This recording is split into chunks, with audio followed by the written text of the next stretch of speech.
ginástica. E para cá a gente também tem do LPO. É aqui que a galera começa a se preparar para entrar para a arena e dar o show que a gente vê e acompanha na transmissão do Copa Sur 2025. Pessoal, eu estou aqui onde tudo acontece. Tudo que vocês estão vendo aí em casa passa por aqui para ir até a sua televisão, nosso canal no YouTube. Então a gente está aqui exatamente nos bastidores do broadcast do Copa Sur 2025. A gente tem aqui atrás a Creativo IP, a galera da Creativo IP fazendo todo o trabalho que leva para vocês. À nossa esquerda a gente tem o pessoal das 3 línguas de transmissão, inglês, português e espanhol.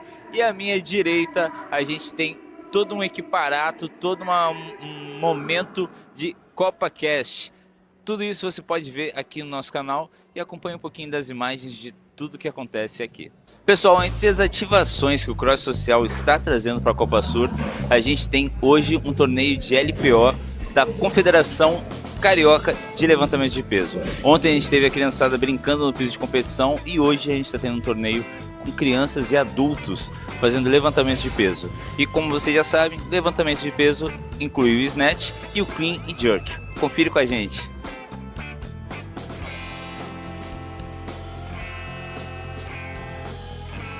Pessoal, agora eu estou aqui com o mestre Dragos, uma lenda aqui do LPO no Rio de Janeiro. Dragos, queria que você falasse pra gente o que aconteceu aqui hoje. Aqui hoje eu espero ser um marco, não? Aquela coisa de começar mesmo, de a gente juntar essas duas modalidades que são mesmo modalidades irmãos, de CrossFit e levantamento de peso, e trabalhar essa parte social que é muito mais importante para nós também, que toda essa programação governamental ela mais se baseia nisso. O Brasil ele não tem nada a ver com alta performance, mas essa parte social o Brasil corre muito atrás, né? Excelente, mestre, muito obrigado. Pessoal, LPO, Cross Social, vem com a gente. Pessoal, agora eu estou aqui com o Bruno Marins, nosso atleta Games do ano passado. Esse ano acabou tendo que deixar a competição, né, por conta de uma lesão. Bruno, como é que tá a cabeça em cima disso tudo? Cara, pessoal, não vou mentir pra vocês, não tem porque romantizar nada, tô muito triste. Me machuquei dia 20 do mês passado, exatamente 29 dias atrás. E eu já sabia já da extensão da minha lesão, uma extensão de grau 2, então assim, o médico falou assim, cara, 1 mês pra voltar. Eu já sabia que talvez eu não conseguisse competir, mas ainda assim eu treinei com uma perna e 2 braços, o tempo inteiro. Fiz o que foi possível fazer nesse tempo. Não consegui correr, não consegui pegar peso, enfim, várias outras coisas. Foi tudo bem adaptado, tanto que eu cheguei aqui meio que sem saber as provas direito, porque eu tive que adaptar tudo. Então foi bem desafiador e está sendo bem ruim no momento para mim, para falar a verdade. Agora, Bruno, o seu parar de competir hoje, esse ano, você tem um foco em melhorar primeiro para não forçar essa perna? Como é que foi a decisão de não tem como, tem que parar hoje? Eu já entrei na arena lesionado, né? Minha posterior não estava 100%, eu estava com muita sensibilidade no músculo ainda, minha passada longa estava doendo, então eu sabia que eu teria que ser cauteloso na corrida, era a minha prova mais desafiadora. Então assim, o que eu vou fazer agora pro resto da season? Eu vou focar assim na minha recuperação, pelo menos agora nas próximas 2 semanas, que eu senti de novo, mas não foi tão grave, eu tô conseguindo andar já. Quando eu machuquei eu não consegui andar, 1 semana sem andar praticamente. E sim, eu vou focar na minha recuperação por enquanto, mas já vou começar a treinar para a África do Sul, que vocês não sabem muito ainda, mas talvez eu compita mês que vem, valendo vaga no Games, mas eu só vou se eu me sentir competitivo. Se em 2 semanas eu estiver bem, eu conseguir treinar, aí eu vou sim analisar a possibilidade de ir competir lá e talvez pegar uma vaga para o Games pela primeira vez fora do Brasil. Ou seja, temos um plano B, ainda não é 100% que não temos Bruno Marins no Games, é isso? Não é 100% ainda, só vai ser 100%. Eu vou avisar para vocês, pode ter certeza, mas ainda não é 100% que eu estou fora. Agora, Bruno, vou te falar, eu acho que em nome de todos os brasileiros que são seus fãs, a gente entende demais o fato de você parar e pensar na sua recuperação. Todos estão torcendo por você. E obviamente que a sua tristeza é a tristeza de todos os brasileiros que gostam do Bruno Marins, que veem o Bruno Marins competindo. E você pode ter certeza que está todo mundo te apoiando, seja para voltar para a África para tentar mais uma vaga ou para o ano que vem para o CrossFit Games. Então, queria deixar essa mensagem aqui, que eu tenho certeza que as minhas falas são de todos os brasileiros. Obrigado, monstro. Obrigado para todo mundo que me acompanha e me mandou uma mensagem de carinho. Foram muitas mensagens. Eu acho que eu respondi todo mundo. E é isso. Muito obrigado, pessoal. Agora esperem um Bruno melhor, porque eu tô longe de querer parar. Valeu. E nem pode parar, né? Agora me fala uma última coisa. Torcida vai pro Cali? Com certeza. Eu já vou cravar o campeão. O Cali vai ganhar o Copa. Não tenho dúvida. A gente treina junto. Esse é o nível dele. É isso. E é isso, galera. Bruno Marins pro Copa Sur 2025. Pessoal, eu tô aqui com o Thiago, CEO da Brave, que é a marca de equipamentos oficial do Copa Sur. Thiago, fala pra gente como é que é você estar no segundo ano de Copa Sur como o equipamento oficial. Fala um pouquinho pra gente dessa sensação e desse trabalho que você tem feito. Fala pessoal, tudo bem? Cara, inicialmente para nós é uma sensação de gratidão, né? Em segundo ponto de responsabilidade, segundo ano, né? E estou muito feliz porque todo o nosso time aí entregou um trabalho excelente. A gente conseguiu fazer muito mais com muito menos tempo, então está mais confortável. Esse ano a gente tem algumas novidades aí no contexto de equipamento que nós fornecemos, seja o worm, seja os nossos remos que vão ser usados ali pelo pessoal do times, né? Então a gente conseguiu agregar mais coisa e ainda assim conseguimos também entregar um trabalho mais eficiente. Estou muito feliz. Então é isso, galera. Thiago da Brave continua com a gente. Galera, eu tô aqui com o Romero, o coach L3 da CrossFit. Ele acabou de dar aqui a clínica de snatch que vocês estão vendo nas imagens. Romero, como é que foi essa ação que vocês fizeram aqui pela CrossFit Brasil? O nosso objetivo principal é conseguir mostrar, tanto para os afiliados quanto também para os não afiliados, como o método funciona, como o método CrossFit ele deve ser passado. O nosso principal objetivo hoje foi melhorar o movimento para que eles ganhem consistência no futuro, mostrar que melhorando o movimento a carga vem como consequência. Nosso objetivo aqui é mostrar o CrossFit realmente na essência, com os melhores treinadores, utilizando o método e os guias debaixo do braço. Perfeito, Romero, obrigado. E galera, continua aí com a gente no Copa Sur 2025.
A gente tá com o som da arena, ele tá bem alto no ouvido. Bem alto.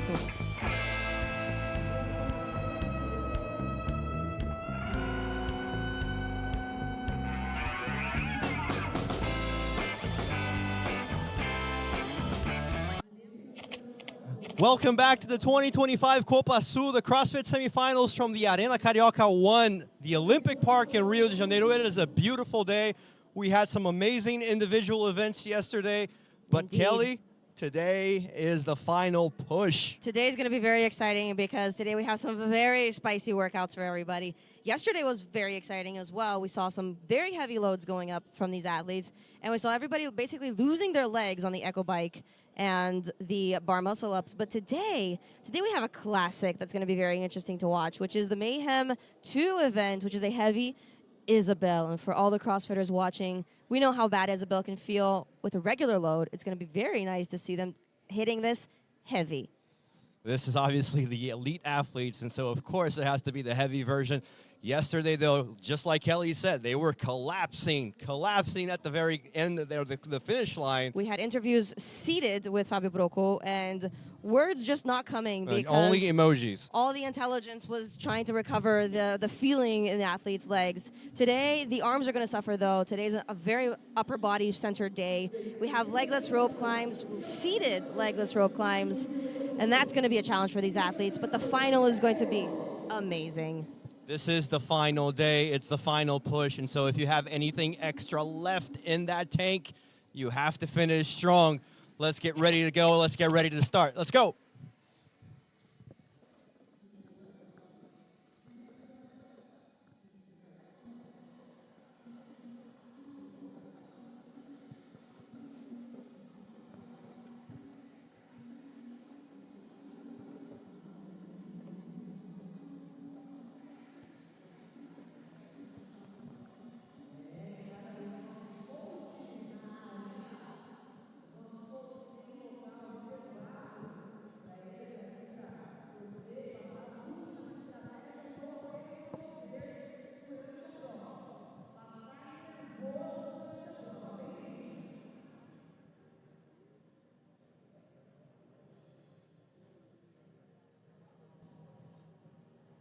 So, Lucas, what event are you looking forward to the most today? To be honest, the last one. I think it's going to be amazing. Agreed, absolutely agreed. Our last event is an eliminatory workout, so that's going to be a lot of fun to watch.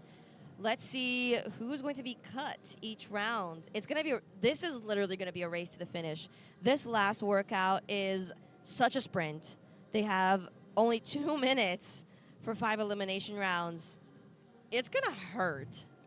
It will definitely hurt as you were looking at the leaderboards there after 2 days of competition. The women are going to start first, and Patricia Gonçalves is in first place, followed by Maria Quintero. Again, we have 2 tickets at stake to go to the CrossFit Games in Albany, New York, the first time that CrossFit Games are being held in the East Coast of the United States, just a very short 3-hour drive from New York City. You're listening to the English broadcast of the 2025 Copa SUR. I am Lucas Olivieri, and joining me is Kelly Z, providing you with all the knowledge. And we got Fabio Brocco and Paul Klein attempting to interview the athletes on the floor. Yesterday, at the very end there, didn't go so good, like we said. But we'll see how it goes today. It is the final day of competitions. Today's first event is a triple burpee chipper. And athletes have, for a total reps in 3 4-minute intervals, athletes have to complete 100 double unders, 2 seated legless rope climbs, 25 toes to bar, and then in the remaining time, perform as many reps of burpee box jump overs as they can. This is going to be very, very spicy, especially for the upper body. 2 seated legless rope climbs is no joke. Fatigue is going to set in very, very quick, and it's going to be... I'm curious to see what strategy, especially the women, use with this workout, because seated legless rope climbs, especially for women, are going to be much more of a challenge than it is for the men. And athletes have a specific demarcation on the line that they have to hit both on the top and at the bottom of the rope. So if athletes do not hold the rope at the right place at the bottom of the rope, they will get no repped. And there is nothing more despairing than getting no rep on a rope climb, especially legless. We're getting ready to welcome the athletes for the start of the last day of competitions. Once again, we got 2 tickets at stake for the women athletes and 2 tickets at stake for the men athletes.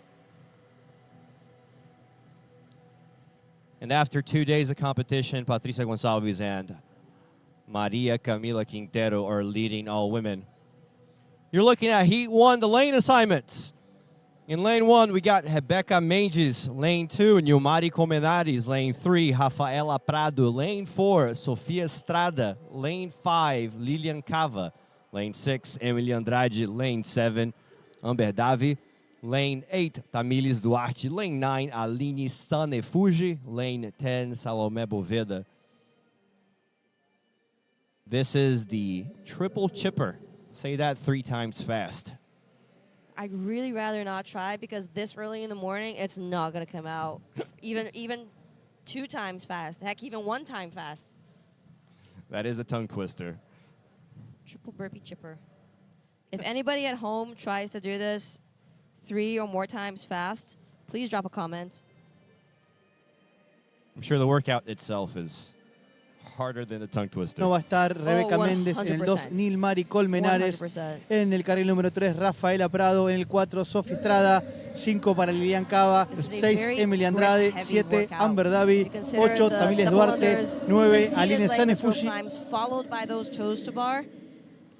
The seated legless rope climbs into the toes to bar is definitely going to be the biggest challenge in this workout, especially for the women. Grip tends to go very quickly, and from experience, once your grip is gone, there is absolutely nothing you can do about it but pray. You're looking at our judges. They're taking up their positions.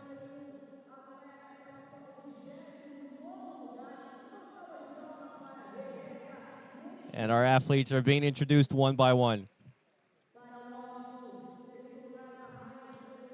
To this crowd that is starting to fill the arena.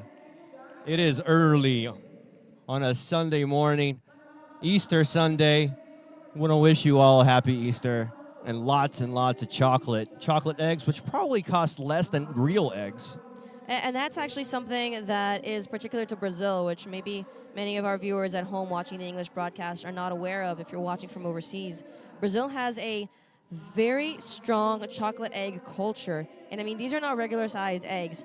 These are like 2-3 kilo, like 10-pound eggs that are like filled and just stuffed with chocolate and cream and like hazelnut cream and vanilla cream, and they are expensive. When I was a kid, they were cheap. Today, they're expensive. But I can guarantee you that the first thing that these athletes are probably going to want to do after this competition today is get a very large chocolate egg as commemoration for COPA SUR finishing. I mean, all eggs are expensive nowadays. True that. But I don't know about 10 pounds, but...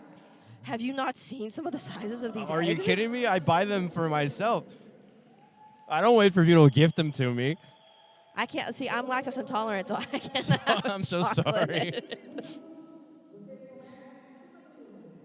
I will never understand how the U.S. never adapted that tradition. It seems like something the U.S. would love. It would, but I think right now, all these athletes in the arena are thinking about is getting up that rope.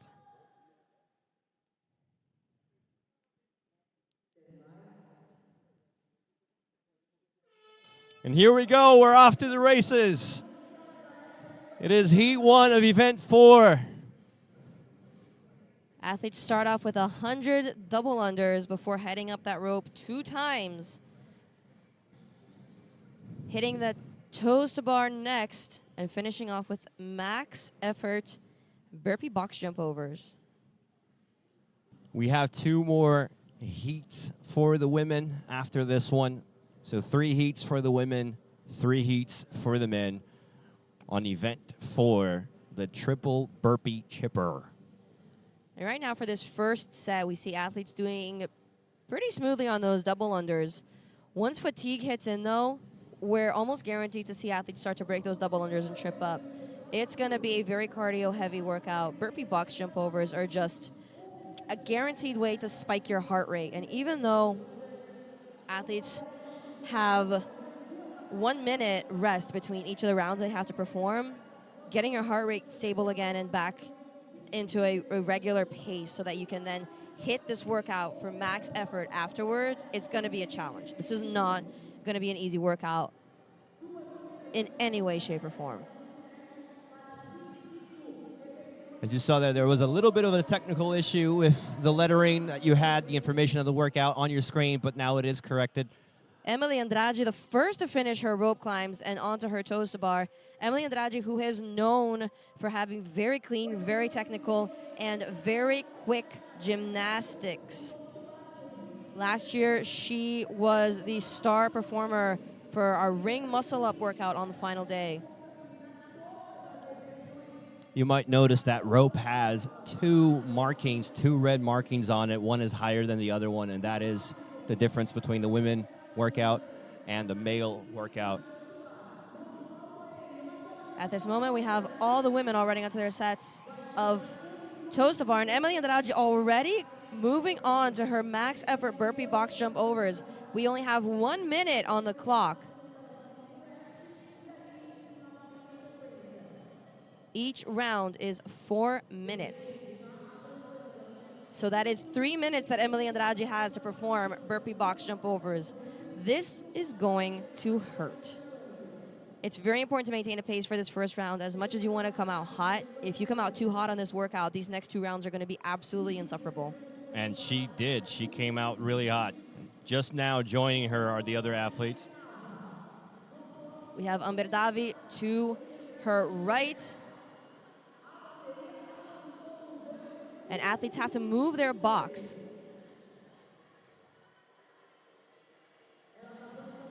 After every 10 reps they perform. Most athletes on the floor are already onto their burpee box jump overs. And as you can see there at the bottom of your screen, athletes have to pick up the box. They cannot roll it. We have Rafaela Prado moving on to her second set of burpee box jump overs.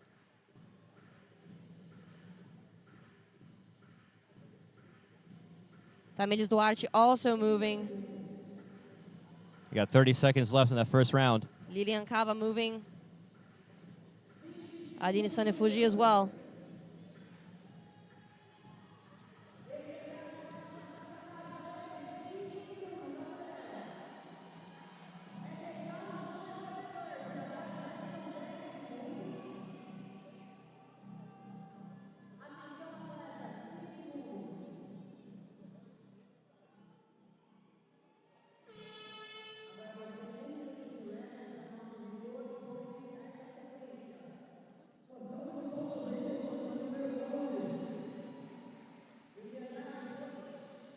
That is the end of the first round. Looks like we had a bit of an issue there with the timer on your screen. And so we're giving you the time based on the timer on the arena floor. Making a correction, we have 3 minutes per round.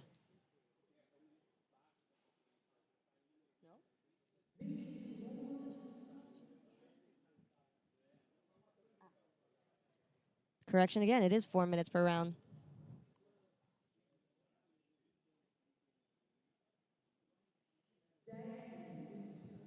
Ten seconds to the start of the second round.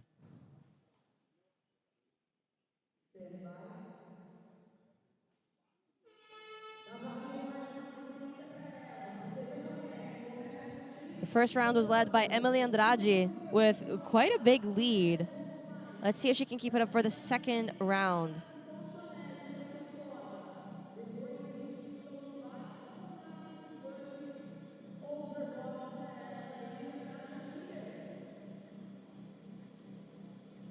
Rafaela Prado already breaking her double unders.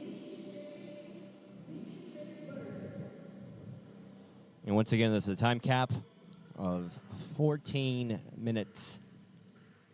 Emily Andrade performed 23 burpee box jump overs in the first round.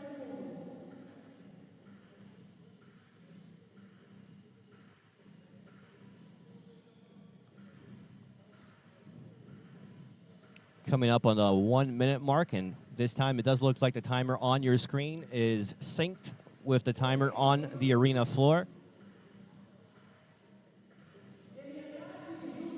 And we have two athletes moving forward together this time. Previously, we only saw Emily Andrade moving to her legless rope climbs first. And she is already up.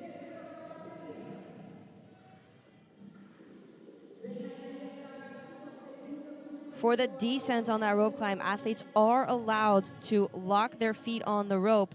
However, they do have to touch that bottom mark on the rope before releasing completely.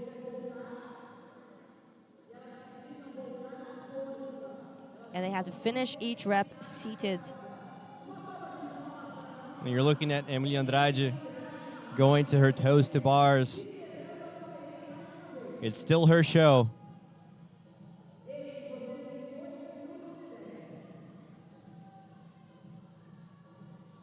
This first workout today is definitely going to be a highlight for her with the amount of gymnastics volume that we have. However, the next workout, which is a heavy Isabel, is probably going to be a challenge. As we saw yesterday, Emily Andrade was not amongst the top athletes when it came to the load on the complex that we had. So this is definitely her moment to shine. Judges hand in the air already. 2 more reps for Emily Andrade. And she is done, going unbroken once again on those 25 toes to bar. Moving on to her burpee box jump overs alone. All by herself.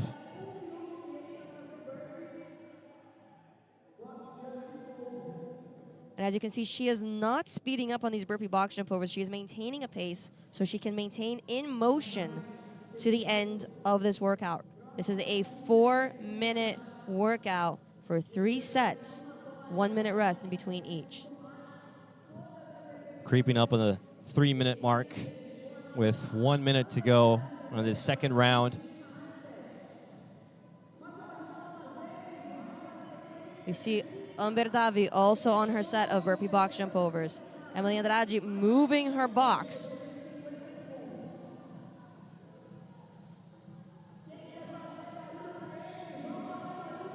We only see less than a handful of athletes on their burpee box jump overs for this second set, which is very discrepant from what we saw in the first round of this workout, where all the athletes got onto their burpee box jump overs. Can we just appreciate this shot? This drone shot was incredible. Our drone is warming up. Today is going to be a very, very interesting day. We have 20 seconds on the clock.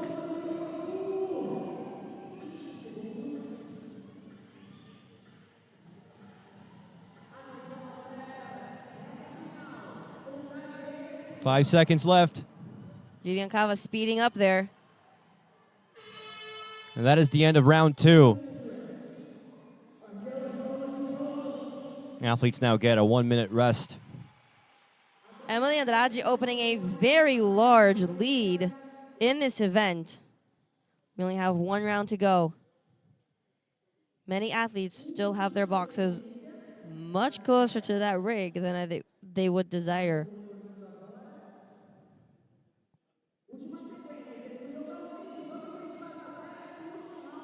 You can see the marking on the arena floor counting every 10 reps. With every successful completion of 10 burpee box jump overs, athletes have to move their box forward.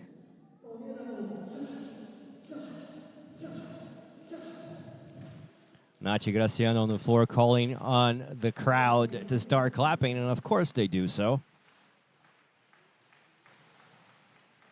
The arena is slowly filling up this morning, Easter Sunday. And we're off. This is now round 3.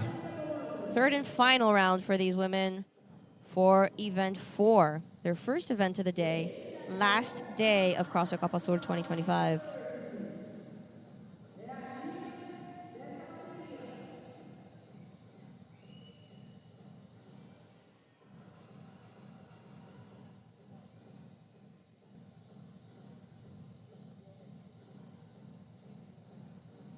You see Arena Carioca on your screen really struggling to try and maintain her pace. She was putting a lot more effort into those double unders right before she broke.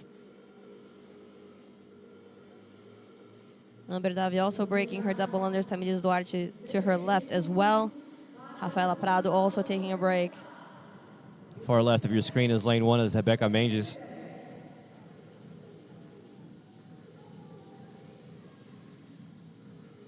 Once again, Iliakava seems to be struggling with those double unders. We see Sofia Estrada moving forward. Emily Andrade, your current heat leader.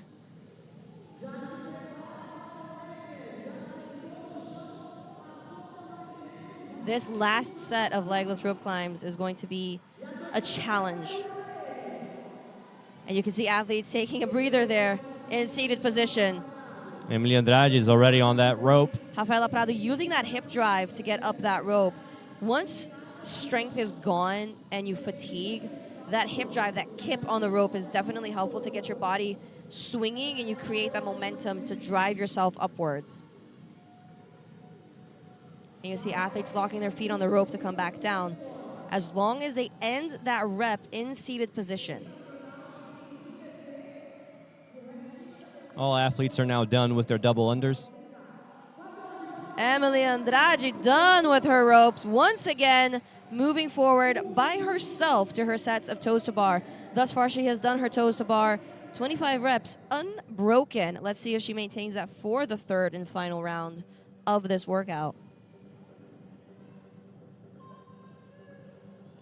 Emily Andrade putting on quite the performance and increasing her lead after each round. Again, any heavy gymnastics workout is going to be the Emily Andrade show. She dominates when it comes to gymnastics movements. And we see her break.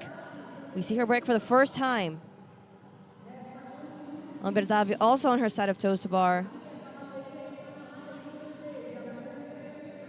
You're looking at Rebecca Manges.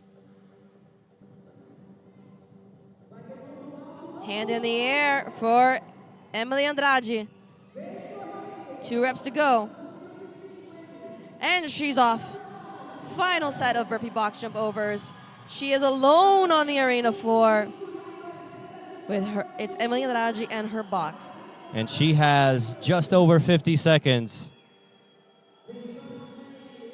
Now is the time to sprint. There is nothing after this round. Emily Andrade pretty much competing against the other heats.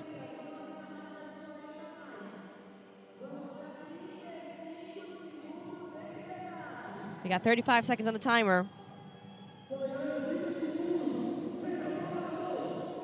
More than 30 seconds and Emily Andrade is just by her lonesome. And just now we have Umberdavi. The only athlete in the 50 rep mark.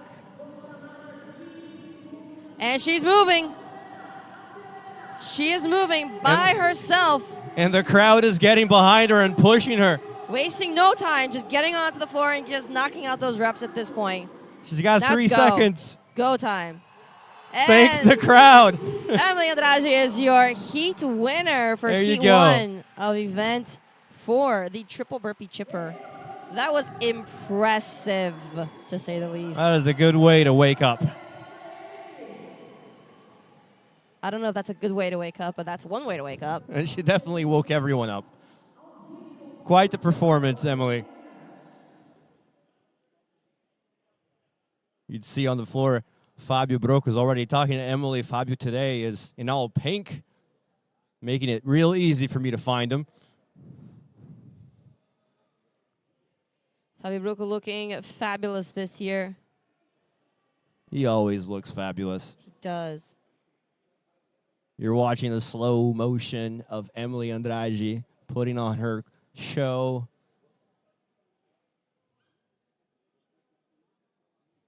Man, quite the distance between her and the second place. She paced this workout very, very well. She maintained a very steady pace on those burpees for the first 2 rounds. But her gymnastics is definitely what set her apart from all the other athletes in this workout specifically. Just like we saw last year, this is her wheelhouse. This is her specialty.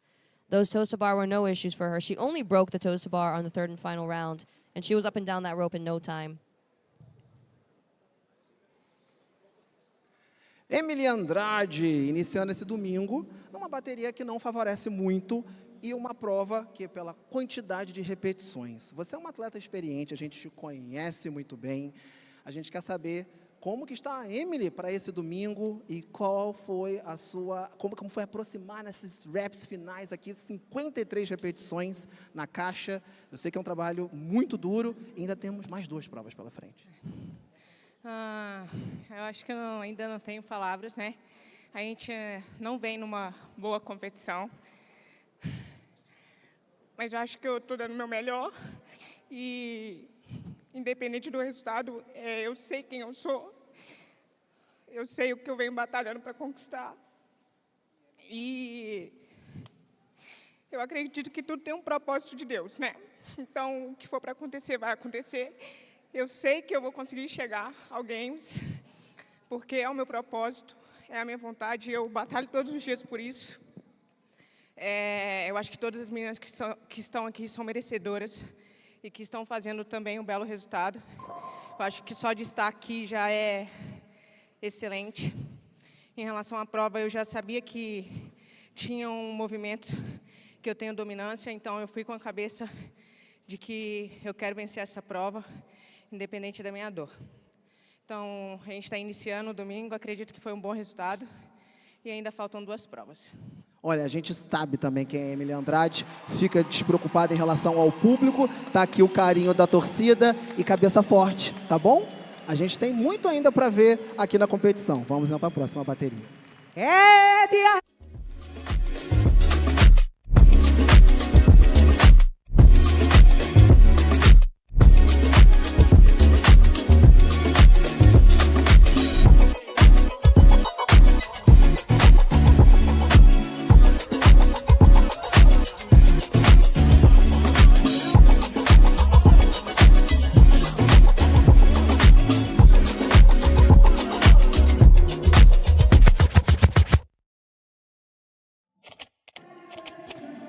Back here at the 2025 COPA SUR CrossFit semifinals from the Olympic Park in Rio. And after that amazing performance from Emily Andrade, who was emotional there with Fabio Brocco, we are getting ready to welcome the athletes from Heat 2.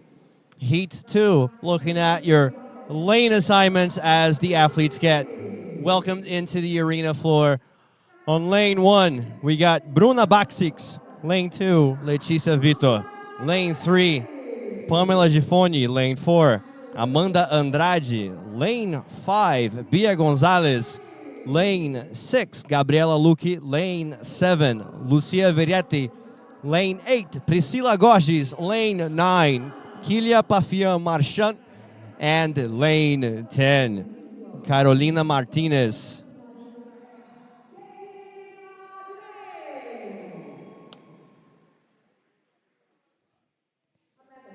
Let's see if anybody can keep up with what Emily Andrade just showed us. And we saw a very emotional interview from her with Fabio Brocco. She has not been having the greatest competition thus far, but she is definitely giving it her best shot. Emily Andrade put up 53 reps. 10 seconds to start.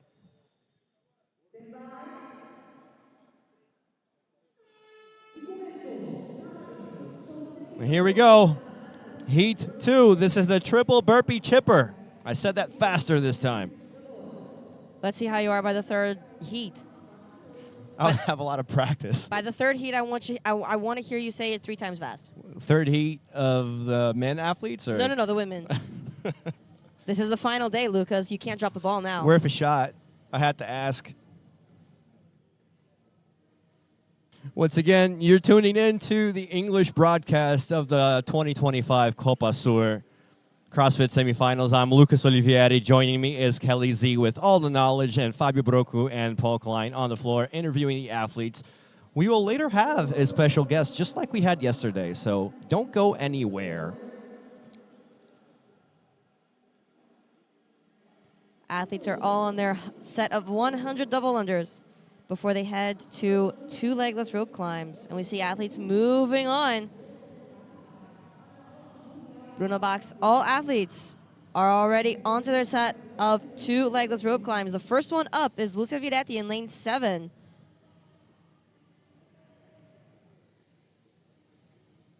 And athletes have a mark to hit at the top and at the bottom of the rope. Athletes have to finalize each rep seated.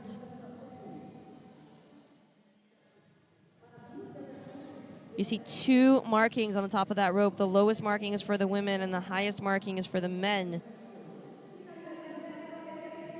The first one to her toes to bars was Videtti in lane 7. Lucia Videtti with a very tight hollow position for those toes to bar, a very long movement.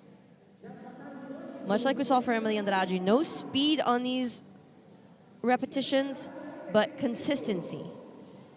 To the left side of your screen, that is Bia Gonzalez in all green. For Bia Gonzalez, you already see a different mechanic. Bia Gonzalez is tucking before she hits those feet on the bar, which adds a little bit of speed.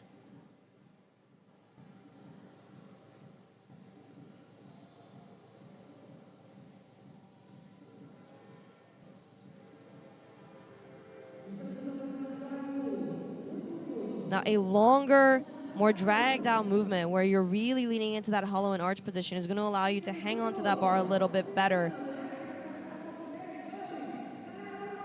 And we have a reasonably high volume of toes to bar here for each of these individual athletes, 25. As you see, Lucia Videtti and Bia Gonzalez starting their box jump overs.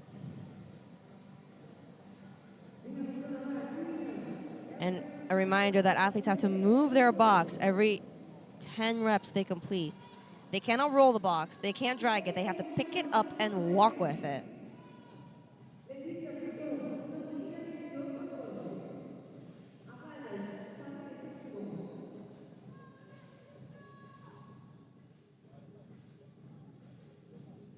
On your screen, we have 3 athletes, Lucia Videtti, Gabriela Lucchi, and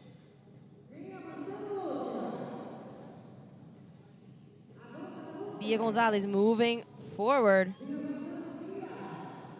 In lane 7, Lucia Videtti moving her box. In lane 5, Bia Gonzalez moving. With just 20 seconds to go on round 1. It's a total of 3 4-minute blocks with 1 minute rest between each round. 10 seconds. This is the first workout that we have today that is in a blocked setup. Our finale is going to be in the same way, but an eliminatory round. And that is the end of round 1. Athletes now can rest for 1 minute.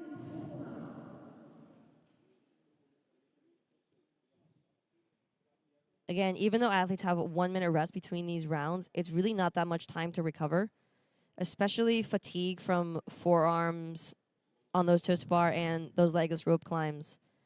But it is just barely enough time to kind of settle your heart rate and bring that pace back down so you can maintain consistency for the following 2 rounds to come.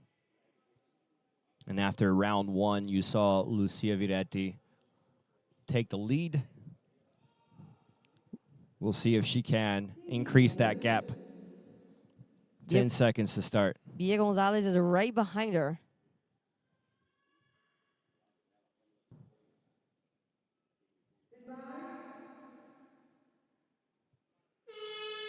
Here we go. This is round 2.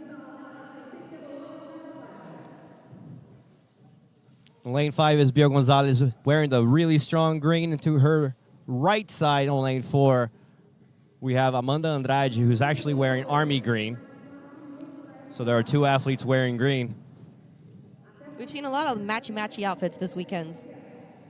Yesterday's side-by-side of Luisa Marquez and Fernanda Dotto on the weightlifting complex was... That was interesting. It was spot the error, basically. Which was basically a knee brace. And a wrist wrap. That was it. And as we saw in the first heat, athletes are breaking these 100 double unders on the second go-around. Once the heart rate is up, you have to be very proficient at double unders to be able to maintain such a large set unbroken. It's very difficult to maintain pace once your heart rate spikes on double unders, especially when paired with burpee box jump overs. Again, a 1 minute interval between these rounds is really not that much time at all to recover. Yeah, it basically just gives you a little bit of a mental reset. Lucia Videtti already doing her rope climbs. And Bia Gonzalez right behind her.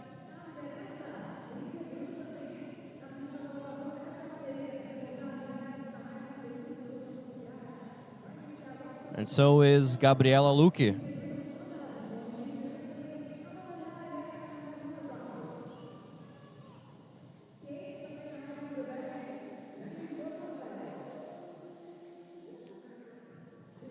You can see judges keeping a very sharp eye, making sure athletes hit that bottom mark. Athletes have to finish each rope climb repetition, hitting their hands below that red line and in seated position.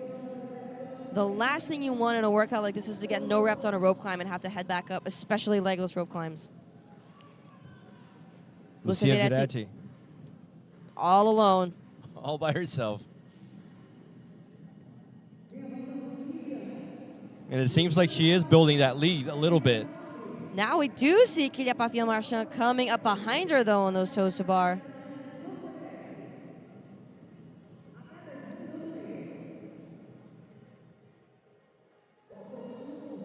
You see athletes taking a much larger break between reps 1 and 2 of these rope climbs. Bia Gonzalez stopping halfway up. Again, I said this before. When Sky Hill crosses your screen, we take a minute to appreciate the airplane, though. We appreciate the airplane, and we appreciate their grips. I mean, we took a look at the Inspiration 2.5, and that thing is inspired by Spider-Man or something. It's very, very sticky. See, I was going to say something clever, and then I just got distracted because that art, that little airplane flying by is just so cute. Absolutely. Check out their new stuff. Scan that QR code. You're going to be just as impressed as we were. And I will say that these new Inspiration 2.5 grips are ideal for these toes to bar that these athletes are performing here. On your screen, we do see Lucia Viretti by herself, much like we saw in Emily Andrade in Heat 1 on those box jumps, and she is moving that box to the 30 rep mark. Gabriela Lucchi on her toes to bar, and we see in lane 9, Kylia Papillon-Marchand also on her burpee box jump overs. And we have just under 30 seconds left on the timer.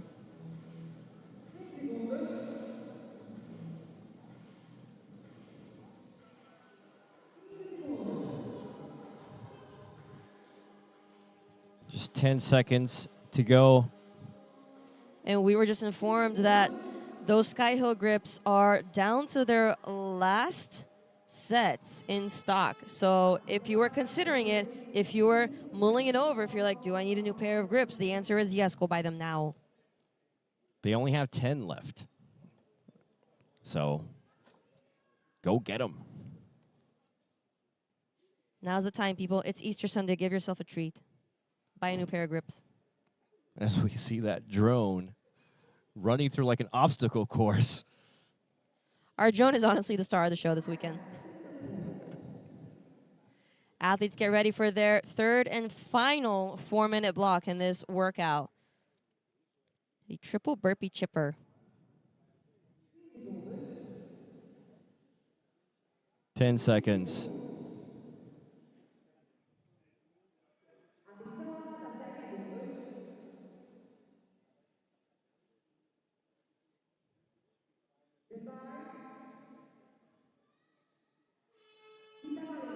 And here we go. This is the start of round 3, the last round of this triple burpee chipper.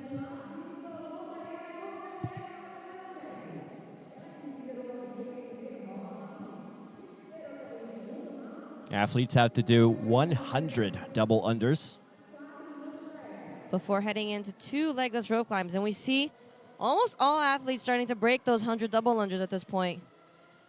Loosening of those arms, shaking it out a little bit.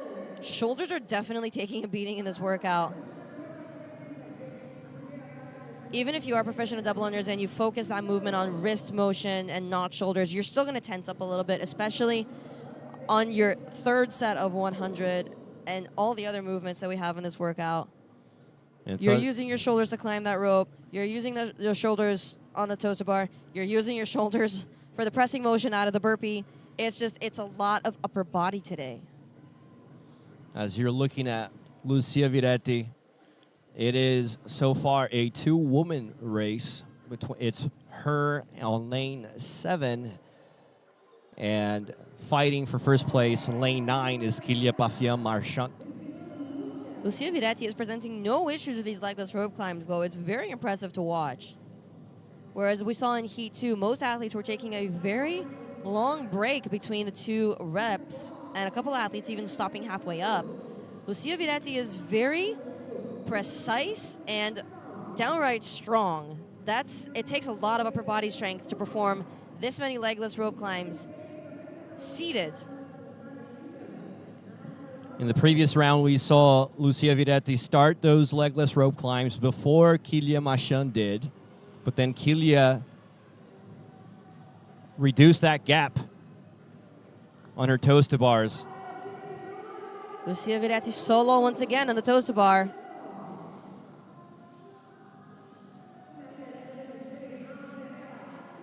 Priscilla Garza is using a very large kip to get up that rope.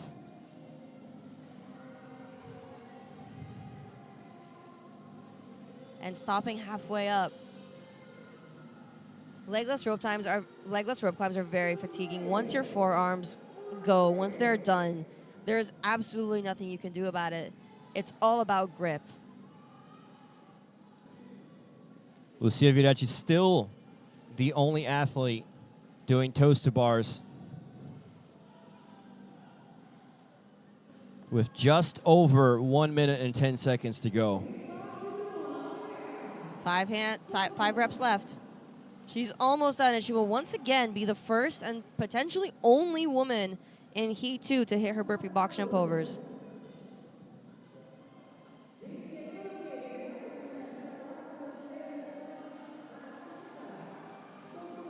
And she is moving. Definitely built her lead. We only see Bruna Bastis and Carolina Martinez on their toes to bar right now.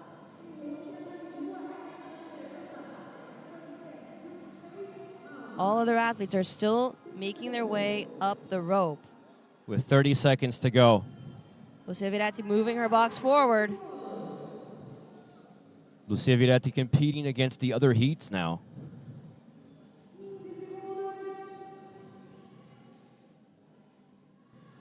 Lucia Viretti is currently at the 40 rep mark. 10 seconds.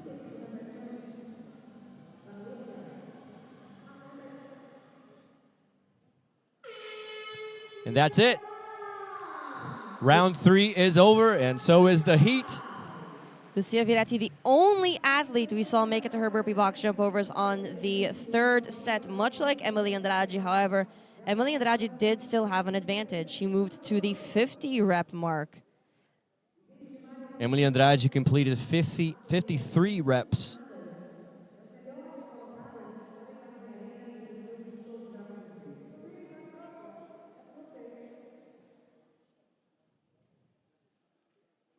As you're watching Lucia Viretti carry that box, it was her show for this heat. We only have one more heat to go for the women before we move on to the 3 heats of elite men.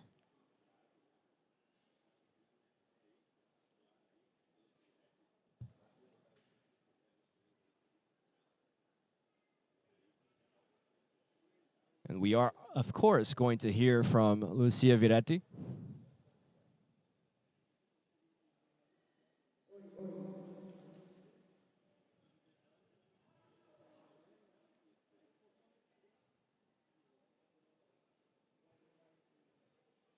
In a few moments, we head to the floor to hear what Lucia Viretti had to say after winning Heat 2 for Event 4 today.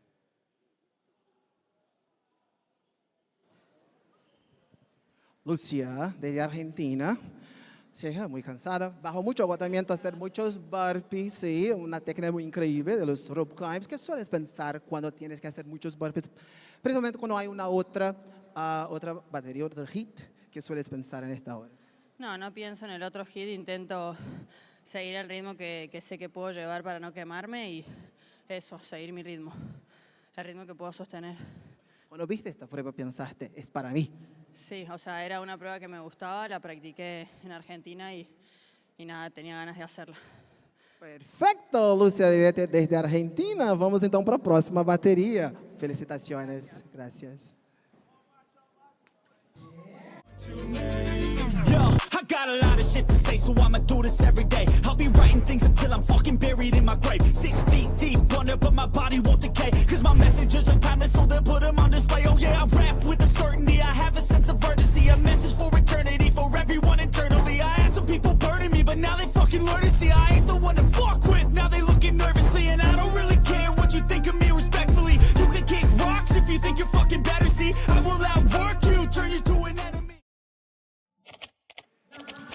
Back here at the English broadcast of the 2025 COPA SUR CrossFit semifinals, I'm Lucas Oliveira. Joining me is Kelly, providing the knowledge, and Fabio Brocco and Paul Klein on the floor, interviewing the athletes. We're about ready to welcome Heat 3 of Event 4 with the women athletes. After that performance from Lucia Viretti, here are your lane assignments. In lane 1, we have Fernanda Dotto. Lane 2, Luisa Marques. Lane 3, August Ag. Lane 4, Joana Boaventura. Lane 5, Patricia Gonçalves. Lane 6, Maria Quintero. Lane 7, Caroline Ferreira. Lane 8, Isadora Marques. Lane 9, Aline Cabral. Lane 10, Fabiane Carvalho.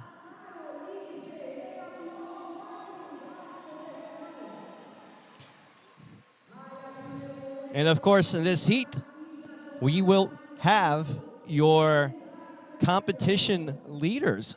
After 2 days of events, Patricia Gonçalves is in first place, and she will be in lane 5, followed by Maria Quintero in lane 6 in second place.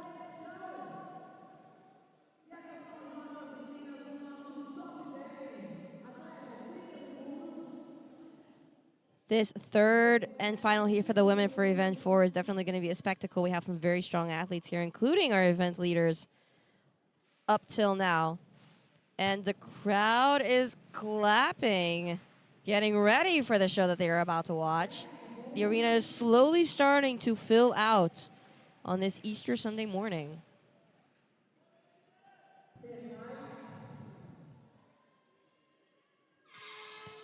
And we're off. This is the last heat for the women athletes.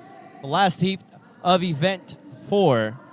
2 tickets at stake to go to the CrossFit Games in Albany, New York. We have 100 double unders to start off, followed by 2 legless rope climbs, 25 toes to bar, and in the remaining time, max repetitions of burpee box jump overs. This is a workout where your heart rate is going to spike, and it's going to be very hard to bring it back down. This is also a very grip-centered workout, going from the double unders into the legless rope climbs, into the toes to bar. We saw athletes in the previous 2 heats really struggling on rounds 3, even on round 2, but on rounds 3 specifically, when it came to the legless rope climbs and the toes to bar. So much so that in the previous heat, we only had 2 athletes get onto the toes to bar. And after 2 heats, the performance that stands out so far is Emily Andrade, who competed in the first heat with 53 reps. Our gymnastics superstar. Emily Andrade, who is a crowd favorite here in Brazil.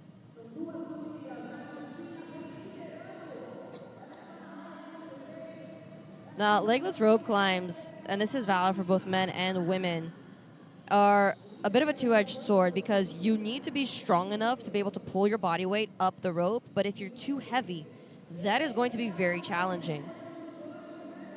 Having said that, legless rope climbs for women are much more of a challenge since in general, it's just harder for women to have that pulling strength when compared to men. And we saw the women in heats 1 and 2 really struggling on the 3rd round with these legless rope climbs, either taking very large intervals between the 2 reps or not managing to make it all the way up for that 2nd rep. We saw a lot of athletes stopping halfway up. The 2025 COPA SUR CrossFit semifinals is brought to you by Skyhill. Skyhill has some amazing grips, and they're selling out, people. It's the last unit. Scan the QR code. Get yours before they run out.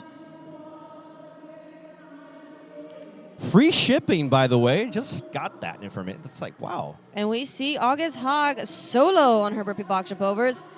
Maria Quintero also coming in, basically tied with Isadora Marques. And we're seeing some synchronized motion here between Maria Quintero and Isadora Marques. For a brief moment,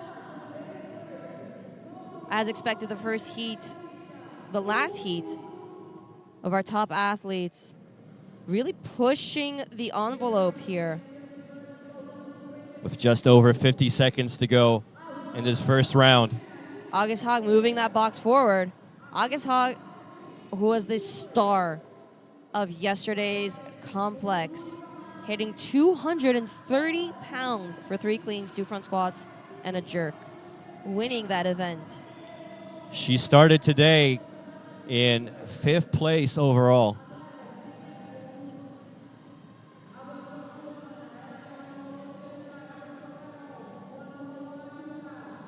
Carolina Ferreira also moving her box forward. We have 5 athletes on the floor, 6 athletes on the floor, 7. All athletes are moving on to the 20 rep mark already. This is going to be a very interesting heat to watch. August Hogg moving her box already to the 30 rep mark as we finish off the first round of this 3-round workout. Athletes now have 1 minute rest.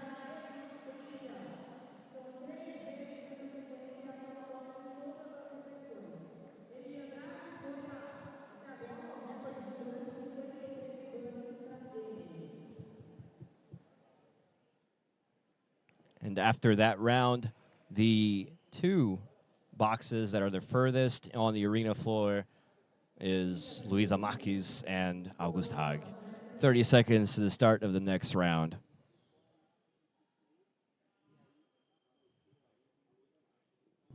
We will have 3 heats of the men athletes coming up after this one.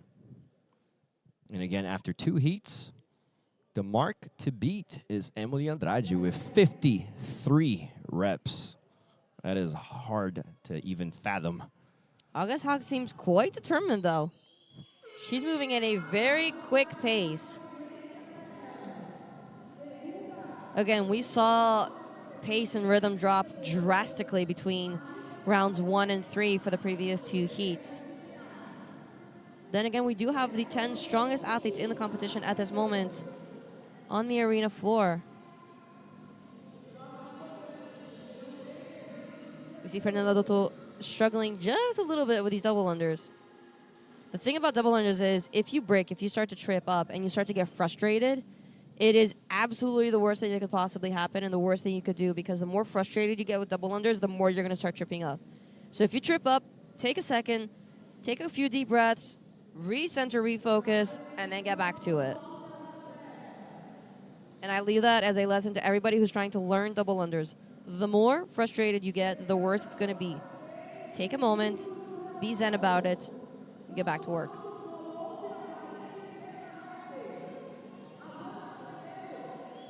August Hogg moving to her legless rope climbs. Followed by Isadora Marques, who actually heads up. Luisa Marques is heading up very quickly. Again, Luisa Marques is one of these smaller athletes, which can be an advantage here. And her extra advantage is that Luisa Marques is also ridiculously strong.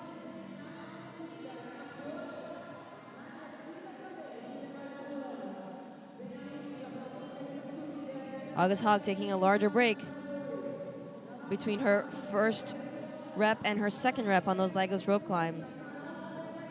We see Maria Quintero already heading up. And Luisa Marques moving on to her set of toes to bar. Luisa Marques, another athlete who is very consistent with her gymnastics. It's coming up on, it's just now the 2-minute mark, 2 minutes left on this round, and we have 2 athletes doing their toes to bars, now 3. Carolina Ferreira joining them on lane 7. And now this is very curious. We have 3 of the smallest athletes onto their toes to bar. The larger, taller women athletes that we have are the ones struggling the most on these rope climbs. Isadora Marques, Camille Ferreira, Maria Quintero, they're all, I think, if I'm not mistaken, all under 1.55 meters.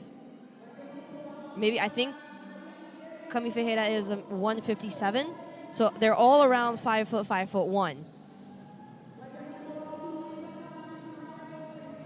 And all very consistent in their gymnastics. Luisa Marques taking a break. Maria Quintero moving forward to her burpee box jump overs first. Maria Quintero, who was your winner for event 1 on Friday. And Camille Ferreira also moving. Here's Luisa Marques. This is the 5-foot athlete show. which I'm very proud of, being 5'1" myself. It's the short queen show. It's the short queen show. We may not have an advantage on wall balls or rowing, but we have an advantage for everything else.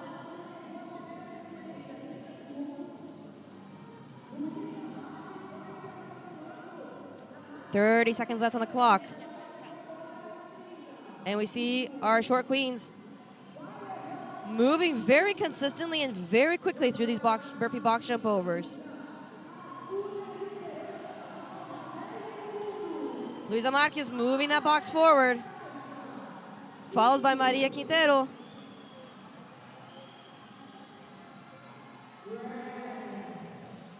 And it is the end of the round, and we have a two-woman race, and they're almost in sync.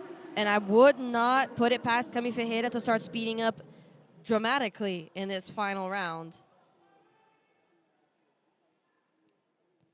Athletes have one more rounds to complete before we wrap up event 4 for the women for the day.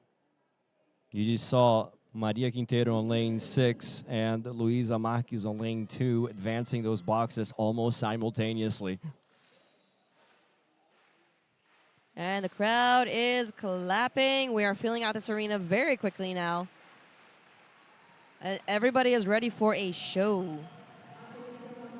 including our drone, which you can see flying around the arena. Let's get ready to rumble for the third and final round. And we're off. This is it. This is the third and last round. It's also the last heat for the women in event 4. Starting this round, it is a two-woman race between Maria Quintero on lane 6 and on lane 2, Luisa Marques. Maria Quintero, who came into the day in second place overall.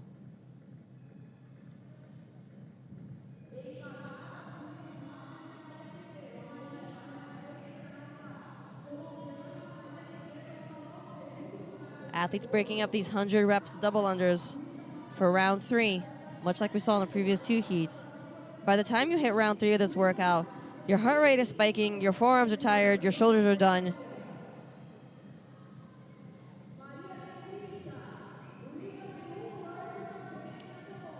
Luisa Marques, very easy to see on your screen. She's wearing all blue. Maria Quintero, no issues with those double unders. Moving forward, the first to move to her legless rope climbs. Followed very closely behind by Caroline Ferreira. And she is up, and she is down.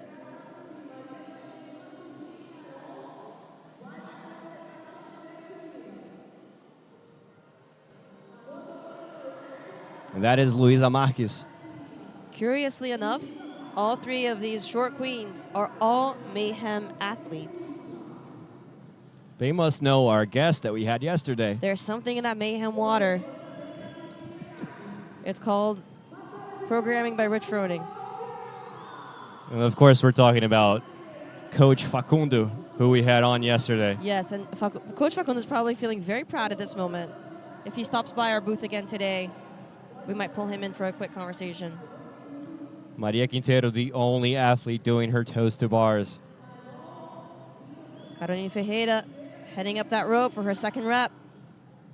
Using that strong kip to generate momentum. And she's on her way down. Again, athletes have to hit both hands below that bottom line for the rep to count. Caroline Ferreira not managing to make her way up for that second rep. However, we do see August Haag back in the leads, right behind Maria Quintero. The only 2 athletes on their toes to bar. We see Luisa Marques also struggling quite a bit with that legless rope climb. Caroline Ferreira taking a breather. We have just over 1 minute left. The bane of short CrossFitters' existence is a high bar in competition. And off to her box is Maria Quintero. Sprinting through these burpee box jump overs now. It is the final round. And she has 50 seconds to do as many as she can. And she is all alone on the arena floor. Building quite the lead. But so far, after 2 heats, the number to beat is 53 from Emily Andrade. That was quite the show. She is plowing through these burpee box jump overs at the moment. August Hogg right behind her, the only 2 athletes on the floor. And she is moving. Let's see how fast Maria Quintero can hit these burpee box jump overs if she can pass Emily Andrade. She only has 5 seconds. Emily Andrade had 53 reps. The number Maria Quintero just hit. And that is the end of round 3. And it was the Maria Quintero show here on Heat 3. Not quite the number that Emily Andrade hit, but quite impressive. Well, we're going to have to see because Maria Quintero just hit 53 reps. We're going to have to see if she managed to get that 54th rep in before the timer hit. We might have a tie. We might have it, and that's why I like to say things unofficially. Let's hold it just a little bit.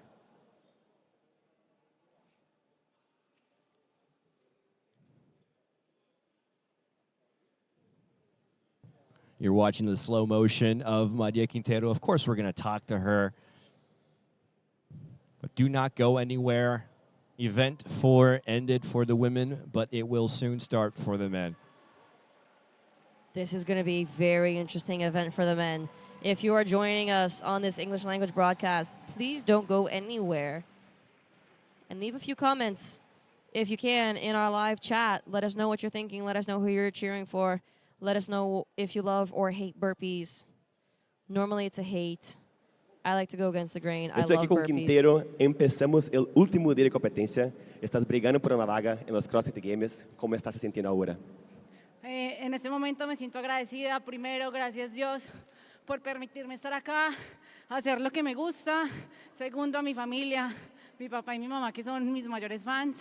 Y gracias a Brasil, porque sin ustedes no sería lo mismo este evento. É isso, estamos aqui com o Quintero, finalizando e levando a bateria aqui no lead feminino. Voltamos com vocês aí, Sérgio.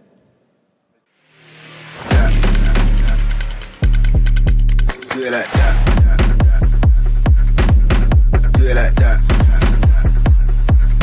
Do it like that. Do it like that.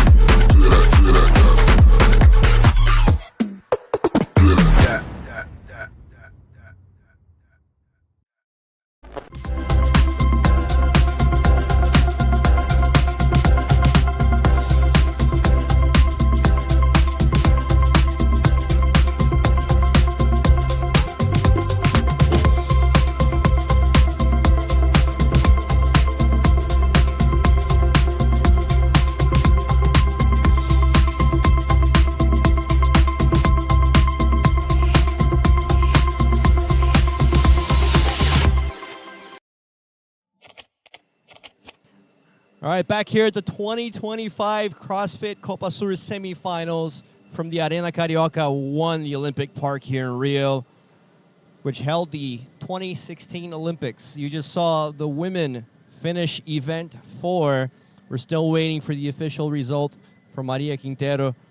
But after 3 heats, incredible performances by Emily Andrade and Maria Quintero, separating themselves from the pack.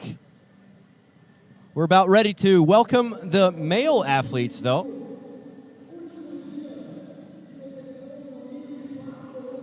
We will have 3 heats for this event for the triple burpee chipper. I am getting faster and faster with that name. And once again, this is a 100 double under workout. Regulemos, We have Sergio. 2 legless no, rope esos no son climbs. ellos. Esos somos nosotros. 25 toes to bar. No somos nosotros. Esa es la cabina de la transmisión en And inglés. max burpee box jump overs for athletes to complete in a very tight time cap of 4 minutes. just got visited by the star of the show here, the drone. We're honored, sir. The drone has definitely been our star performer this weekend. I think he got more compliments than any of the athletes on Friday for the running workout. That drone was just, I mean, he was even pit stopping for beer on the way out. More than once, too. As all the athletes are sweating, doing their absolute best to survive the road to hell, our drone is stopping for IPA. It's Easter. It is Easter. It's Easter weekend. Here we go. We're welcoming the judges. You are listening to the English broadcast of the COPA SUR semifinals. I am Lucas Olivieri. Joining me is Kelly Z, providing the knowledge. And on the floor, interviewing the athletes, we have Fabio Brocco and Paul Klein. Later on, we will have a special guest just like we had yesterday, so don't go anywhere. The judges are in, and we're about ready to start introducing these athletes.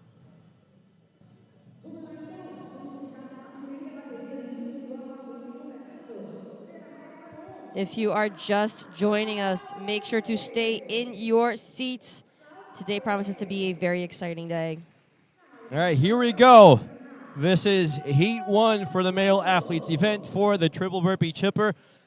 On lane 2, we got Edgar Carvalho, lane 3, Igor Viana, lane 4, Benjamin Reyes, lane 5, Renato Guimarães, lane 6, Adriano Ponte, lane 7, Valentim Mesa, lane 8, Vitor Amancio, and lane 9, Lautaro Brichetti.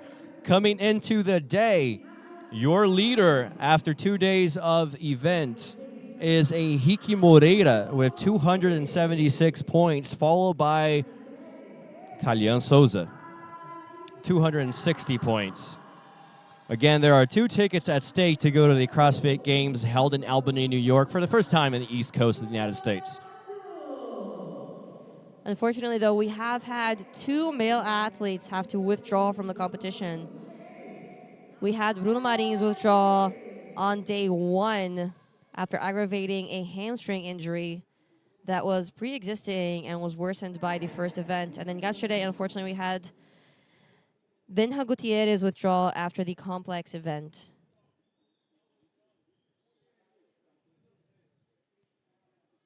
Therefore, we do have 2 empty lanes for this first heat.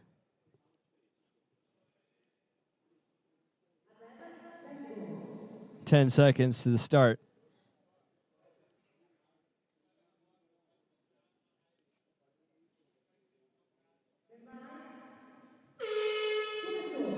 And Heat 1 of Event 4 for the male athletes has officially started.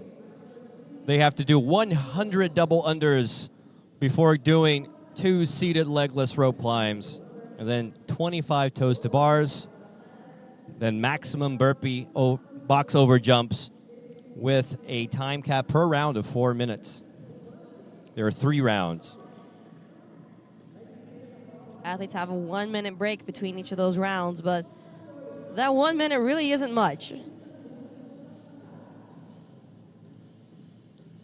For the women's heats, we saw fatigue setting in very quickly and very dramatically between rounds 2 and 3. Again, legless rope climbs are much more of a challenge for the female athletes. It's going to be very interesting to see what these male athletes have to give us today.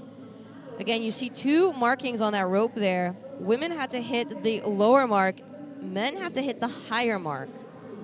Athletes also have to hit both hands below a low mark at the bottom of the rope in seated position for their rep to be valid.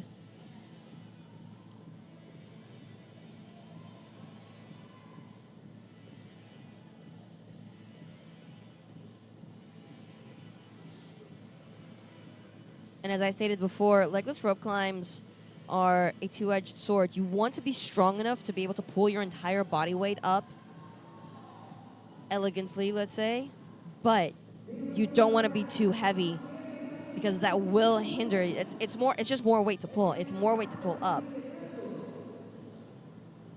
So there's like this prime spot of being strong enough and light enough for legless rope climbs to be less of an issue. They're still going to be an issue, but less of an issue.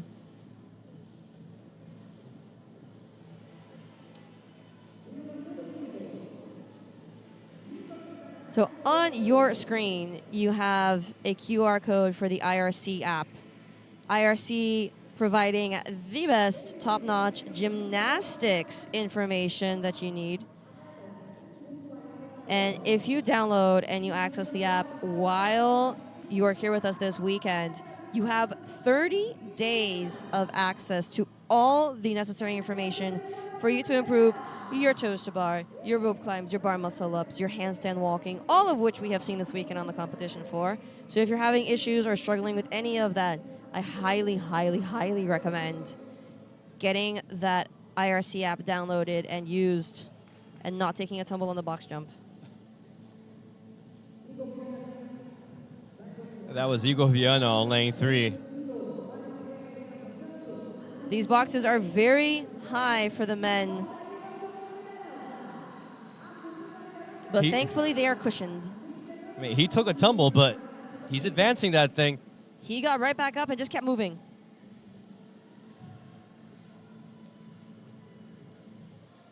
Again, athletes have to pick up their box and move it to the next block once they've completed their set of 10. 30 seconds left on the timer for round 1 of men's heat 1.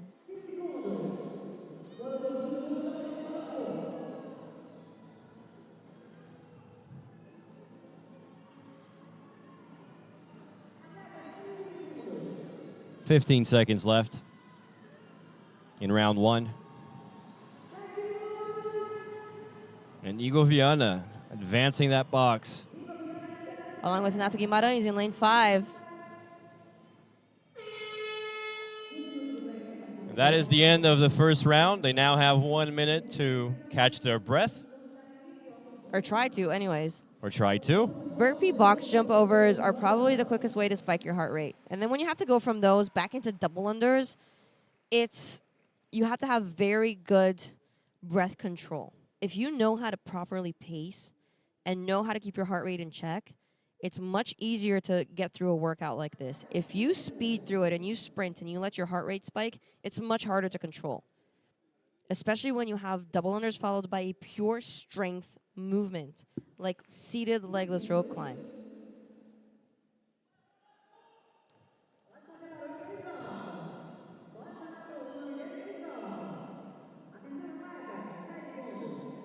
Just 10 seconds to the start of round 2.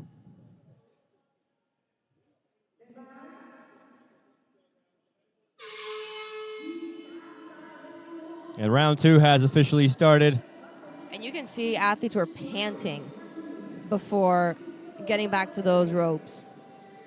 Going out too hot on round 1 of this workout is an absolutely terrible idea, because it's going to just be impossible to control and get your heart rate back down so that you can steadily move through these elements for rounds 2 and 3. This is a workout where knowing how to pace is absolutely essential. Yes, get as many reps of burpee box jump overs in as you can.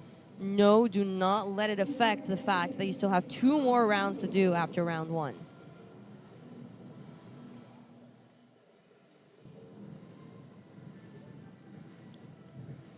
And if you're watching this broadcast on YouTube, we would love it if you would hit that like button, subscribe, do all that YouTube dance. And if you really love us, hit that notification bell. And come chat with us. Let us know what you're thinking. Let us know if you love double unders. Let us know if you love legless rope climbs, toes to bar, burpee box jump overs. Again, are you team love burpees? Are you team hate burpees? That's Coach Kelly with the homework. Absolutely, that's my job. I'm here to motivate and tell you to work on your weaknesses. After you eat a very large Easter egg. No, God, terrible idea. No. Do not eat a very large Easter egg and then go do burpees in a workout. That is a horrible idea. You do the workout. Maybe wait a few hours later. No. You do the workout and then you go eat the Easter egg. It's your reward. And we see Igor Viana on his toes to bar, followed very closely behind by Renato Guimarães, as well as Valentin Mesa.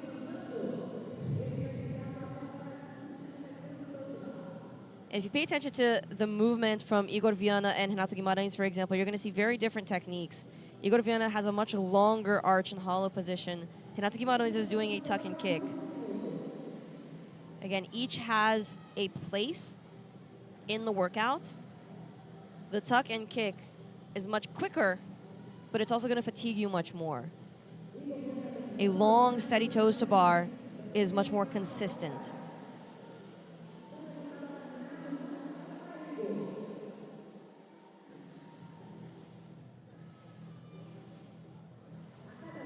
Igor Viana, the first one off the toes to bar, and moving to his burpee box jump overs. You see a very beautiful front shot there of lane 3. But then right after him is Renato Guimarães with the bright red shorts. And Valentin Mesa on lane 7. It is a 3-man race in round 2. We see Vitor Amancio also on his toes to bar.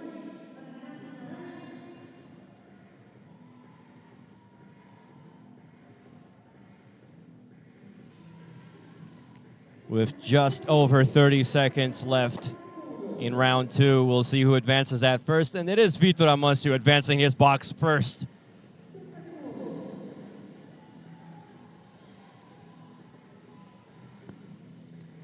And a few seconds later, Renato Guimarães. And a few seconds after that, Valentin Mesa. We might have a scintillating finish in round 3. In lane 9, we are seeing Lautaro Brichetti taking a seat behind the rig.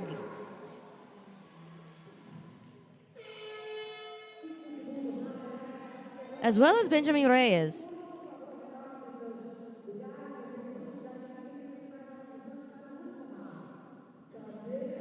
Neither athlete has advanced. Both athletes are sitting to the back of the arena.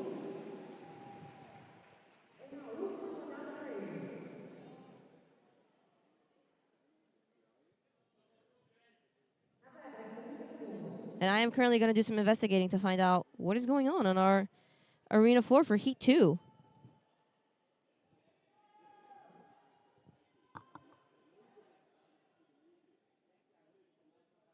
Just over 10 seconds to the start of this last round.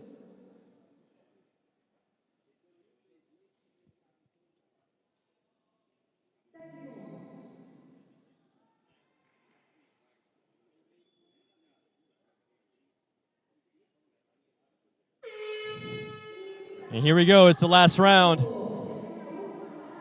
100 double unders.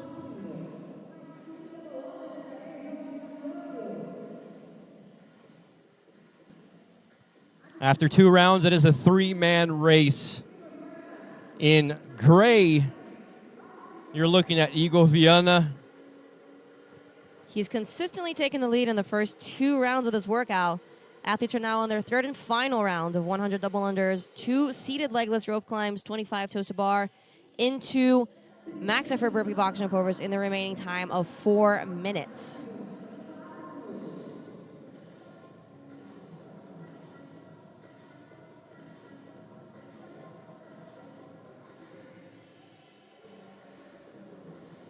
You see athletes breaking those double unders now, as we saw for all 3 heats of the women.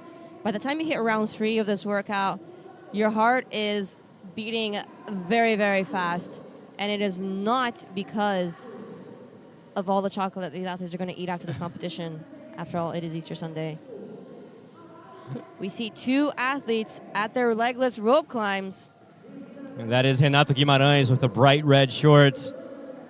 He's part of that 3-man race after 2 rounds. Benjamin Reyes also making his way up. Lane 7 and 8, Valentin Mesa and Vitor Amancio also making their way up. And remembering that on their way down, athletes can use their feet for support around the rope. However, they have to finish their rep in seated position with both hands below the mark on the bottom portion of the rope. And men do have to hit higher up on that rope than the women did. You see Igor Viana using that kip to generate momentum to get up that rope. By round 3 of this workout, shoulders are fried, but more so than that, your grip is fried. And Renato Guimarães and Igor Viana are starting their toes to bars almost in sync. And they had separated themselves from the pack after 2 rounds. Lane 7, now Valentin Mesa is also going to start his toes to bars. It was a 3-man race after 2 rounds, and it looks like it still is. We have 3 athletes on the toes to bar and just over a minute left on the clock.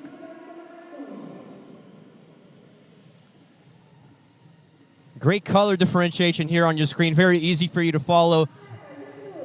Igor Viana in gray, Renato Guimarães with the bright red shorts, and then Valentin Mesa wearing the white and light blue shirt and yellow sneakers.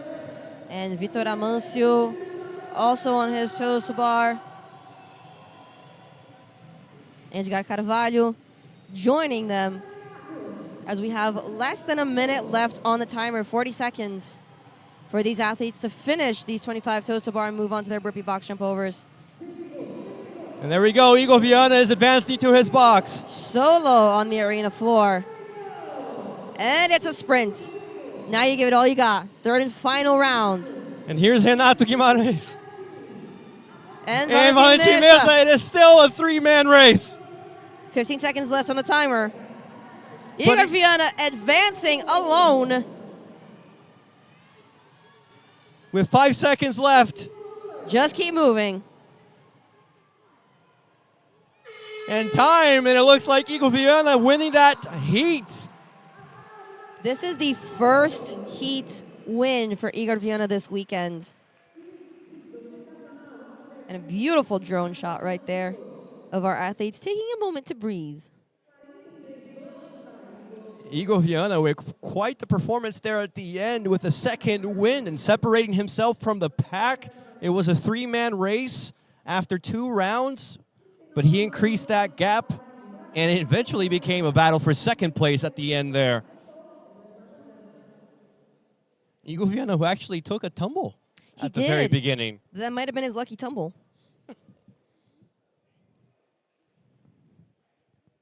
Sometimes tripping is a good thing.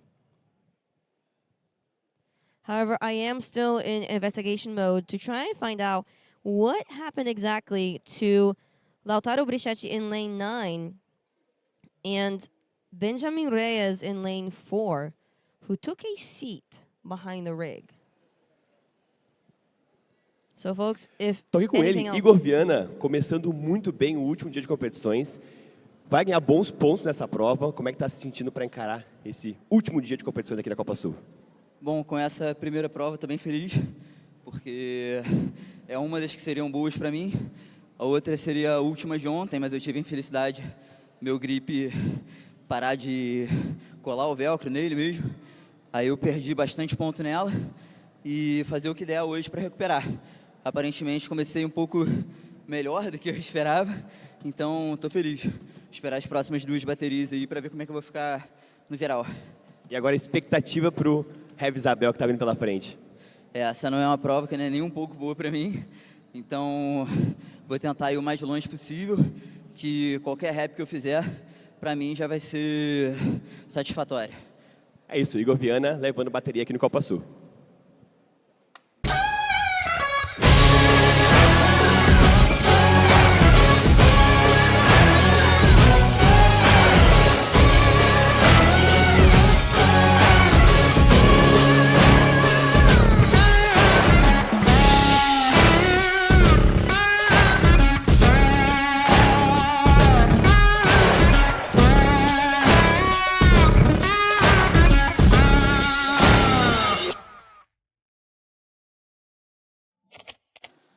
Back here at the 2025 Copa Sur CrossFit semifinals, you just saw Igor Viana talking to Paul Klein, worried about his next event, but we are about ready to start Heat 2 of Event 4 for the male athletes. It's the triple burpee chipper.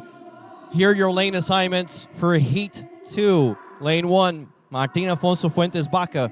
Lane 2, Alain Henrique Pereira. 3, Mateus Gomes. 4, Bernardo Jardim. 5, Vitor Lofi Warzeniak. 6, Danilo Moreira. 7, Juan Ignacio Vrozini. 8, Filemon Souza. 9, Juan Facundo Rando. And 10, Bruno Diniz.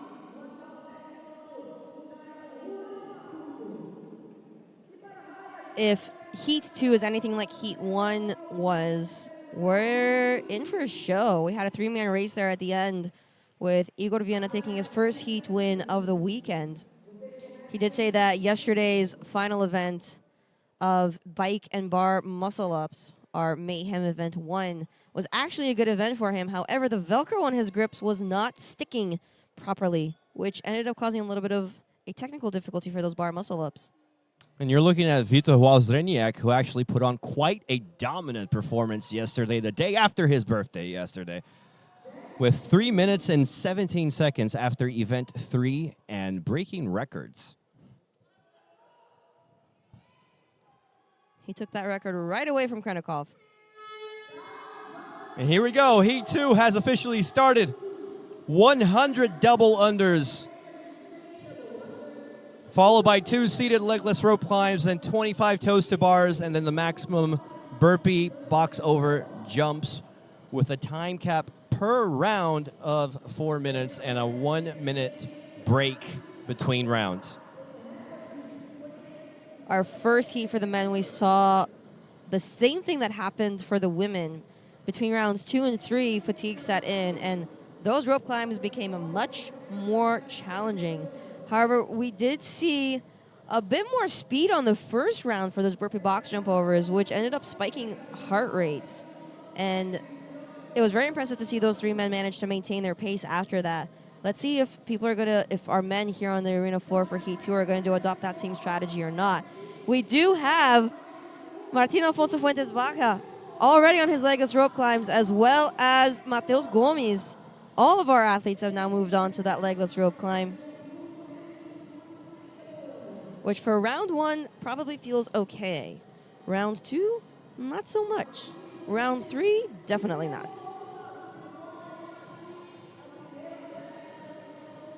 First to the toes to bar, we do have Martin Alfonso.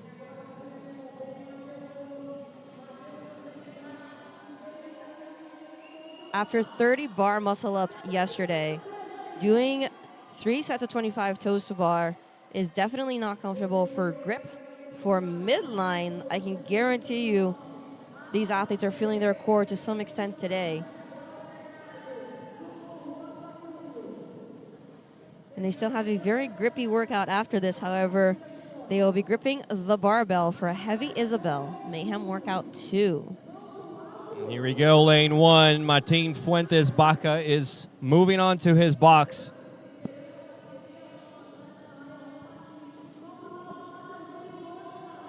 The first to get there by quite a distance. He has 2 minutes, just under 2 minutes to perform burpee box jump overs. And if you've ever done burpee box jump overs, you're going to know that that's a very long time to be performing burpee box jump overs.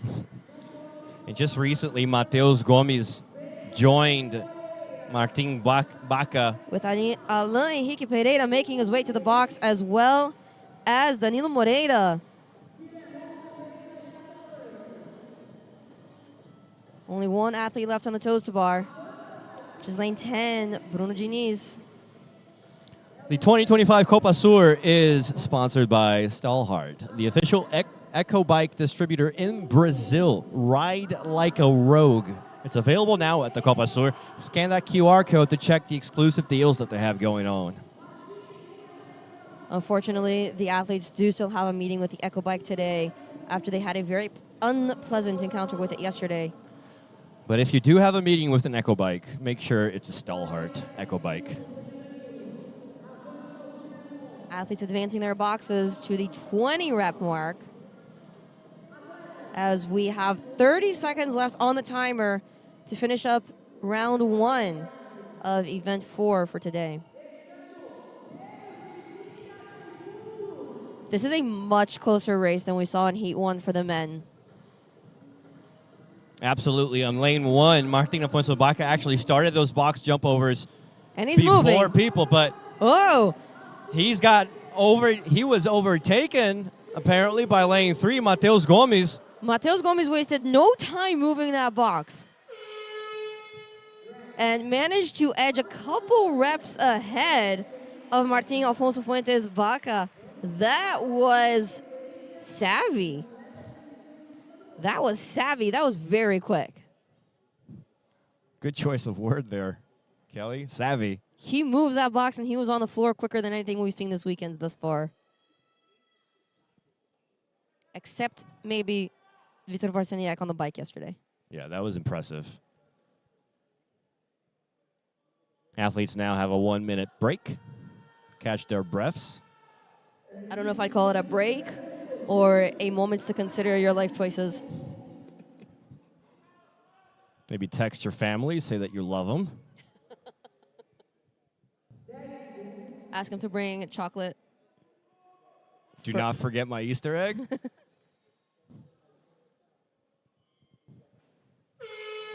Round 2 is on the way.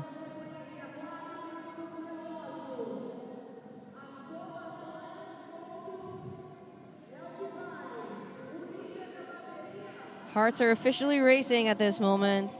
And not because anything romantic has happened, but because they've just been through a very, very tough round. A tough round and a lot of parity after this first round. Probably the heat so far that we have seen with the most parity. Athletes very bunched up.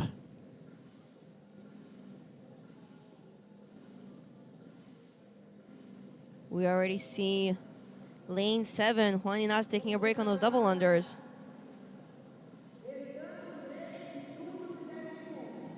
Bernardo Jardim also breaking real quick. Athletes are much more consistent in this heat than we've seen. However, Martin Alfonso is already the first to his rope, as we saw in Heat 1. Mateus Gomes, who edged just a couple reps ahead of him on the last round, also making his way up. I have a feeling it's going to be a 2-man race for this heat. It does look like Martin Afonso Fuentes Baca is very fast on his double unders and the rope climbs, but then Mateus Gomes does seem to reduce that gap on the box jumps.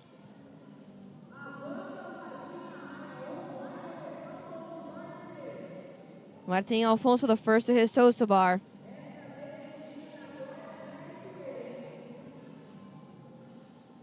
Mateus Gomes still on his second rep, apparently having gotten no rep on his previous attempt. We see lane 6, Danilo Moreira, also onto his toes to bar. Lanes 8 and 9, Filemon Souza and Juan Facundo Orando also getting their gymnastics dose in for this second round. Many of the athletes already advancing to their 25 toes to bar. After 2 rounds, lanes 1, 2, and 3 were the ones who advanced their boxes the most, and so technically it is a 3-person race. A minute 30 left on the timer. But we already have hands up for lane 1, and here he comes. It is Martin Baca proceeding to his box jumps. We'll see how far behind Mateus Gomes on lane 3 is, but his judge doesn't have her hand up. In the first round, Martin Alfonso made it to his box jumps with 2 minutes left on the timer. For the second round, he has a minute 15, which is significantly less time. Alan Hiki taking a slip there off the bar.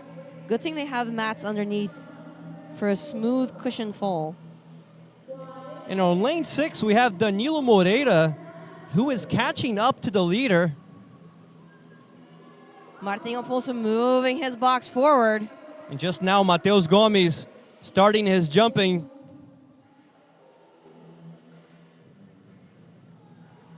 Making his way to 40 reps. Martin Alfonso in lane 1.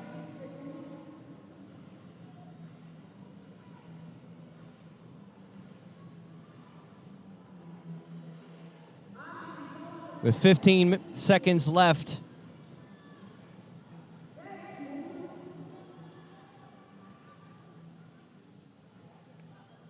Interesting technique by Danilo Moreira, carrying his box backwards. I think that's the first athlete we've seen do this. That is the first athlete we've seen do this, and he's smart about it too. It's much easier to drag it backwards than it is forwards, and much easier to set down. It's always refreshing to see athletes still using some logic even when they're exhausted. And I can guarantee you this is an exhausting workout. You saw there at the end of the round, Matheus Gomes managed to also advance his box. And we now have 3 boxes at the same level. And that is Martín Afonso Fuentes Baca in lane 1, Matheus Gomes lane 3, and Danilo Moreira lane 6. The crowd getting in the mood for the third and final round of the second heat of men's event 4, the triple burpee chipper.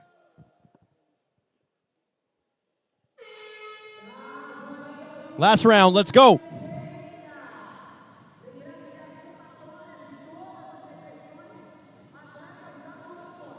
After 2 rounds, it is a 3-person race. However, it is 3 different people. Martín Afonso Fuentes Baca, Matheus Gomes, and Danilo Moreira are 3 boxes pretty much aligned.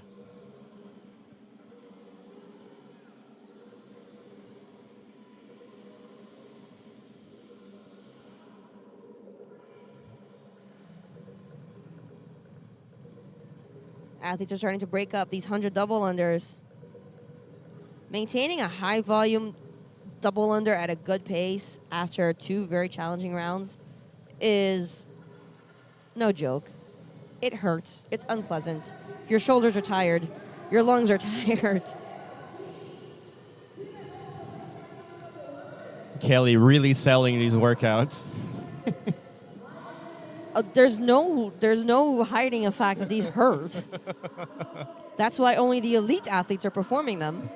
That's why they've made it this far, because they can deal with this pain. However, if you are watching us at home and you have tried any of these workouts, please drop a comment for us and let us know how it went.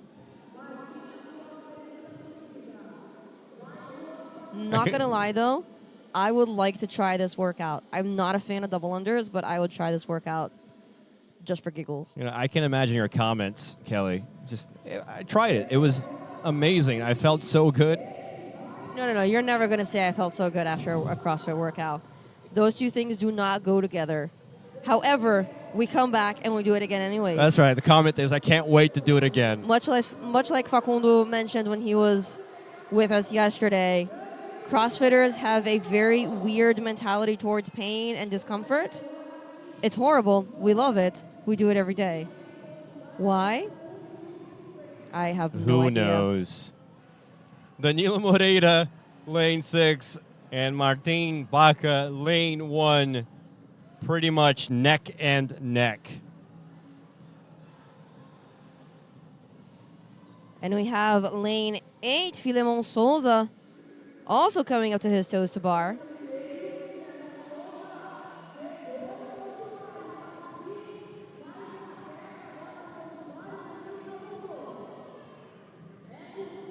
We'll see who puts their hand up first.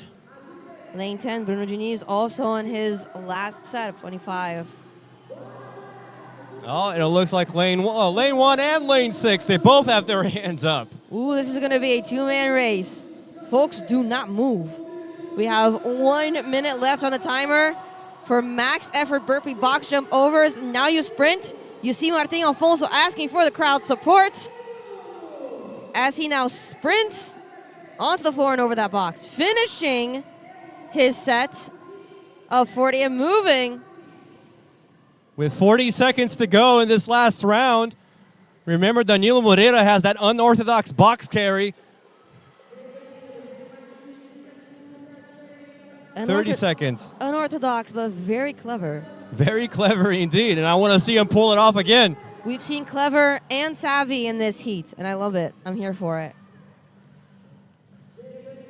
With 15 seconds left, it does look like lane 1 is going to finish the leader here. But here is the box drag from Danilo Moreira.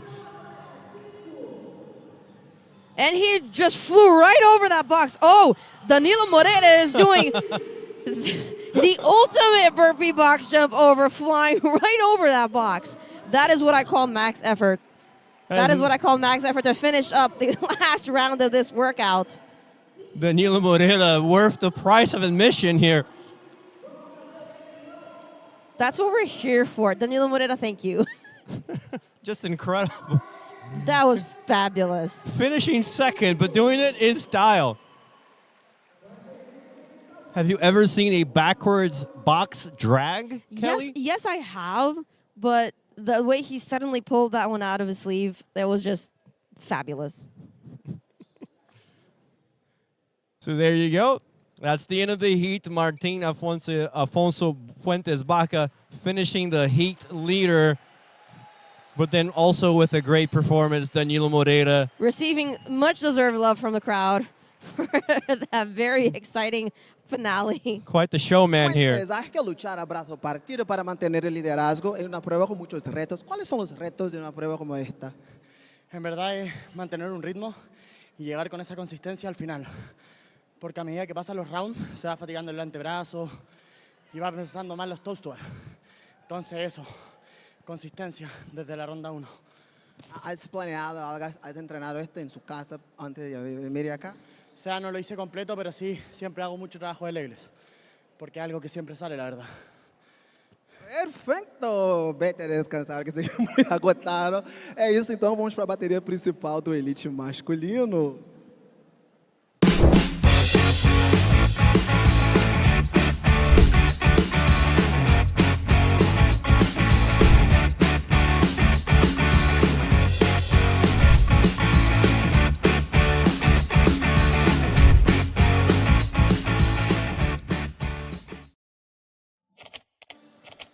Back here at the 2025 Copa Sur CrossFit semifinals after that heat with Martin Baca winning the heat and Danilo Moreira putting on a show of his own.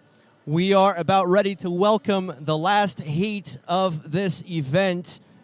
And in this last heat, looking at the leaderboards, you will have your leaders after 2 days of events, with Henrique Moreira in first place and Kalyan Souza in second place coming into today's events. Your lane assignments for this heat. On lane 1, we have Agustin Richelme. Lane 2, Thalisson Martins. Lane 3, Matheus Romão. Lane 4, João Pedro Barcelos. Lane 5, Henrique Moreira. Lane 6, Kalyan Ribeiro de Souza. Lane 7, José Maria de Paula Júnior, Juninho. Lane 8, Jerônimo Boldô. Lane 9, Anderon Primo, and lane 10, Pedro Martins. This is event 4, the triple burpee chipper. It's 100 double unders, then 2 seated legless rope climbs, then 25 toes to bars, and then the maximum reps of burpee box over jumps with a time cap per round of 4 minutes and a 1 minute break between the rounds. There are 3 rounds.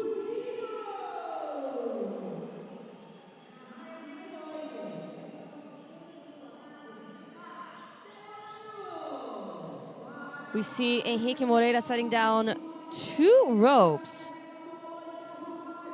which is very interesting. I wonder if one has the potential to bust. And if that is the case, there's nothing more frustrating than you doing double unders and all of a sudden your rope flying away from you and out of your hand. Something that cannot happen in this workout because you have a very tight time cap. And Luis Henrique doing something, again, very savvy. Double checking with his judge what needs to be done exactly. It's always better to double check with your judge prior to the workout so that you do not risk taking a no rep. Henrique Moreira, your leader after 2 days of events. 276 points. Let's go. The last heat of event 4 for the male athletes. 2 tickets at stake to go to the CrossFit Games in Albany, New York. your top 10 men this weekend. If you are just joining us, welcome to COPA SUR 2025. This is the English language transmission. I am Kelly Z, joined by Lucas, and we are on the third and final heat of the Elite Men for Event 4 this weekend. Your top 10 male athletes hitting the triple burpee chipper.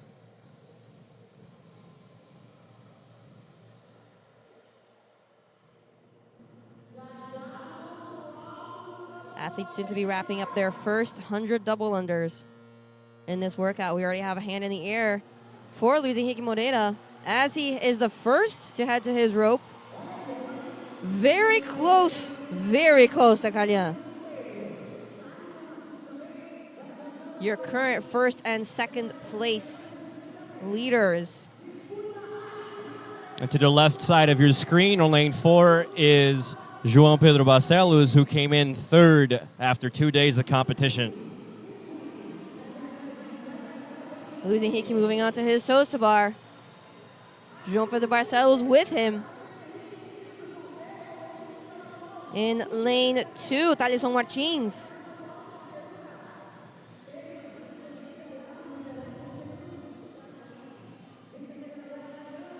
On your screen, we see the men finishing up their first 2 legless rope climbs, hitting their first set of 25 toes to bar.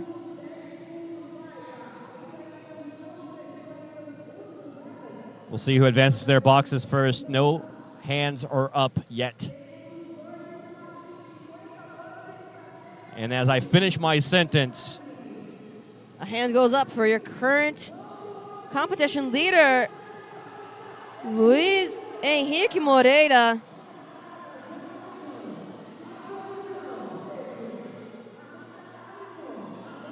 And in lane 4, we see João Pedro Barcelos with a first rep of a clean burpee box jump over, but his second rep was already a regular burpee box jump over. The emotion lasted very, very little. with just over 1 minute left on this first round. 2 athletes left on the toes to bar, finishing up. We see Matheus Romão advance. As well as José Maria de Paula Júnior, Juninho. And here we go. It's Henrique Moreira advancing his box, but not far behind him is João Pedro Barcelos. We have a very synced heat. And also Thaleson Martins.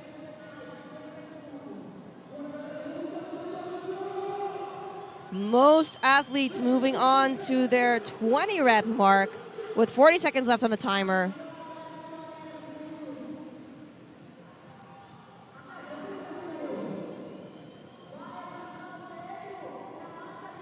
.30 seconds left.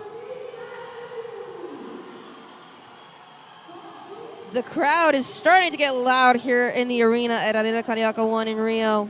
And Pedro Martins on lane 10 is actually the first to separate. Luis Henrique Moreira also moving. We have 4 athletes, 5 athletes, 6 athletes moving to the 30 rep mark.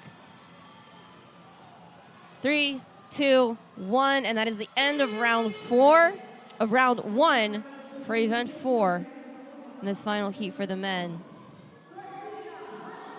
Now we have a 1-minute breather for these athletes to try and stabilize their heart rate before hitting the next set of 100 double unders. This is a very spicy workout. You have no moment of real recovery, even in that 1 minute gap that they have between each of the rounds. It's really not that much time to recover. Deep breaths, a mental reset before hitting the next round.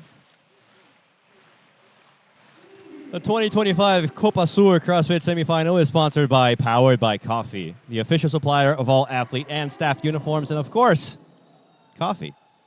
It's the official apparel of South America's CrossFit Elite. Performance starts with what you wear and what you drink. Powered by Coffee, everything you need for your WOD in one place, as we have officially started round 2. It is no joke how much coffee I've had from Powered by Coffee this weekend.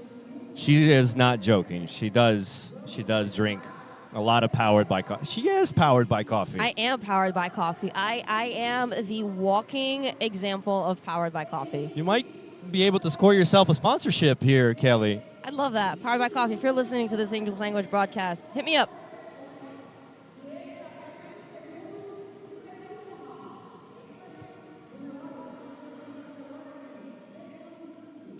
Coming up in the 3-minute mark of this round 2, a heat that, just like the last heat, has started with a lot of parity between these athletes.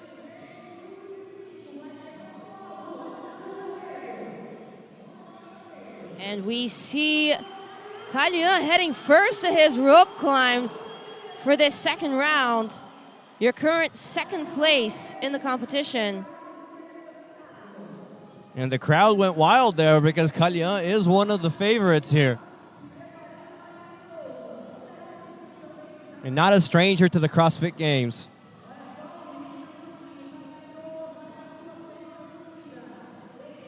All of your athletes getting ready, if not already on, their 2 reps of legless rope climbs. And this is where your grip really starts to take a beating. João Pedro Barcelos is already starting his toes to bars, but so is Henrique Moreira, and so is Kalyan, and so is so many others. There's some parity here. This is definitely the most discrepant heat that we've seen thus far amongst all of the heats, with many athletes being neck and neck on these reps. And we're seeing athletes breaking up these 25 toes to bar. Now, it's valid to remember that not only is this a very grippy workout in and of itself, it's very grip-centered between the double unders, the legless rope climbs, the toes to bar, but athletes also had 30 bar muscle-ups to do yesterday and a clean complex, all of which require very good grip strength. So athletes are coming into this third day already very fatigued. There you go, João Pedro Barcelos and Henrique Moreira proceeding to their boxes. And here's Kalyan. And lane 2 and lane 1 also going to their boxes. Man, this is a fight. We have some sync action here between lanes 4 and 5. João Pedro Barcelos and your current leader, Henrique Moreira. In lane 10, Pedro Martins also doing his jumps. Whose box is going to move first is the question. Henrique Moreira moving his box first. Your current leader, but maintaining his Pedro position. Martins in lane 2 also, Thalisson Martins and Agustin Riquelme. Agustin Riquelme also using Danilo Moreira's strategy of backwards dragging that box. Joining them right after is Kalyan, and right after that, João Pedro Barcelos. This is a fight to the finish with 15 seconds left to go in round 2. We're seeing a very different strategy from these athletes than we saw in the previous heats, where they are not trying to hold pace, they're just trying to push pace on these burpee box jump overs. 3, 2, 1, and we are done with the second round for the final heat of men for event 4. But if you look at lane 2, Thalisson Martins managing to advance that box at the very end. And now he's unofficially, he's unofficially, but right now the leader. He's officially the leader for the moment. For the moment. Going into the third and final round here. I'm loving all the savviness in this heat.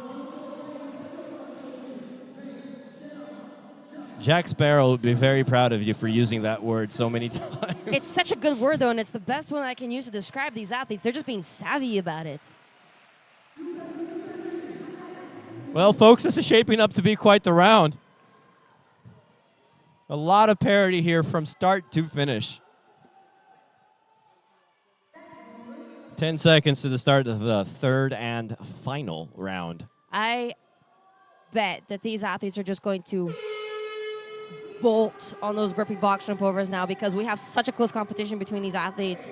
It's now or never Even though athletes do still have 2 more events today, including a heavy Isabel for event 5.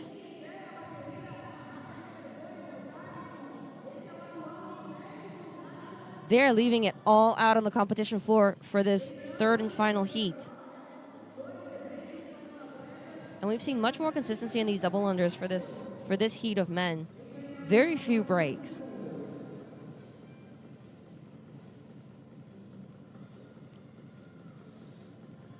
Once again, this is the last heat of event 4. After this, we will have the next event, the Heavy Isabel event. So do not go anywhere. Make sure to stay tuned for that because a heavy barbell is always an adventure. Your current leader, Henrique Moreira, heading up the rope, followed very closely behind by Canyan.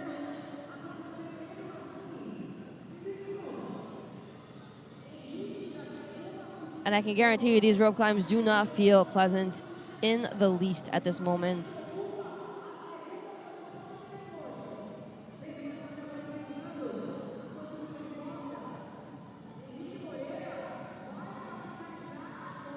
Let's see who goes to their toes to bars first here.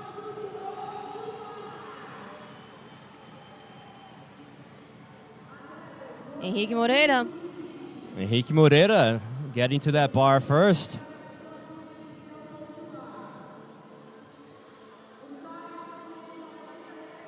Tucking and kicking, a very short, very quick arch hollow. Focusing here more on speed than anything else. And already a first break. Again, 25 double unders for this 3rd round after having already completed 50. 6 seated legless rope climbs and 30 bar muscle ups yesterday. Grip, core, shoulders are all feeling the heat right now. Joining him with those toes to bars is lane 2, Thaleson Martins, who is currently your leader of this heat. All of the pulling motion as well. Lats are very fatigued by this point. So even pushing down on the bar to perform the toes to bar is not feeling pleasant whatsoever right now. Hanging, pushing, pulling, tucking, anything is going to hurt at this moment. You see the judge's hand up there for Henrique Moreira, and the crowd is getting into it because they know that this will be quite the finish. We've got 1 minute left on the timer. Henrique And Moreira here goes advances. Henrique Moreira asking for the support of the crowd. He is by himself, but he needs to make up the gap there. I don't think he even needed to ask for the support. The crowd's already behind him. And he's advancing his box. He is solo with just over 30 seconds left on the timer. And here comes Thaleson Martins, Henrique Moreira, just a couple of reps in front of him. It is sprint time. With 25 seconds left.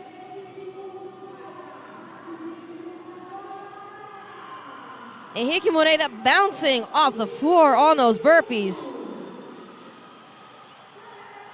10 seconds left. Is there a trampoline on the arena floor? Or are we going to see someone advance this box? 3, 2, 1. Henrique Moreira advancing his box. Beautiful work by your current leader, Henrique Moreira. And the arena is on its feet.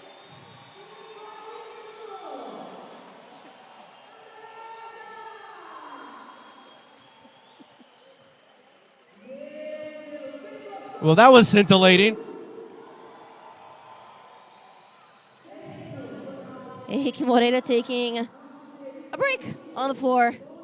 Well-deserved break. That was very impressive work by these athletes. For this first event of the day, we have 2 more. Make sure to stay tuned and stick around with us. Coming up is a heavy Isabel, a classic in the CrossFit realm. 30 snatches for time. A regular Isabel is 95 pounds for the women, 135 pounds for the men.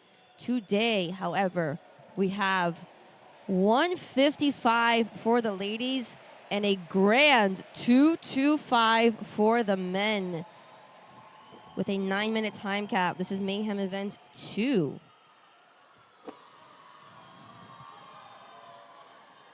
You're watching Henrique Moreira thank the crowd there with his performance, and we're going down to the floor to talk to him.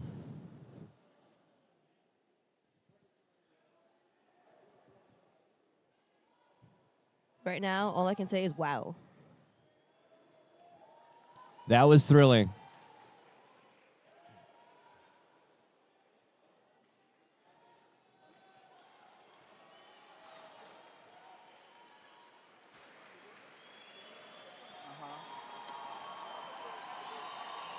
The crowd is getting very loud. Luiz Henrique Alves Moreira, que está levantando a torcida aqui na Arena Carioca 1 da Copa Sul. Se você está aqui no Rio de Janeiro e ainda não veio, vem aqui, dá para ver o show final, que temos mais 2 provas. Isso que é importante, você amanheceu líder da competição, continua líder após essa primeira prova, mas a gente está vendo que não é muito simples. O Thalisson ali, bem colado, bem perto de você. A gente sabe que 2 provas realmente pode ter que ter alguma modificação no leaderboard. Como se manter calmo, sabendo que, a depender do que acontecer, você está com o seu carimbo para Albany, em Nova York, para competir pelos CrossFit Games e sendo, de novo, como eu disse ontem, o primeiro brasileiro a competir. Na verdade, classificar em teams, times e aí no individual. Não vou mentir que não é fácil. Todos os atletas que estão aqui é de altíssimo nível. Não tem ninguém para brincadeira, como eu falei desde o começo, mas a gente também não está. E, primeiramente, não é pela força do meu braço, é sim de Papai do Céu. Ele que me permitiu acordar hoje bem, ontem também, todos os dias. E chegar até aqui, ele tem me dado a oportunidade. Mas pode ter certeza que ele não me deu de graça isso. Venho lutando aí há alguns anos para poder ter essa conquista, junto com o meu coach, com a minha esposa, com a minha família, com todos os meus patrocinadores, e poder estar vivendo esse momento é incrível. Então, independente de qualquer medo, independente de qualquer insegurança, incerteza, a gente tem a fé que ela está seguindo à frente e podendo permitir, pela graça de Deus, fazer isso daqui. É isso aí, Luiz Henrique Alves Moreira para todo o país.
Welcome back to the 2025 Copa Sur CrossFit semifinals in Rio de Janeiro, Brazil. This is the English broadcast. I'm Lucas Olivieri. Joining me is Kelly Z with the knowledge, Paul Klein and Fabio Brocco interviewing the athletes on the floor. That is the end of event 4, the triple burpee chipper, and it ended with a bang, Kelly. It ended with a very, very exciting bang. We had quite the run there right at the end between our top contenders, Henrique Moreira and Thalisson Martins, who was in lane 2. Henrique Moreira he woke up this morning and he was like, I'm in first place. Nobody is taking this from me. I am going to burpee box jump for my life. And he did exactly that. With quite the show there at the end. Once again, that is the end of Event 4. But do not go anywhere because shortly we will be starting Event 5. Event 5 is the Heavy Isabel. And your current overall standings at this moment after Event 4 is Maria Quintero in first place with 340 points, Patricia Gonçalves in second with 324, and August Haag with 313 points in third place. Caroline Ferreira is close behind in fourth with 286. This is going to be a very determining event for these athletes. Isabel, if you are new to CrossFit, welcome to the girls. Isabel is a workout that is intended to be a sprint. It's a 30 rep snatch event. Originally 95 pounds for the women and 135 pounds for the men. However, today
barras de access para atletas.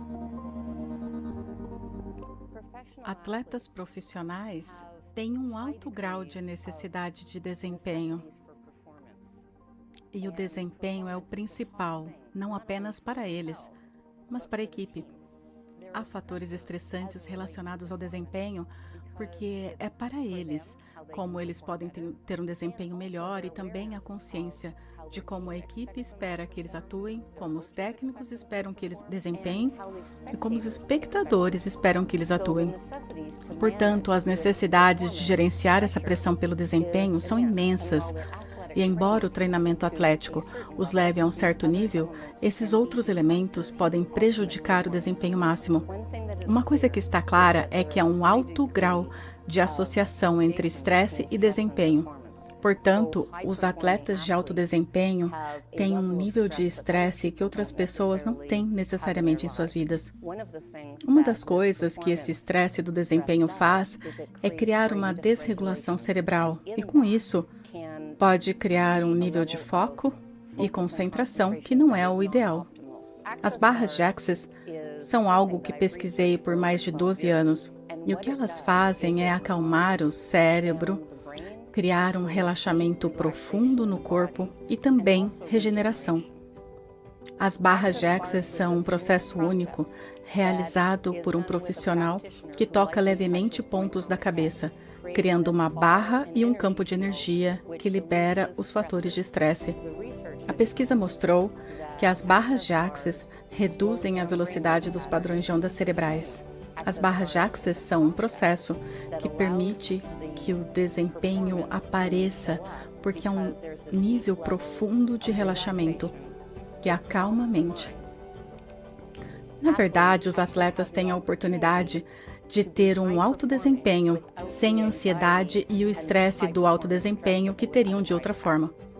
Em última análise, isso os torna melhores como atletas. Atletas profissionais começam porque gostam do jogo, e os fatores de estresse para o desempenho são algumas das coisas que os afastam do verdadeiro desempenho. As barras de Access liberam os fatores de estresse que os impedem de ter bom desempenho e as habilidades naturais deles.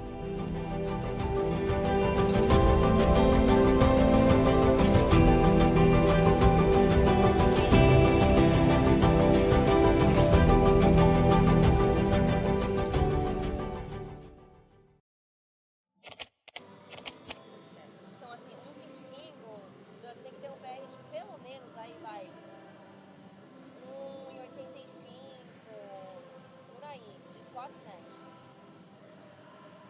Tem um power, cara, pra você mandar um touch and go aí, 1,95, talvez. 1,85.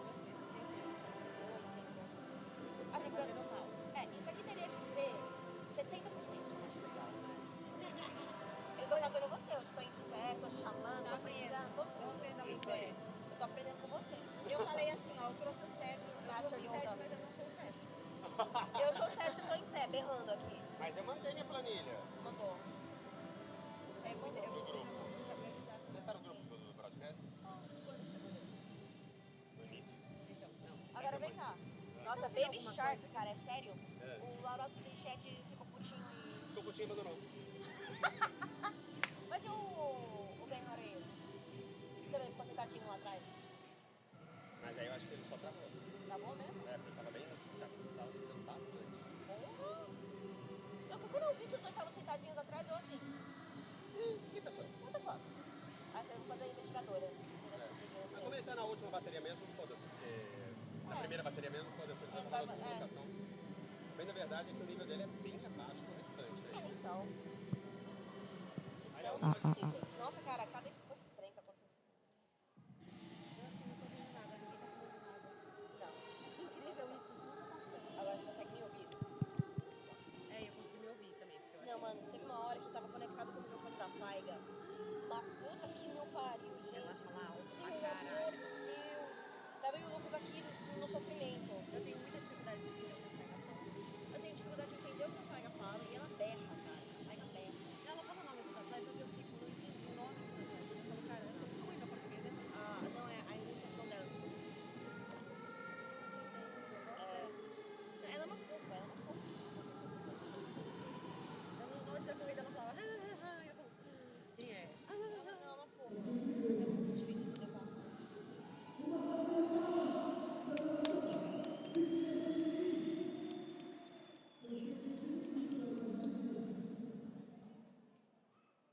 Baby Shark, sacanagem.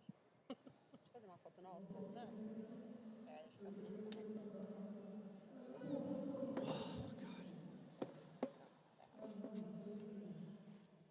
Lucas! Ei, caralho, desculpa, foi vídeo. Aprendi uma tira. Aí.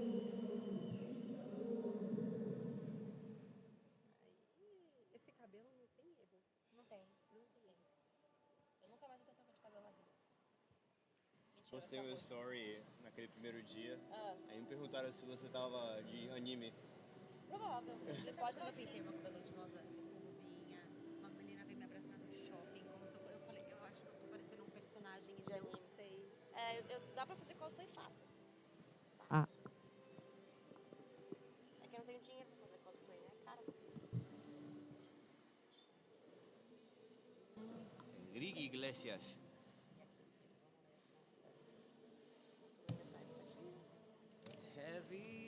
Isabel. Essa bateria vai ser foda.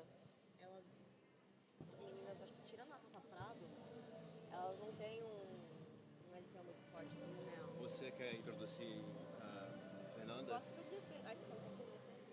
Não vou não. Em mim? Eu falo special guest, aí você...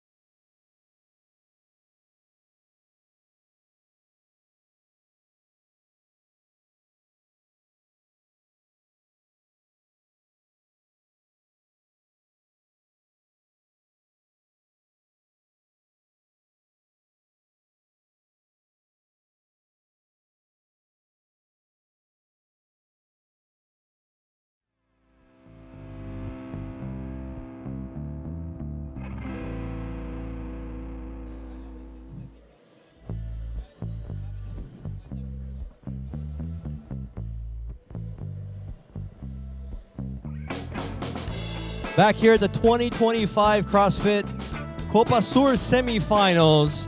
After the first event, we are getting ready to start event 5, the second event of the day, and we're going to open with the women athletes.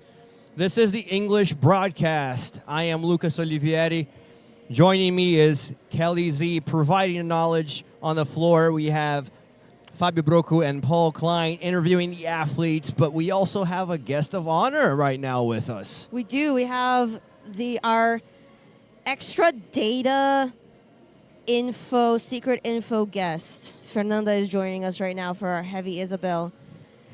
What is in front of you? You have a very colorful sheet in front of you. What is that? Can you tell us? Sure. So I've been studying these athletes and the leaderboard, and we have so much to come today. We do. Who should we look out for based on your data sheet, on your Excel sheet? What do you have? Well, if we consider PRs and also the event we have in 2024, I will say some names. Okay. Aline Cabral. Absolutely. Sure, she did so well in a similar event last year. She was second. Also, Bruna Bax, she has this load represents 70%. 76% of her PR. That's a good number. Sure, so it must be really smooth for her. Fernanda Dotto.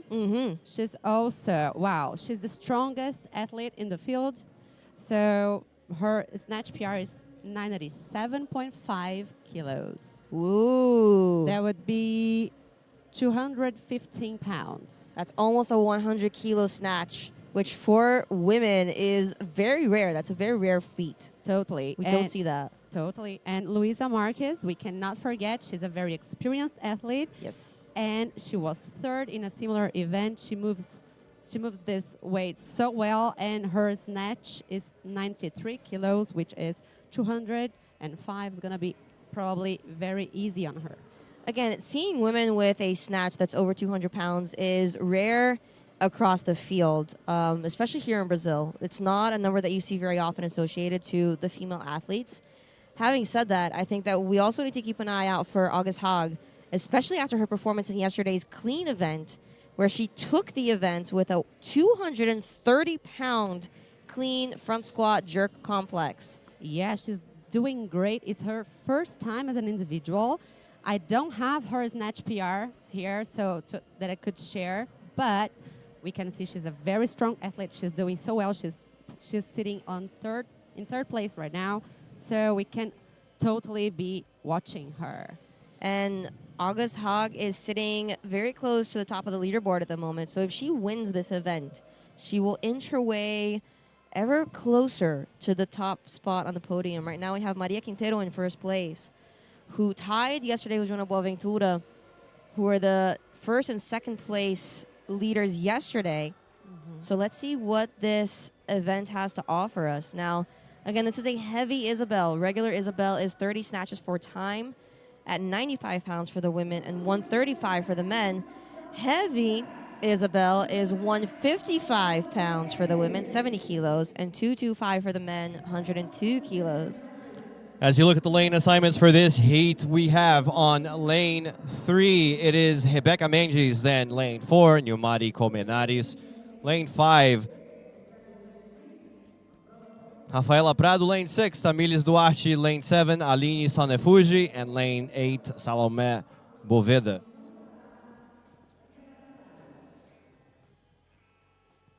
Just a quick remind here is that most of these athletes are going to struggle with this weight, with this load.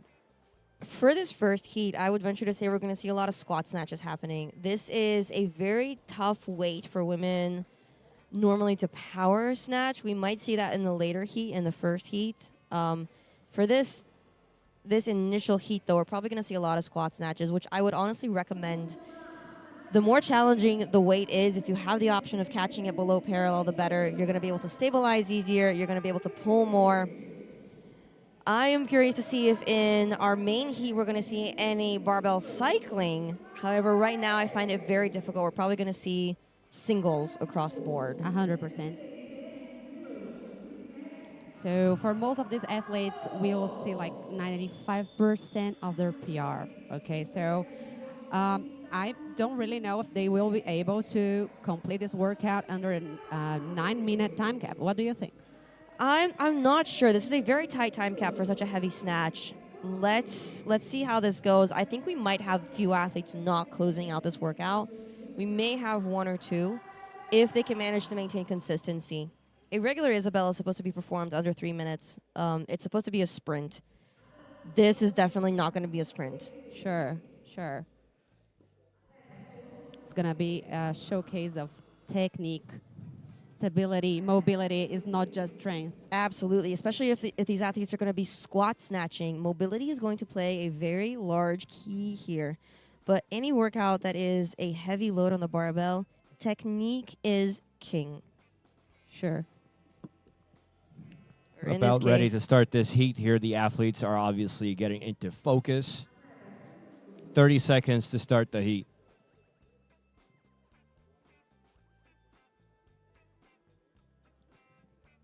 Rafaela Prado is the strongest in this heat.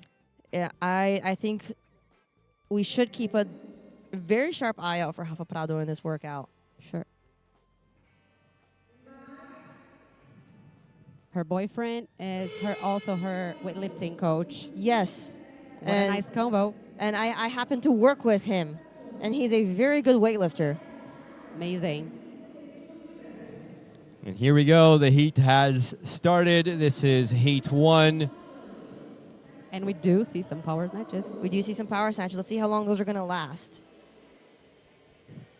We have 4 heats for the women athletes in this event, which is different from our last event that had 3 heats. This event is really important that athletes take their time. Absolutely. You cannot rush it. If you miss one, it's going to be really bad. And we already see athletes struggling with these snatches. This is a heavy load. Athletes are taking their time.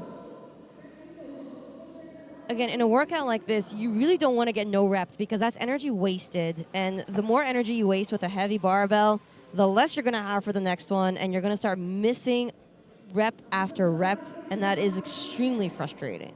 Sure, I guess you have to be really strict, like very religious about how you approach the bar. Absolutely. And we mentioned this yesterday with the clean event as well. You have to approach that barbell with the intent of making the lift.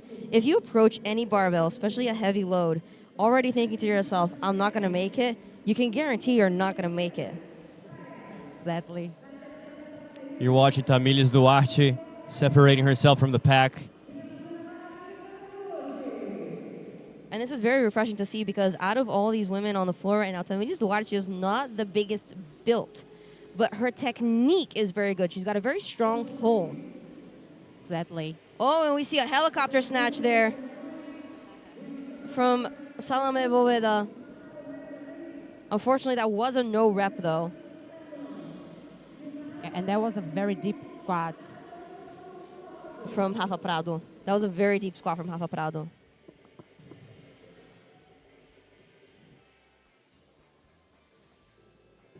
Nilmari. Nilmari Colmenar is also with a very deep squat, however, unable to stabilize that barbell overhead. Tamires Duarte, the only one moving forward to the 15 rep mark, which is halfway. An impressive time. Less than 2 minutes and 30 seconds. She successfully completed 10. And she is power snatching all the way through thus far. Again, though, her technique is probably the cleanest that we see on the field right now. She's got a very good pull. She's got a good setup and a very strong pull. And considering what all these athletes have done so far, if you really need your legs, that might be a problem. Yes, 100%. And again, these athletes had 2 very leg-heavy days prior to this. So if you can power it, it's gonna be great for you. Absolutely. I mean, I can't, so not for me. I'm just gonna watch. The 2025 Copa Sur CrossFit semifinals is brought to you by Brave. It's robust, it's reliable, it's built for competition. It's the best gear for your box. It's the official equipment of Copa Sur 2024 and 2025. That is 2 years in a row. Free shipping for purchases over 5,000 reais.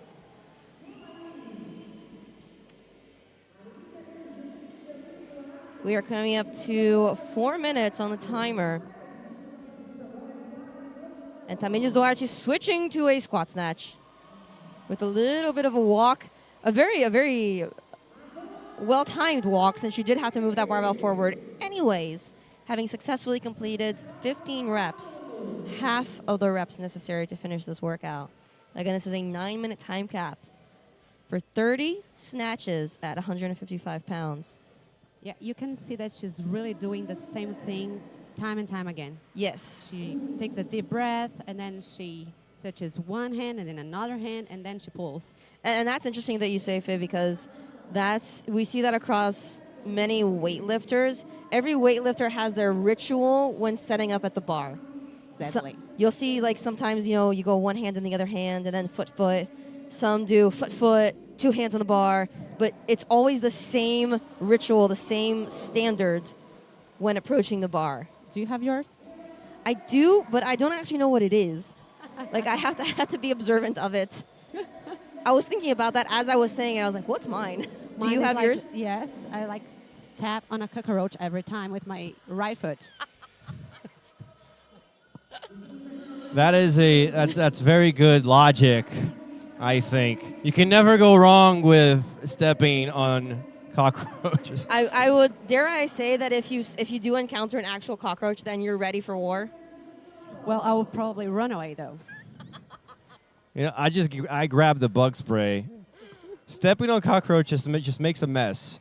It does. Let's get back to the snatches. Yeah, let's folks. not talk about. Let's go back to the snatches. If you are joining us now, you are watching Women's Event 5, Mayhem Event 2, Heavy Isabel. We have 2 athletes moving forward. That's now. right. Dominating your screen thus far is Tamires Duarte, and then in the red jersey is Aline Stanefuji. You've been watching them since the very beginning. Aline Stanefuji, the smallest athlete in the arena right now, showing a very good consistency with that barbell. Yeah, she weighs 60 kilos. She's very light. Yeah, impressive. But again, she's got a very good third pull there. She's got a good extension, a good triple extension before she gets under the bar, and she's pulling herself under the bar very fast. And she was at this arena last year. Yes. She placed 19th in teams. Which is a big jump. Exactly. To be where she is this year, individual.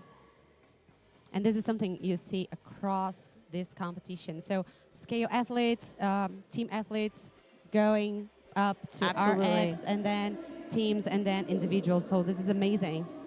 We're seeing a lot of prior team athletes as individual athletes this year.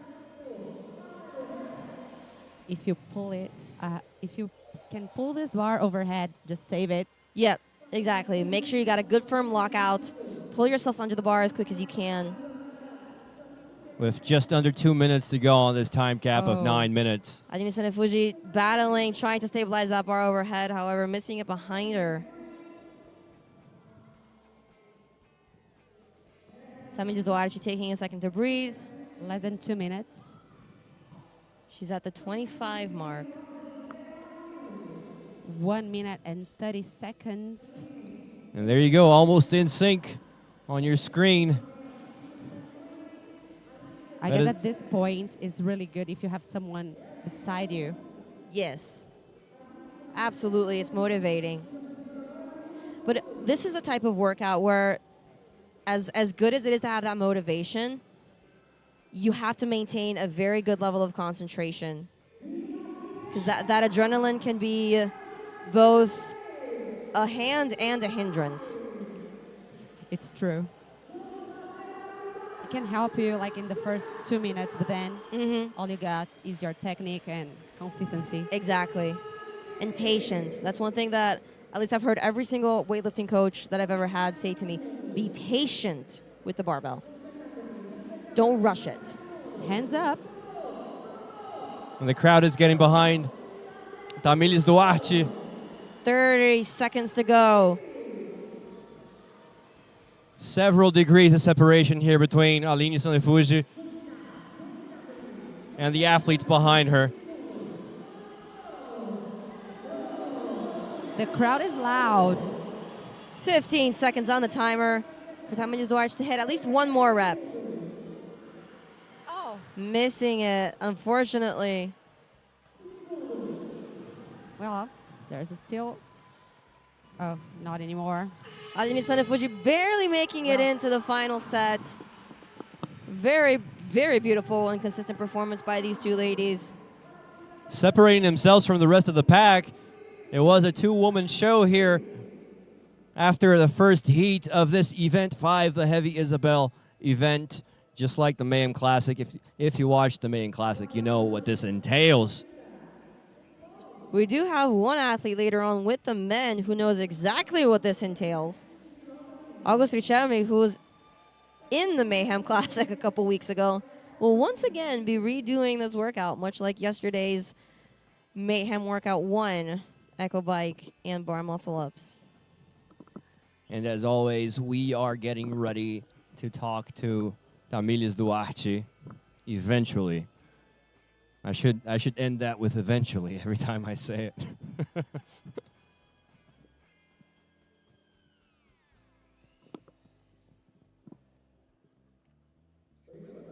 Duarte, do Ceará para o mundo. Faltaram apenas 2 repetições para fechar esse Heavy Isabel. Como é que estava se sentindo? E a gente sabe que a gente teve uma prova de leggers antes e bastante torso bar, então a pegada estava prejudicada. Foi uma junção de tudo, né? Acabaram com as pernas, depois os braços, mas para o dia de hoje eu estava confiante porque eu sabia que a prova era boa para mim. E graças a Deus deu tudo certo. Temos ainda uma prova pela frente. Como é que está assim, se sentindo para finalizar seu dias aqui na Copa Sur?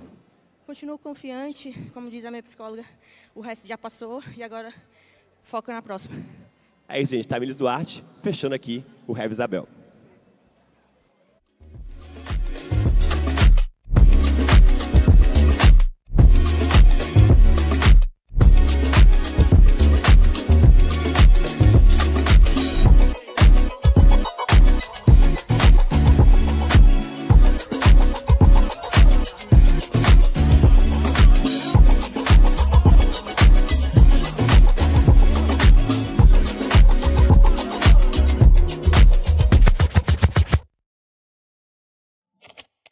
Back here at the 2025 Copa Sur CrossFit semifinals, you just saw Tamires Duarte give a shout out to her therapist with a great performance there. We're about ready to start, though, the second heat of this event 5.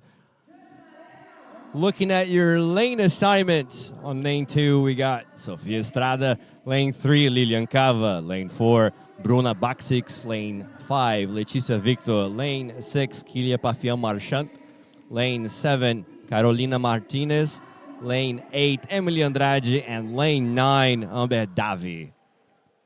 And we've got our drone following the athletes into the arena right now. Our drone who has been the superstar this weekend. Shout out to the media team. Emily Andrade did a very good workout this morning, so we really hope that she can climb up a little bit. Yes, on the for leaderboard. sure. Now, Fe, what data do you have for us for the women in this heat? What can you tell us? Well, Emily was 4th last year at COPA SUR and in the snatch event. This load is not quite heavy because it's 80%, so I guess she can really do well. And once again, this is the event 5. It's the heavy Isabel from the Mayhem Classic with a time cap of 9 minutes. It's 30 snatches with 155 pounds on the bar. We see all athletes coming in with their belts this time. Again, even if this is a doable load for these athletes, it's a high volume for 155 pounds. Yeah, we also should look out for Bruna Bax because it's her 4th COPA SUR and she couldn't do this event last year due to an injury. She will be able to do this today, so it's going to be awesome. You're listening to the English broadcast of the 2025 COPA SUR semifinals. I am Lucas Olivieri. Joining me is Kelly Z, providing all the knowledge and commentating. We have Fabio Brocco and Paul Klein interviewing the athletes, and our guest of honor is Fernando Surya.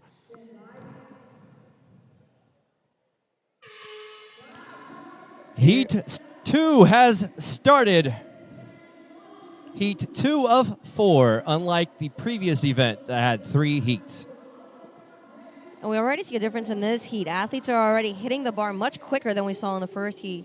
All the women in the first heat took their time to even get that first rep up.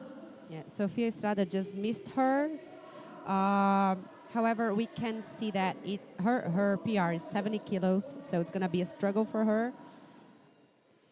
However, we see Leticia Vitor and Bruna hitting these with quite a bit of ease, as well as Emily Andrade at the top of your screen.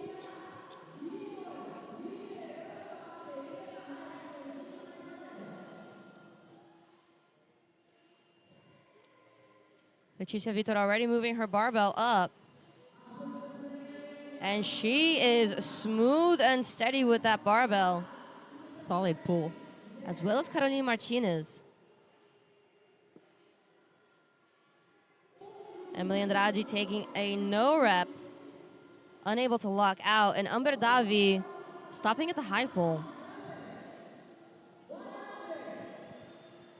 The athletes are not taking more than 10 seconds to try another rep. So missing one means at least 20 seconds. Exactly. But we are seeing athletes just plowing through these snatches much quicker than we saw in Heat 1.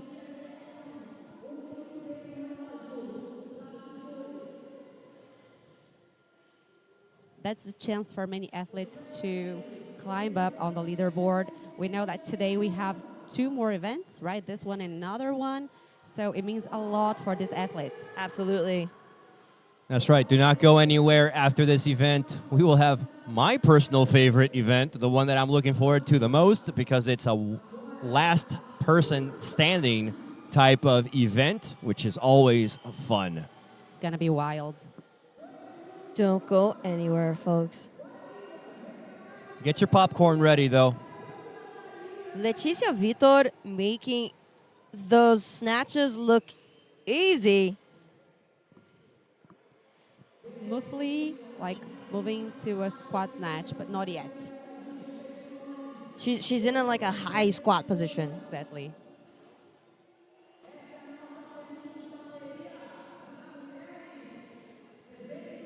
You see Bruna also moving ahead, right behind Leticia Vitor. I'm impressed by Leticia Vitor. What a beautiful snatch. It's a very steady snatch. She did just get no rep, though, as we said that. Maybe we shouldn't comment. You just jinxed her. Leticia, I'm so sorry.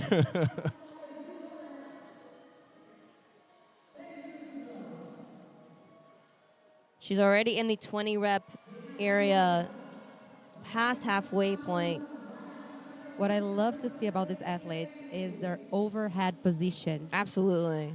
So good, so stable. Because if you don't pull it well, it's going to be slightly in front of you, and it's going to be much harder than it should. And Absolutely. for 30 reps, it's not a nice one. And it's just harder to lock out overhead. on your screen right now, fighting for your attention. On the right side there, you have Leticia Vitor, and on the left side, you have Bruna Baksix. First squat snatch for Leticia Victor, right? Yes. And she has done 20? Has she? She's completed 20. She's on to the 25 mark. Wow. We are almost at 4 minutes. I am almost certain Leticia Vitor is going to be the first one to finish this workout. You jinxed her once, Kelly. I'm confident. I'm confident in Leticia Vitor. I trust her. Actually, she's picking up her pace a little bit, isn't she? She is. She's hitting this barbell quicker. Still consistent, still maintaining a very strong pull. She's pulling herself under that barbell very quickly, which is allowing her to have a very good lockout. Yeah, and Bruna Bax is also doing a great job here. She's being that religious to the approach to the bar, so it's amazing to see. True enough. Oh, there she goes. Bruna passing.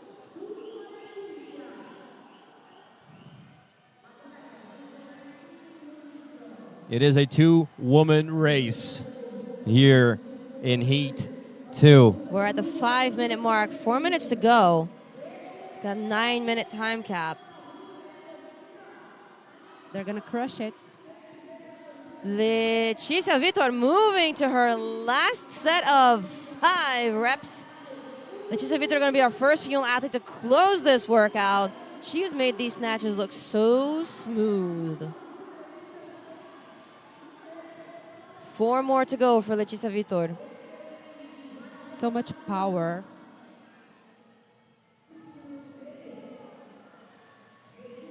A little unsteady, but still a valid rep. Now is that moment where you do not want to let adrenaline get in the way so that you don't start hitting misses.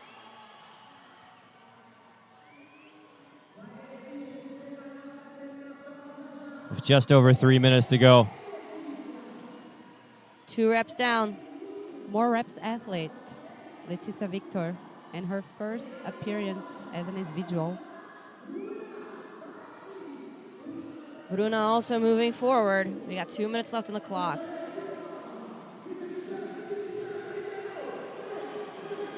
And the crowd is getting into it. Leticia's got 1 more to go.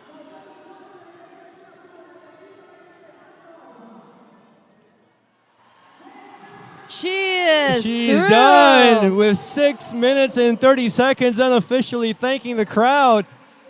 Look at that smile. The first athlete to finish this far. Beautiful. I would also be smiling that big if I had just completed 30 snatches at 155 under 8 minutes, under 7 minutes. She sits in front of Bruna Baksix to cheer her on. Bruna, the second to finish. Just 35 seconds later. Bruna was sitting in 20th, so she's probably going to climb up after that one.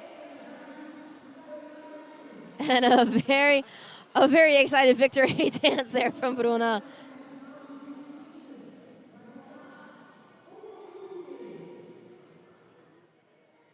As the last event is very difficult for athletes because they can be very skillful, they can do it fast, but they cannot make mistakes. Exactly. So exactly. Every score will make a big difference. 100%. On your screen, you see the 2 furthest advanced athletes, Emily Andrade and Carolina Martinez. We have 1 minute left on the clock.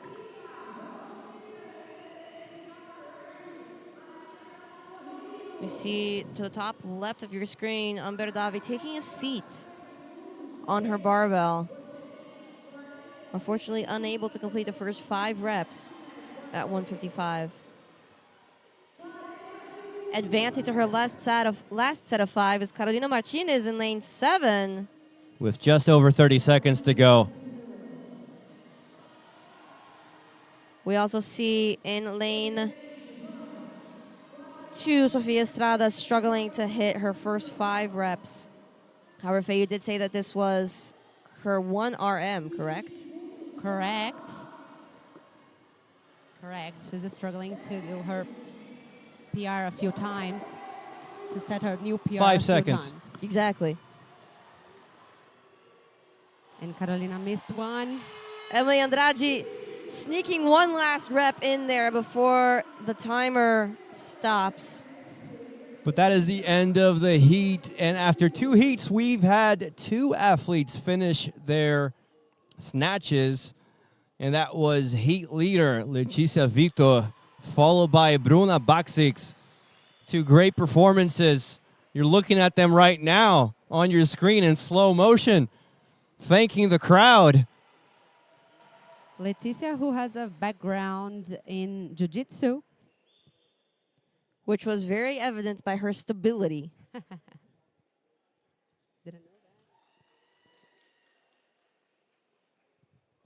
And she thanked the crowd, and then she proceeded to sit right in front of Bruna to cheer her on. We're going to talk to Letícia eventually, shortly, coming soon. In just a moment. In just a moment. Don't go anywhere, folks. Estou aqui com ela, Letícia Victor, primeira mulher fechando o Rio de Janeiro na Copa Sur. Como é que tá o coração agora? Bem feliz. Muito feliz. Snatch é um movimento que eu gosto muito. Squat snatch, né? Então, eu estou acostumada a fazer sob fadiga com cargas mais pesadas. Então, acho que é um dos movimentos top 1 para mim. Aproveitar agora e chamar essa torcida que está em casa, que não pôde vir aqui para torcer, para continuar assistindo. Temos mais uma prova para fechar a sua participação no Copa Sur esse ano. Galera, família, amigos, conectem lá no YouTube Copa Sul e venham torcer para mim, beleza? Beijo! É isso, Letícia Victor. Voltamos com você tá em cima.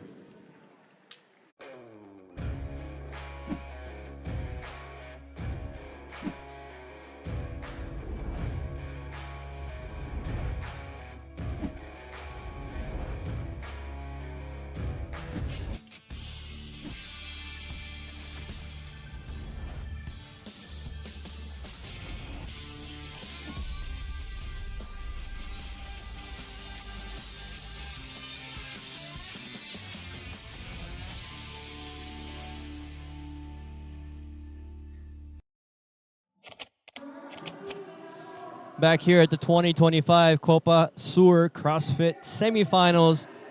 We're about ready to start Heat 3. And here are your lane assignments.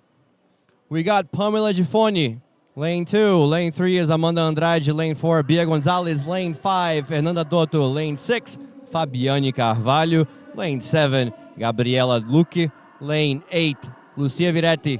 And lane 9, Priscila Gorges.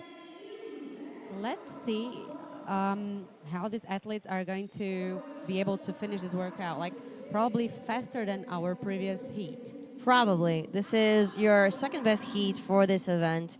And we have quite a few strong athletes in this event. Who should we look out for, Fib, based on your data? Well, Fernanda Dotto for sure, as she has the highest PR, 97.5 kilos.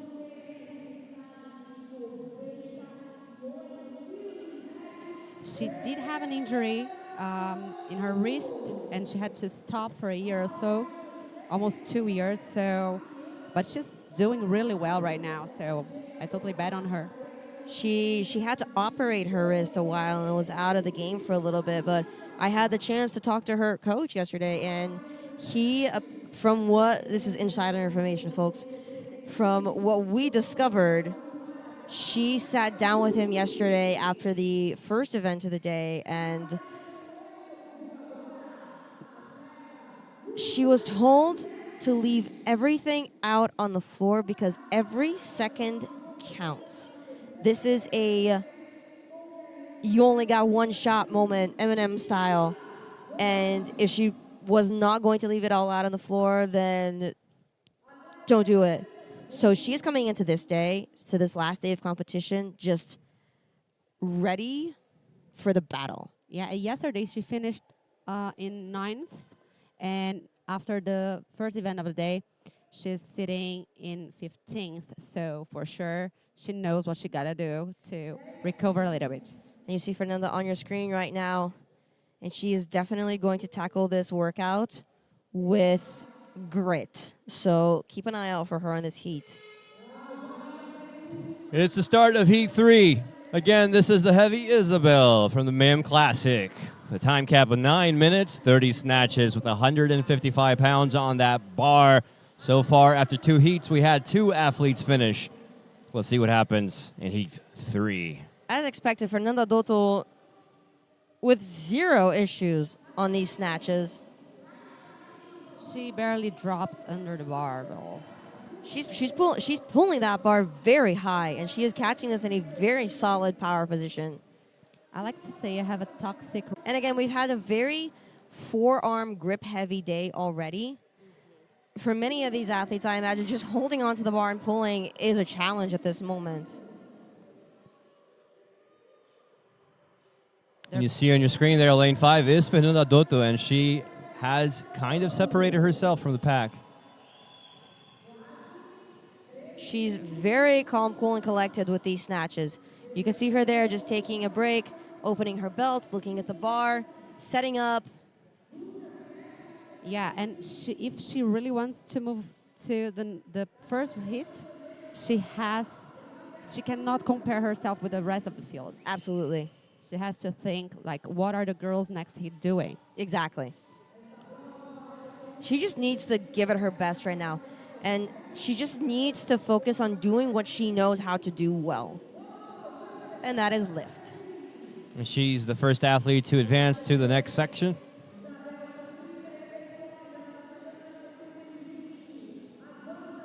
You can see her very calm with this barbell. 2/3 are done.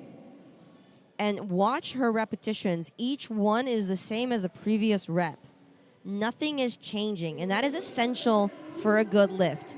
The more you can copy, paste, Control-C, Control-V your reps, the better. Exactly.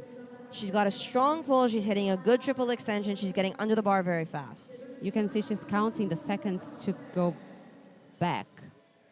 Which is a very intelligent move. That means that the athlete knows themselves. Viretti is doing really well as well. She is. She's a very strong athlete as well. We've seen that thus far in the competition. It's her 3rd time at COPA SUR. And she's catching these squats and coming up very quickly. But she's getting under the bar very fast as well.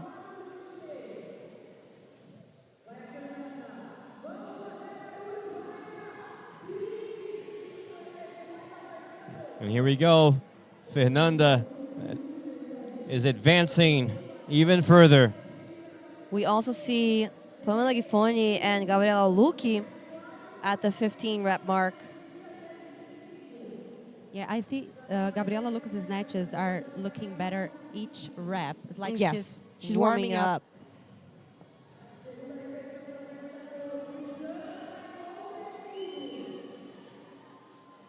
Just crossed the 5-minute mark. I'm loving to watch Fernanda because she's not overly excited about it. She's being very methodical about this. She's not being rushed. You can see that the expression on her face has not changed at all from the beginning of this workout. She's very confident.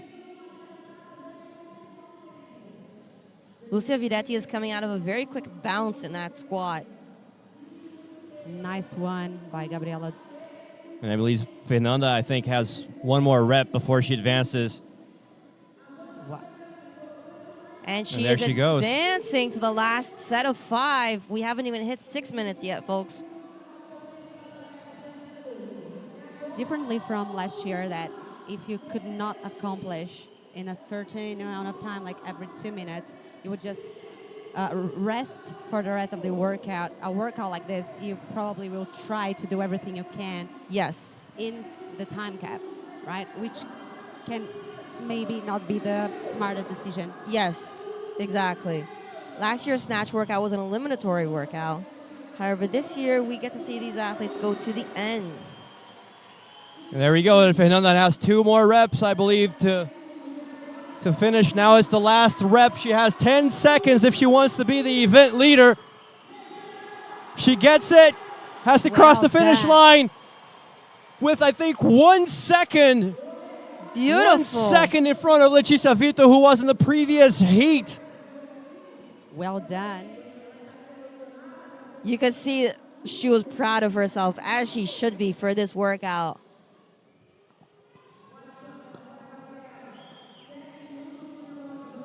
She's gone over to speak to her coach. So Fernanda Dotto with 6:34 unofficially. Letícia Vitor in the previous heat, 6:35 unofficially. I guess she was also trying to compensate for the barbell complex we had yesterday. Yes, in this conversation that we were having yesterday, her coach was saying that it was devastating for her to miss the 215-pound complex, and it put her in a very sensitive spot. And when you, as an athlete, when you come into a competition with goals and you cannot hit that goal in the workout, it can really, you can take a hit, mentally speaking. Mindset is the prime player in an arena like this. But as I said before, she was kind of snapped out of it by force. When her coach told her, like, for the next events, you either do it well or you don't do it at all.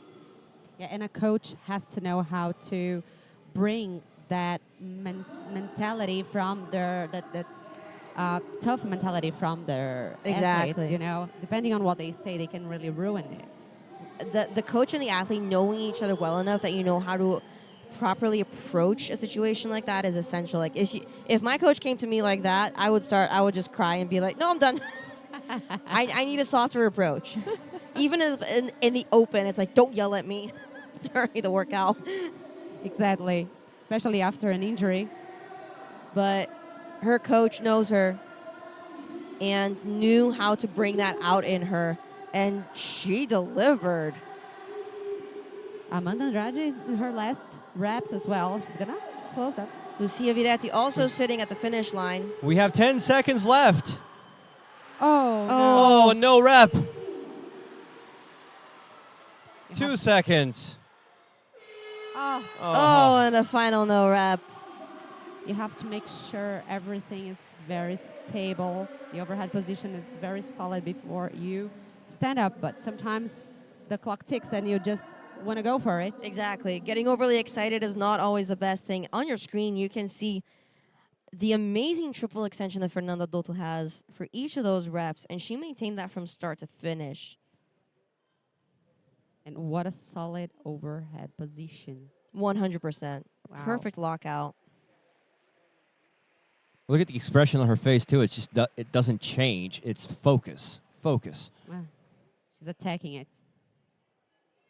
We are, of course, going to talk to her Fernanda eventually. Dotto, eu sei que a sua volta à arena tem um gosto especial, porque no ano passado eu te vi aqui um pouco triste, querendo estar em algumas provas, principalmente numa prova como essa, que eu sei que a galera tem o seu nome como uma das favoritas. Então, o que representa para você voltar para a arena da Copa Sur e fazer uma Heavy Isabel levando uma bateria? Volta melhor do que eu esperava. Já falei com a Morgana, foram 462 dias de espera para estar aqui. E voltar ganhando uma bateria de snatch, mais do que especial. Queria agradecer a Zanca, quem me deu o nome Dotto, sabe do que eu estou falando. Toda a minha família, Dr. Joaquim, que você conhece, cuidou de mim super bem, para a gente voltar e estar desempenhando o snatch do jeito que eu gosto. Pesadão, indo bem numa prova como essa. Obrigada. Parabéns, Fernanda Dotto. Doutor Joaquim, um abraço, é meu médico também. Vamos então para a próxima bateria. It's born from friction and never stays the same. It breaks the silence with light.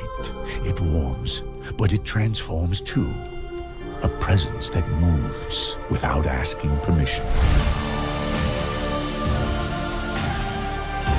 Full of sparks within, just waiting for the right moment to set the world on fire. Sky Hill, enjoy the process.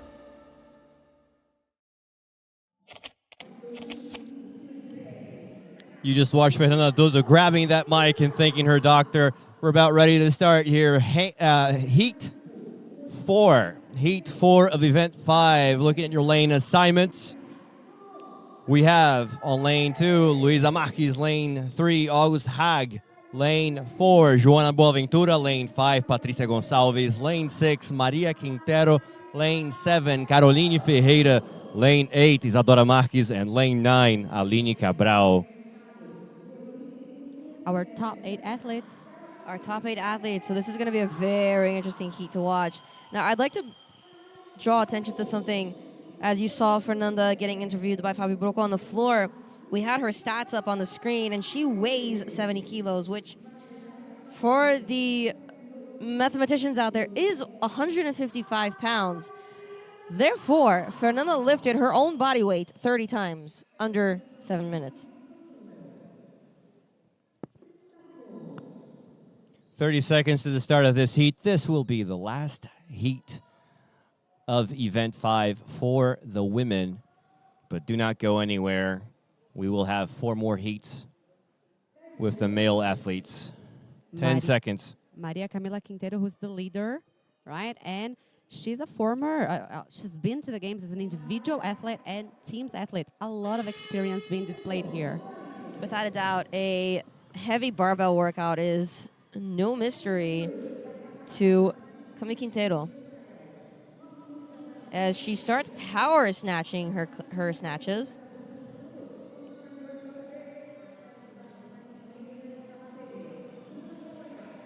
Everyone, if you're watching us on YouTube, you might as well hit that like button, do the YouTube dance, subscribe to the channel, notification bell, all that jazz. Send in your questions, your comments.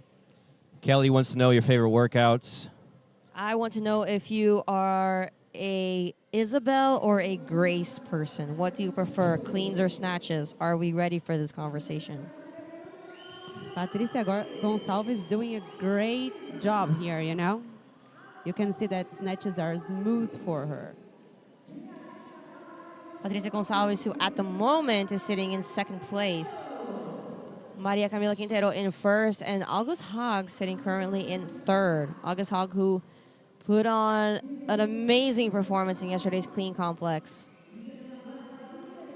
Did you know that Patricia Gonçalves is a former hammer throw athlete? Yes, she is. So we can definitely say that she's got power. And abs. And abs. The 2025 COPA SUR CrossFit semifinals is brought to you by Brave. It's robust, it's reliable, it's built for competition. It's the best gear for your box. It's the official equipment of the COPA SUR 2024 and 2025. 2 years in a row. It's free shipping for purchases over 5,000 reais. On your screen, also CrossFit Games veteran Luisa Marques. She was 3rd on the snatch event in COPA SUR at COPA SUR 2024. And she's moving that barbell as if it's nothing. How humiliating is that? I'm just going to enjoy watching somebody move 155 pounds that easily. She does not have a toxic relationship with snatches. No, I don't think any of these women do. Please note that Cami Quintero does not have a belt on. She's just moving through these like it's nothing.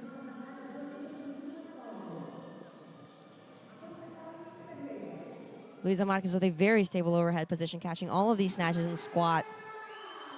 Yeah, probably her gymnastic background has helped her like deal with this stability, strong shoulders, strong core. Absolutely. And again, we're seeing very good triple extensions, very good high pulls from these athletes. Getting quickly under the bar. We also see Caroline Ferreira with a very strong and very quick drive under the bar. She's sitting in 4th.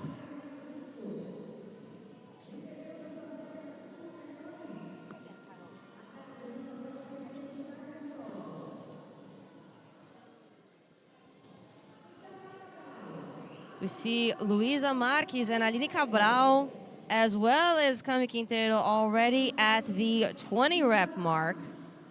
To the far left of your screen there, you see a judge on his knee But you don't see the athlete. That is Joana Boaventura on lane 4 having some difficulties. Now, there is something to be said. The taller the athlete, the more challenging weightlifting is going to be because it's a larger distance that bar has to travel. Olympic weightlifting is definitely better suited for the smaller stature ones. Exactly. But heads up to Joanna because she's 39 years old and she's in a field with much younger athletes in her first appearance. Yes, and she put on an amazing performance on day 4 for the first event. We loved watching her. You're looking at Luisa Marques so far leading this heat. Impressive snatches. Very impressive snatches. She doesn't even doubt it. We are at 4 minutes 30, and we have athletes moving into the set of 25.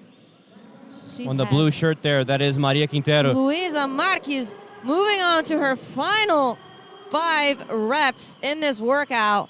And she will complete the 30 reps under 6 minutes. Under 6 minutes. We're not even at 5 minutes yet. 4 more reps.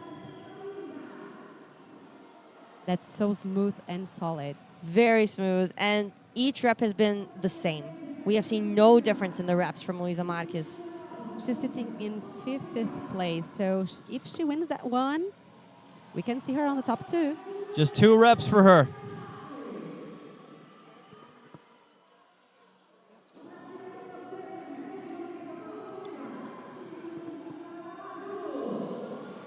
Luisa Marques with 1 rep to go. And it's 5:25 on the clock. And the crowd is wild.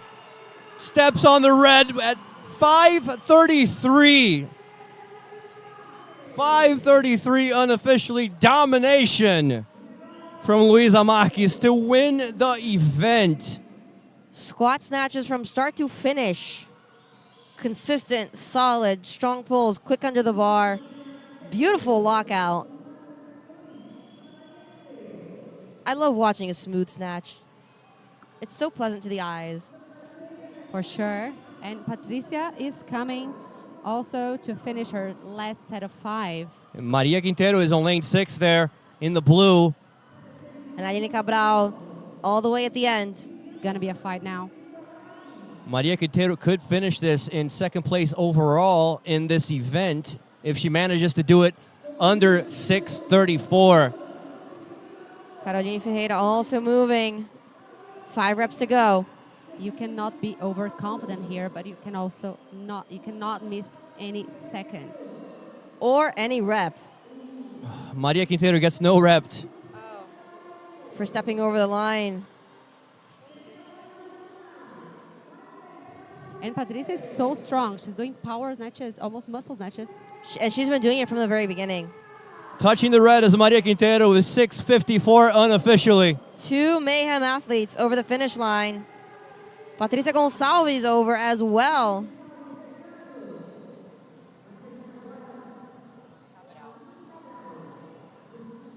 Hands up to Aline Cabral.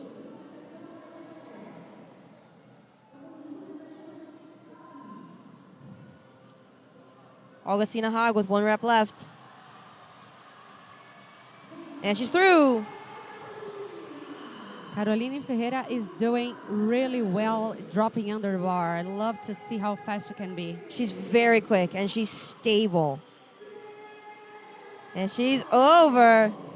All 3 Mayhem athletes over the finish line. With just over 1 minute to go, this is by far the heat with the most finishes. On your screen, Isadora Marques at the 25 rep block.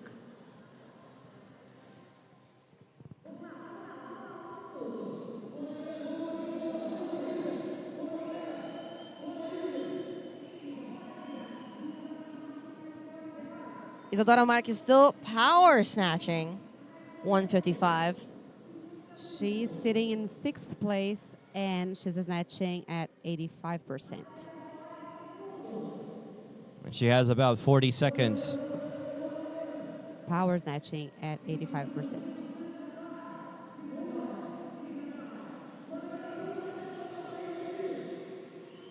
30 seconds to go. Can Isadora Marques get 5 reps done in 30 seconds?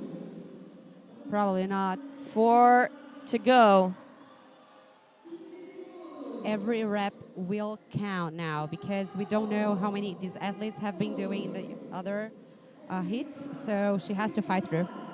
3 reps to go. Can she get 1 more in?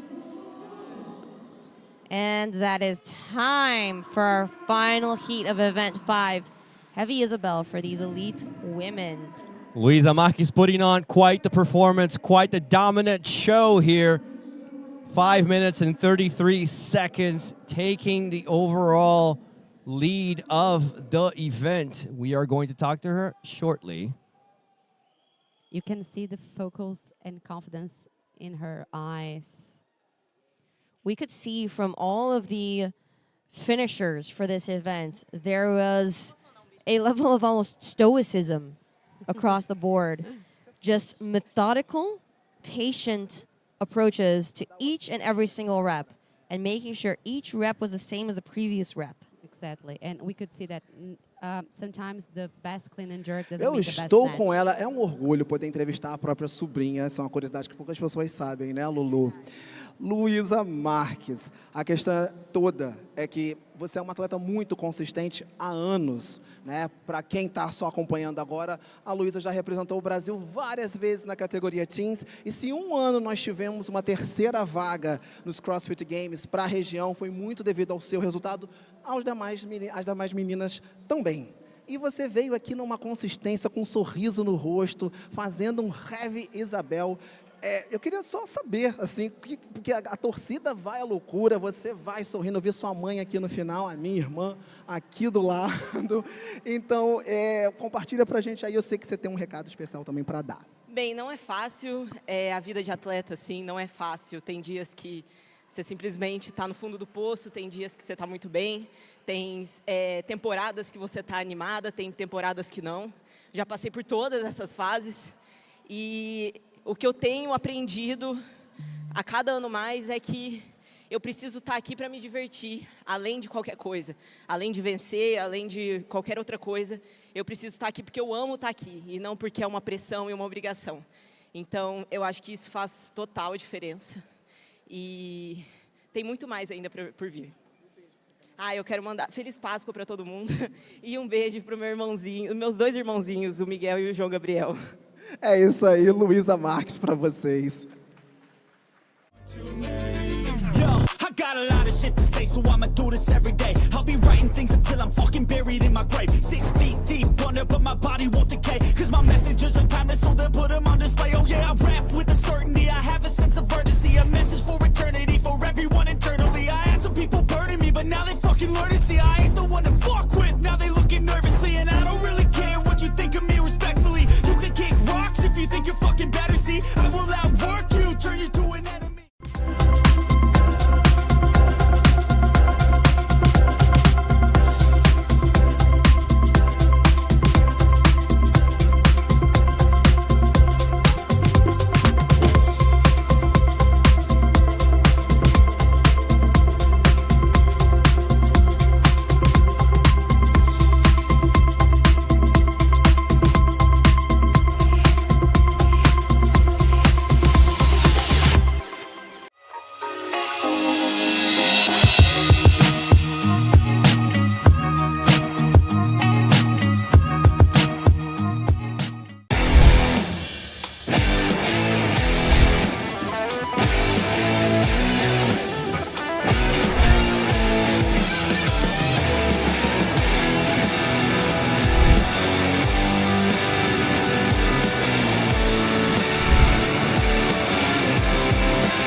Back here at the 2025 COPA SUR CrossFit semifinals, you just saw Luisa Marques shouting out her entire family, wishing them a very happy Easter.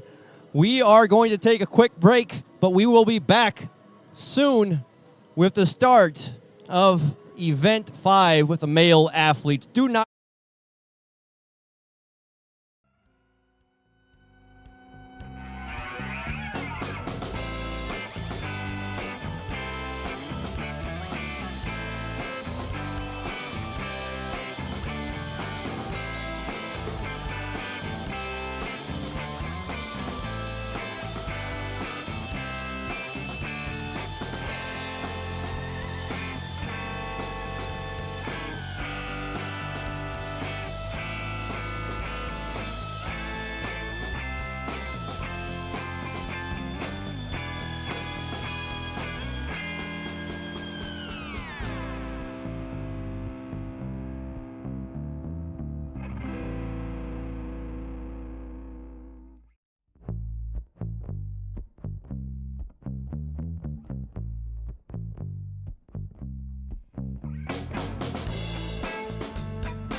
And we're back.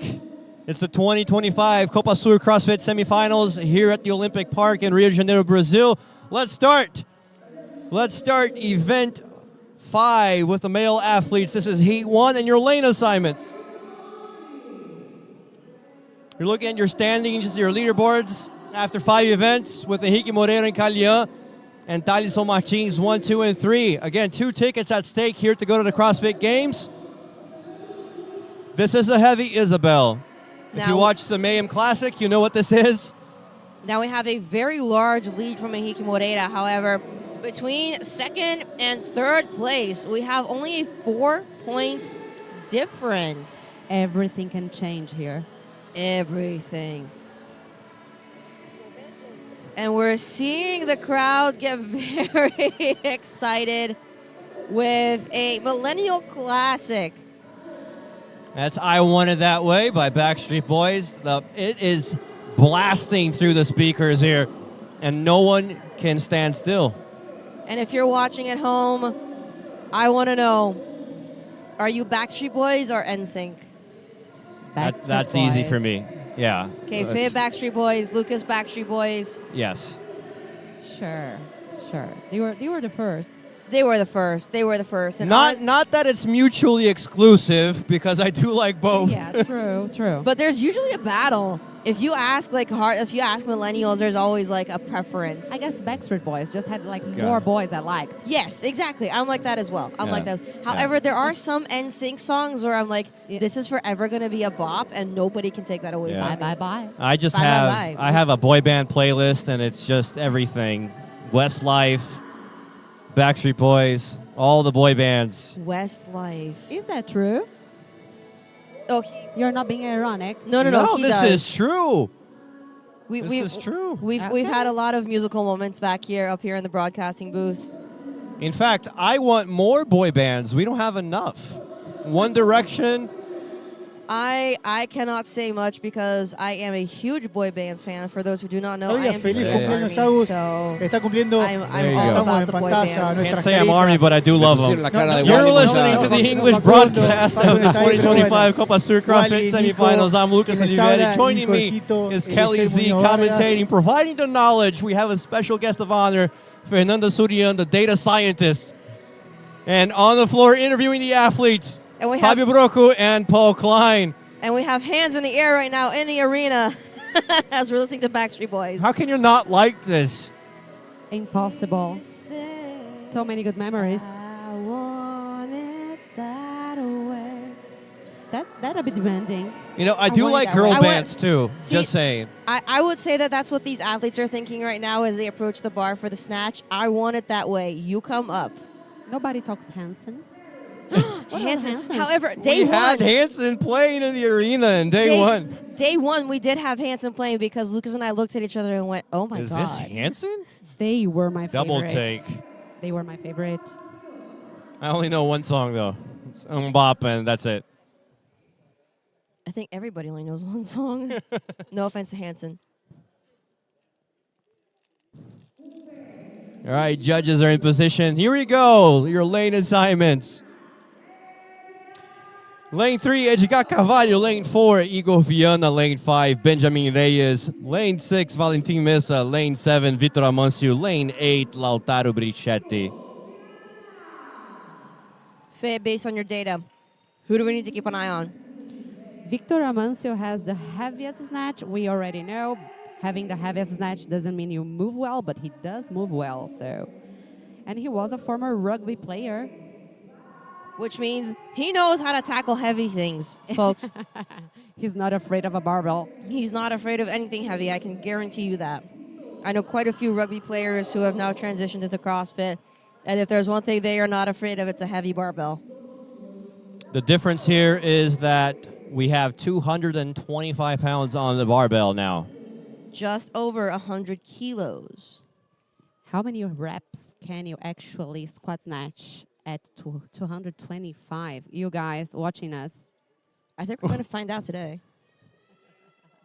Drone showing off, going under the barbell there. Vitor Amancio is also one of the youngest athletes that we have in the field.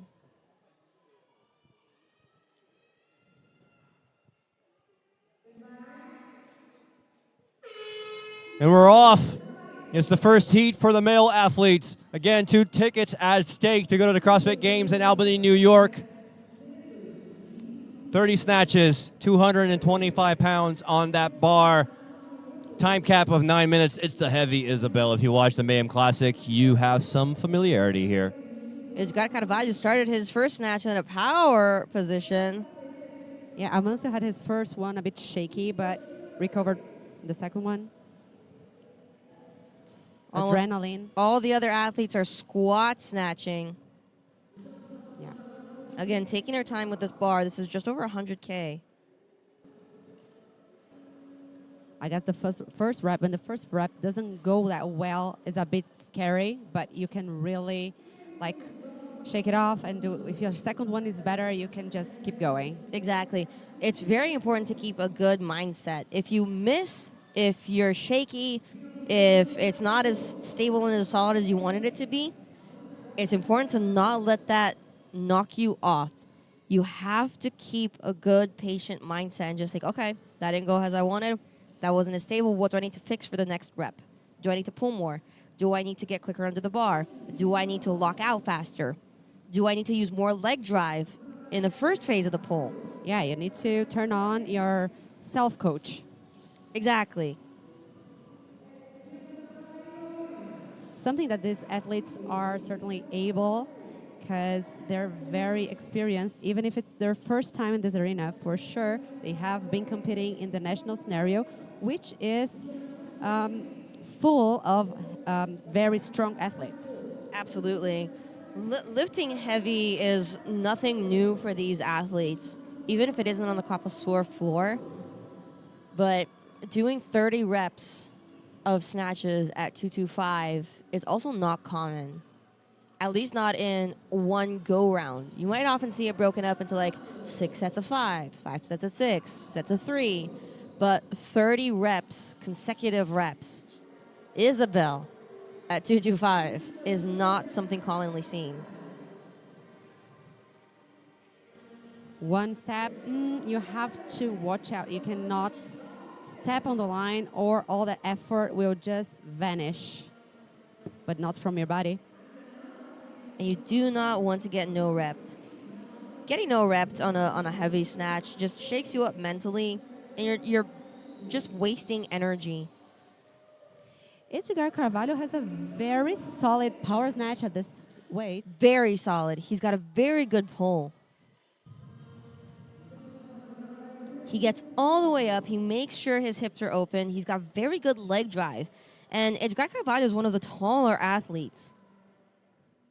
And he's snatching at 83% of his PR.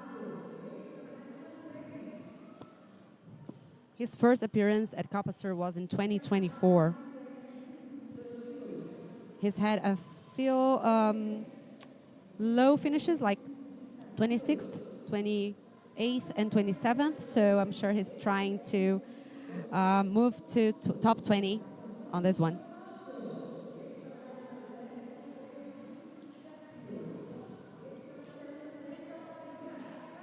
Separating from the pack a little bit there is Vitor Amancio. We're seeing some squat snatches right now. Athletes have been opting for the squat snatches from the start, except for Edgar Carvalho,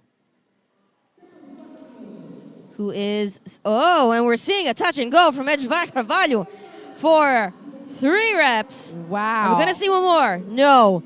That is the first time in this event that we have seen touch and go snatches, power snatches nonetheless. Folks, he just power snatched for 102 kilos. That thing of like being in your lane and not like feeling pressed by your peers is not the case here. Absolutely he just not. did the exactly opposite. He looked at Amancio, at Victor Amancio, and said, okay, now is the time. I can catch him. I can press. I got to press forward.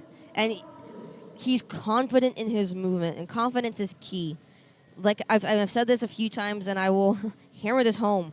If you step up to the barbell thinking you're going to miss, you will miss. More touch and goes. Look. Okay. Why not?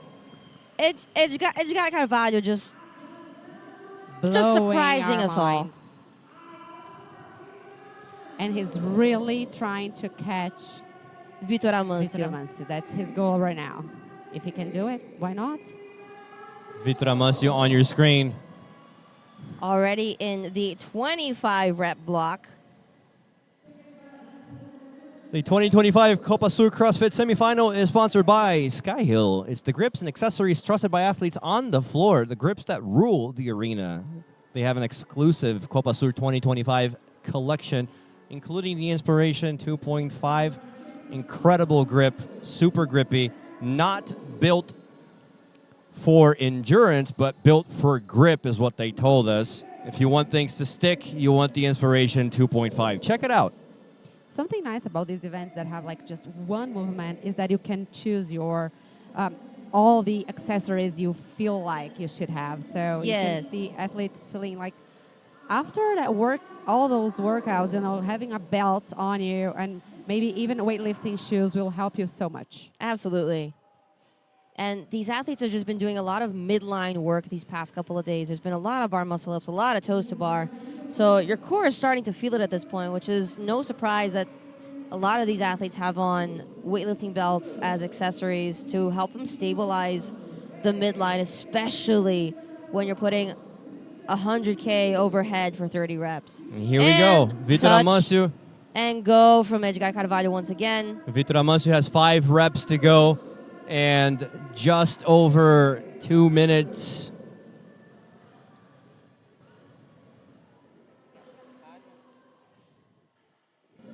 Igor Viana getting no reps for stepping over the line.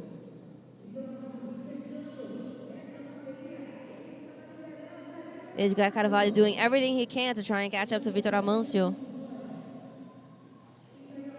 Well, very, very solid overhead position in the center of your screen. You're looking at Vitor Amancio, your heat leader, and he is almost finished. Edgar Carvalho hitting those touch and goes once again for 2. 1 minute and 30 seconds left. It is now the Vitor Amancio Edgar Carvalho show. Vitor Amancio is done. He touches the red with 7:41 unofficial.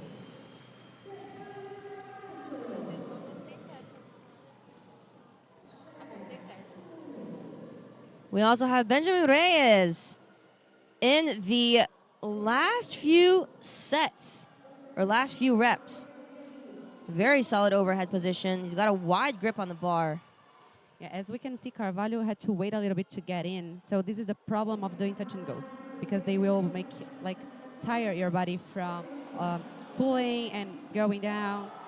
He's hitting 3 touch and go though. Maybe he's not tired. But when you do hit touch and go, especially for heavy loads, you're going to need a little bit of an extra breathing time to recover. And Edgar Carvalho is done. Finishing with style. And some joy and celebration from Vitor Amancio as he crosses the finish line. We also have Benjamin Reyes over and done. We have 10 seconds left on the clock.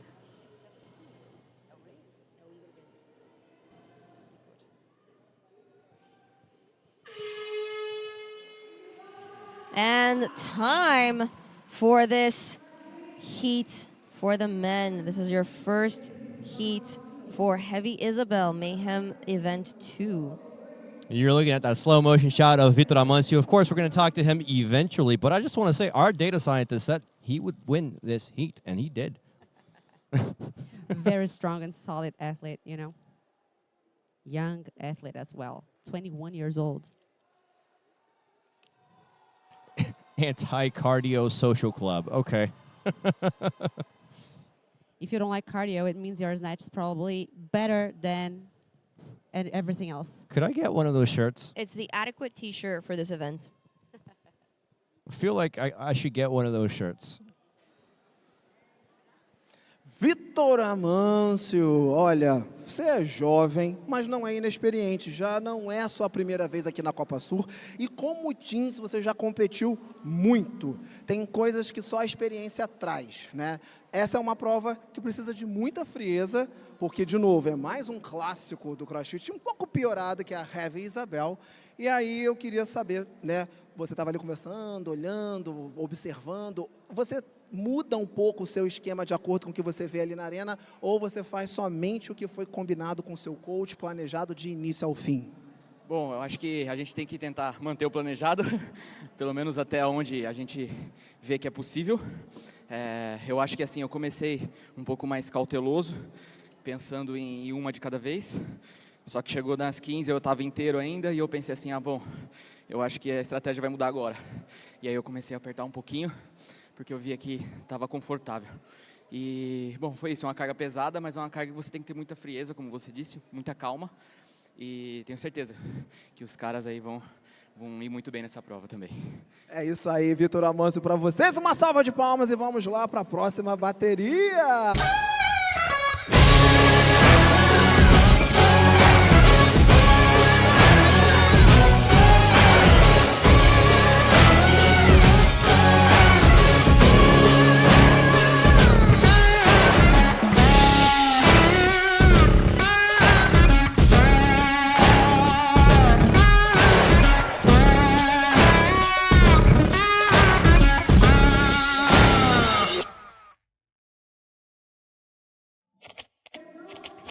Back at the 2025 COPA SUR CrossFit semifinal. Heat 1 was the Vitor Amâncio show. Let's get ready for Heat 2. Heat 2 of 4 for the male athletes that are competing for 2 tickets for the CrossFit Games in Albany, New York. Your lane assignments for this Heat 2. Renato Guimarães, lane 3. Lane 4, Martim Afonso Fuentes Baca. Lane 5, Alain Henrique Pereira. Lane 6, Juan Facundo Orando. Lane 7, Bruno Diniz. And lane 8, Adriano Ponte. Again, this is event 5, the Heavy Isabel from the Mayhem Classic with a time cap of 9 minutes, 30 snatches, 225 pounds on the bar. For the first heat, we saw some touch-and-go power snatches, which was quite impressive from Edgar Carvalho. Fê, based on your data, do we think we'll be seeing some more of that? Well, not that I think so, but who knows? Anything's possible. Anything is possible after that one. Who should we keep an eye on, though? Bruno Diniz has the heaviest snatch, but in the event we have that was very similar at COPA SUR 2024, he was 29th. So maybe technique, maybe something in that competition that can come up today. Let's see. And Heat 2 has officially started. This is 2 of 4. We got 2 more heats after this. So far, we are seeing only power snatches on the board, with one miss from Martin Alfonso already on his first rep.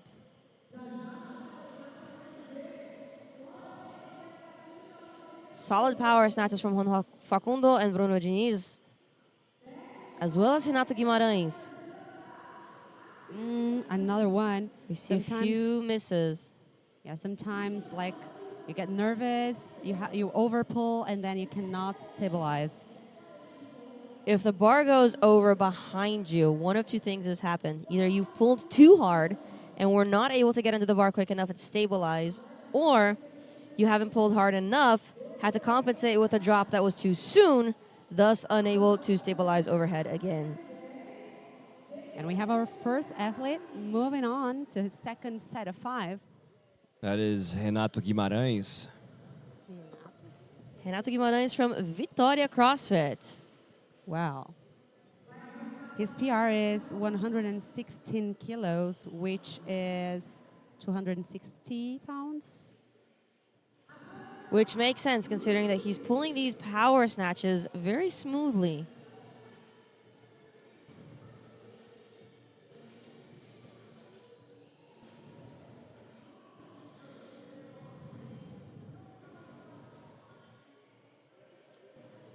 Athletes are taking their time with these snatches, but we're seeing a lot of misses, especially from Adriano Ponte and Martim Alfonso. Yeah, Adriano Ponte is not the weakest athlete, but we don't know after 5 events, after 4 events and 1 more to go, mentally, physically, how these athletes feel. Exactly. And it's his first appearance at COPA SUR, so there's also the pressure of being in this field. Juan Facundo is also moving that barbell quite smoothly, catching it in a power snatch thus far. He is in the turquoise green shorts and beige CrossFit t-shirt on your screen to the right. To your left, you see Renato Guimarães, currently the only athlete in the 15-rep block, now accompanied by Juan Facundo.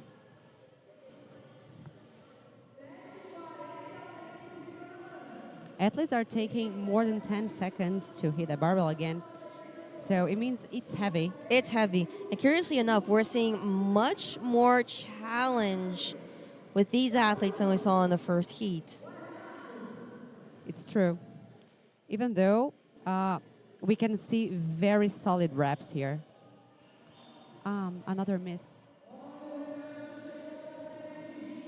Martim Alfonso and Alan Henrique are seeing quite a bit of struggle with that barbell, as well as Adriano Ponte.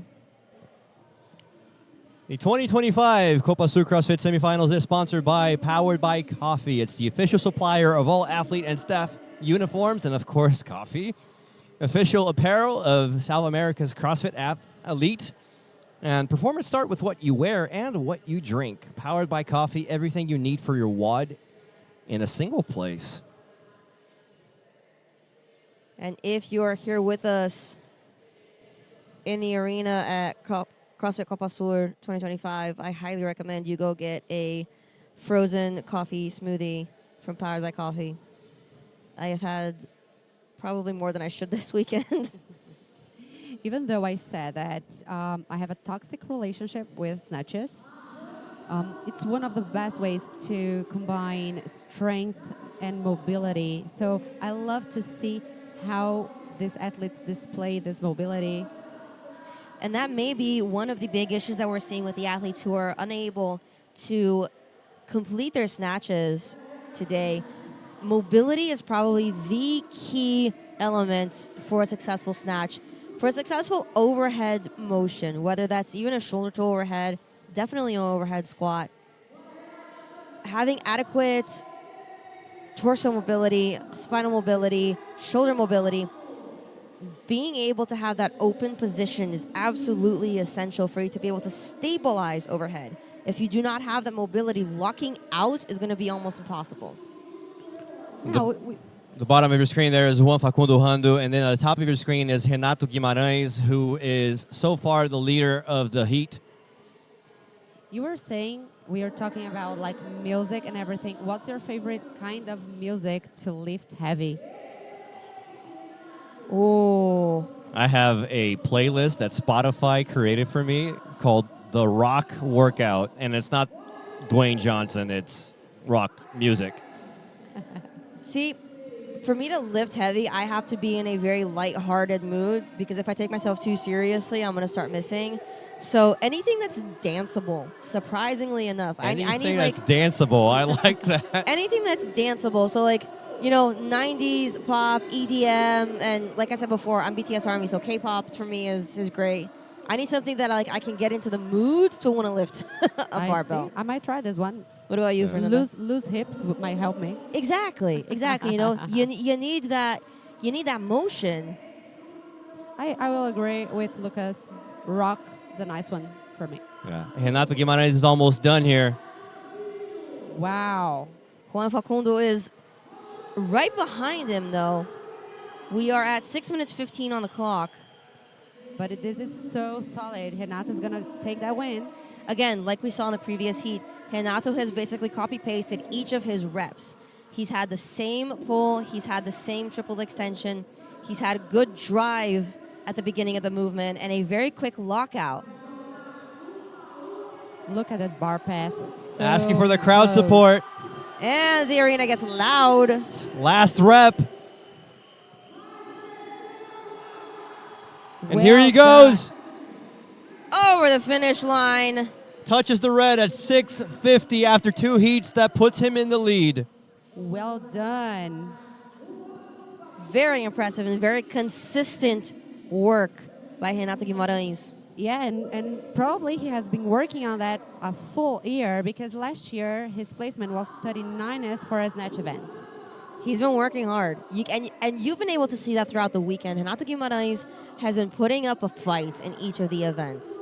Amazing. He's not been backing down from a challenge. Yesterday's bar muscle up event was the same.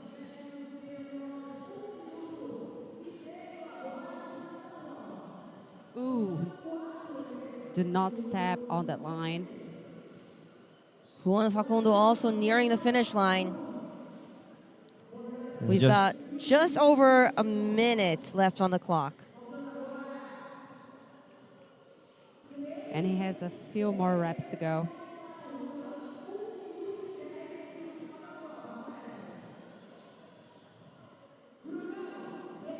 We see Alan Henrique still at the beginning of his first 5 reps. Yes, and Bruno is in his last 5 reps.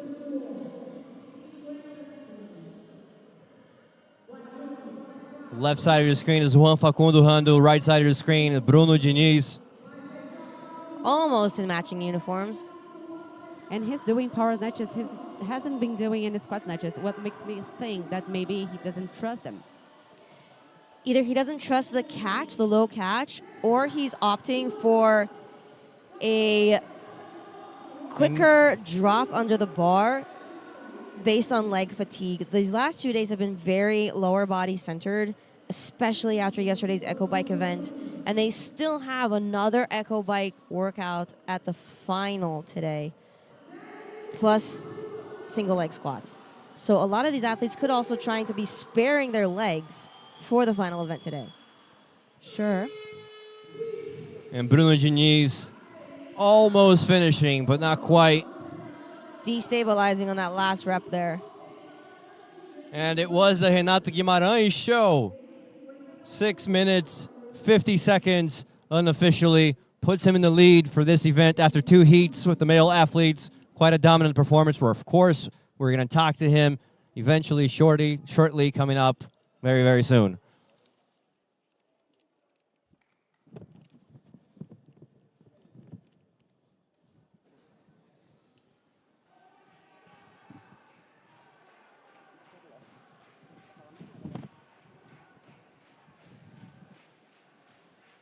Tô aqui com ele, Renato Guimarães, levando bateria e colocando um novo tempo a ser batido. E o mais impressionante, se você olhar o seu primeiro snatch e o último, é o mesmo snatch, cara. A gente treina para isso, né? Não tenho um PR tão alto comparado à galera, mas tenho uma boa consistência ali com as cargas moderadas e próximas no PR. E temos ainda mais uma prova para fechar sua participação aqui no Copa Sur. Como é que está se sentindo, expectativas para finalizar os seus dias aqui? A expectativa é a melhor possível. A gente vai para cima aí na última e está sendo maravilhoso. Mais um ano aqui, esse campeonato aqui é o melhor do nosso continente. E é isso, Renato Guimarães, para vocês. I wake up to a little bit. I wake up to a little bit of drool on my pillow, feel like it's gonna be a bad day. Yeah, I'm tired of shit, and the coffee ain't hit yet, damn, ain't that great. I don't wanna go to work, cause my boss is a jerk, and I'm not even that paid. I need a change in my life, cause I don't feel. Back at the 2025 Copa Sur CrossFit semifinals after the Renato Guimarães show in Heat 2. We are getting ready to welcome the athletes for Heat 3 of this Event 5, the Heavy Isabel event from the Mayhem Classic, with the time cap of 9 minutes, 30 snatches, 225 pounds on the bar. You're looking at your lane assignments. Lane 2 is Matheus Gomes. Lane 3, Bernardo Jardim. Lane 4, Vitor Lofi Walzreniak. Lane 5, Augustin Richelme. Lane 6, Pedro Martins. Lane 7, Danilo Moreira. Lane 8, Juan Ignacio Vrosini. Lane 9, Filemon Souza. Now, this is not August Richelme's first rodeo when it comes to this workout. This is Mayhem Workout 2, which he actually has already done at the Mayhem Classic 2 weeks ago. Can he PR himself? I would like to see him do that, actually. He put on a very impressive show yesterday at Mayhem Classic 1, considering that this was his third time doing the workout. And he actually went unbroken on the bar muscle-ups, even to Coach Facundo's surprise. So I'm very curious to see what he's going to do now. Yeah, I think that when you are a contender, you really can push through. And it goes to show the level of these elite athletes. That was a very painful workout to do, and you could see that clearly on the athletes' expressions by the end of that workout. But that was his third time doing it, and he one-upped himself each and every single time he did that workout, which means you have to have a different mindset. Like, these athletes are just built different. You have to have a different mindset when it comes to this, and you have to enjoy the pain and know that you're going to grow from it. Exactly. And I'm very curious to see what Vitor Loff is going to do here. I really want to see that because yesterday he had like a bad event that we were all expecting. He would hit like 365 pounds Correct. in the barbell complex. And then we were all surprised by his comeback on the next event. Yes. He won. And now we are expecting another win. And this is when the mentality, the mindset comes in. Absolutely. Unfortunately, we saw him not score during the clean event. Unfortunately, he was not able to hit any load that he put on the bar. However, he came back with a bang in the Mayhem Event 1, not only taking the event win, but also breaking the record, taking it away from the event winner. Yeah, and he is the strongest athlete in the field with a PR of 140.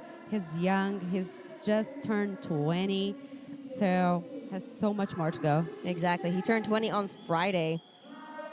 So it's been quite the birthday weekend for him. Would you like to celebrate your birthday like in this arena? There's some of these workouts that I would do. However, the bar muscle up echo bike workout is not one that I even want to hit with a 10-inch pole. That would be more like a nightmare than a celebration. Oh, 100%. Although on Friday, his birthday present would have been that 800-meter run for event 1. I'd still take that over the echo bike. I'll take anything over the echo bike.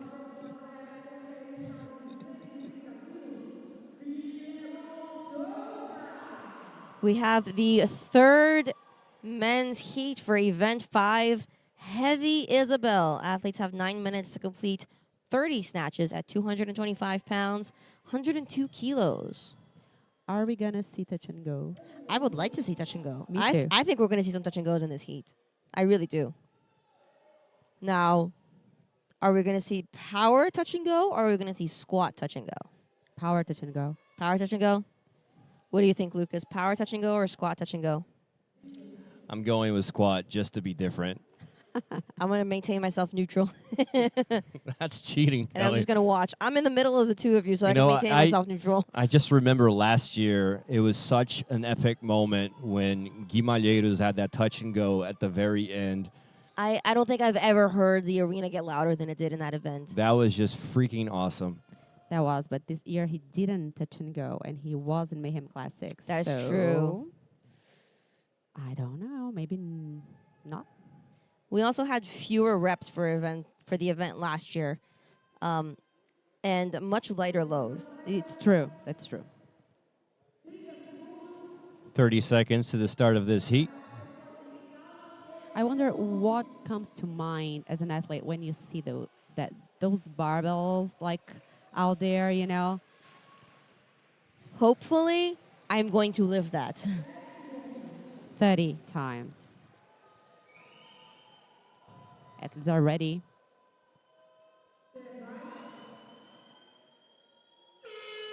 Here we go, heat 3 of 4 of event 5. This is the second to last event for the individual athletes.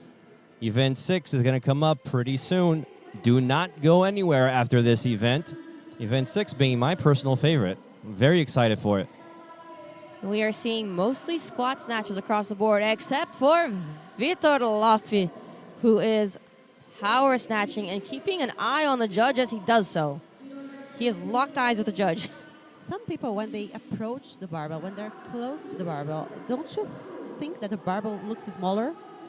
Yes. That's Vitor? Oh, 100%. Not my case. Definitely Vitor's case. I didn't want to say anything. Well, it was one of those, everybody's thinking it, I'm just going to go on and say it.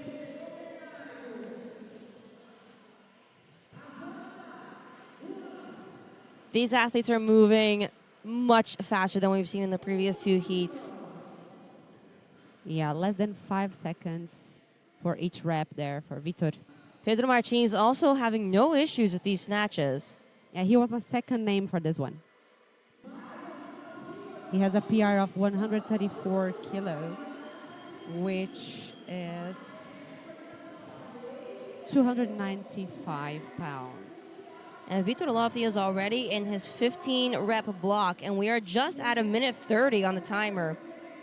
I am going to be bold and say we are going to see an event record for this event here at COPA SUR 2025. We are all waiting for that moment. On the top right, we can see Philemon. Philemon was at the games last year. Philemon was at the games last year, and it seems, and he is no stranger to COPA SUR. Vitor Loffi is starting his last set of 10 in 2 minutes. Yeah, Now, Vito Wawzeniak is just making that barbell look like a pool noodle. Now, here is important information. The event record actually does belong to our very own Guilherme Malheiros with a time of 3 minutes and 58 seconds. Let's see if Vitor can actually break a second record, which he did for Mayhem Event 1, taking away the time from Roman Krenikov. Roman Krenikov's time at the Mayhem Classic was 3 minutes and 18 seconds. Vitor managed to successfully complete Mayhem Event 1 in 3 minutes 17 seconds. Pedro Martins missed that one, unfortunately. Vitor Loffi moving on to his set of 25. Oh my and God. we are not even at 3 minutes on the timer, just now hitting 3 minutes on the clock. Wow, let's make some noise. Are we going to see a second event record set by Vitor Loffi? He was a weightlifter, right? Yes. So as we can see, that pays off. And he's been consistent from start to finish with each rep.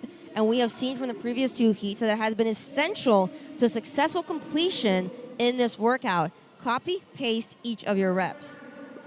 Also one of the tallest athletes on the floor. He has less than 20 seconds. I think he's not going to get the record now. He's definitely going to come close. He doesn't have to if he wants to get the top 5, top 2. So he might be also thinking about it. We are hitting 4 minutes now. You can see the energy building up in this arena here because everyone is just getting ready to scream after these 5 reps. Based on this time, Vitor Loffi might take the 3rd place event win away from Colton Mertens at the Mayhem Classic. He called me just behind him.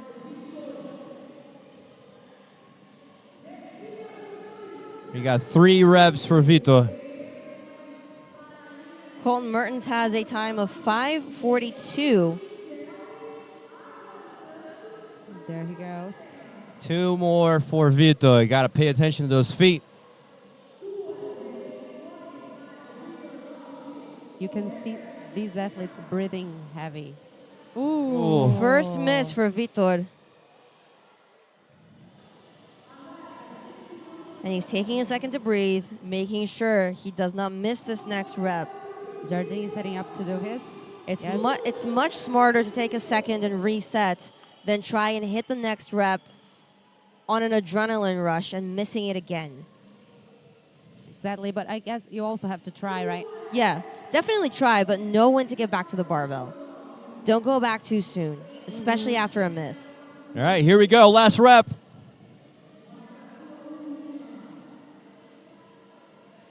And he's in, taking the event win for here, COPA SUR and beating Colton Merton's time at Mayhem Classic, placing him in 3rd place overall. At 20 years old. Exactly, at 20 years old for Mayhem Event 2, Heavy Isabel. Barely 20 years old, I might add, just by 2 days. And now it's a fight between Jardine and Richelme.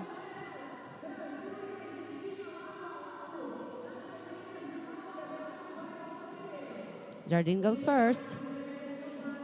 He's pretty confident.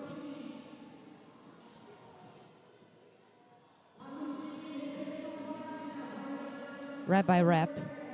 There he goes. Wow, so fast. What an impressive overhead position for Jardine. Hands up for both athletes. Solid. He stands up really fast.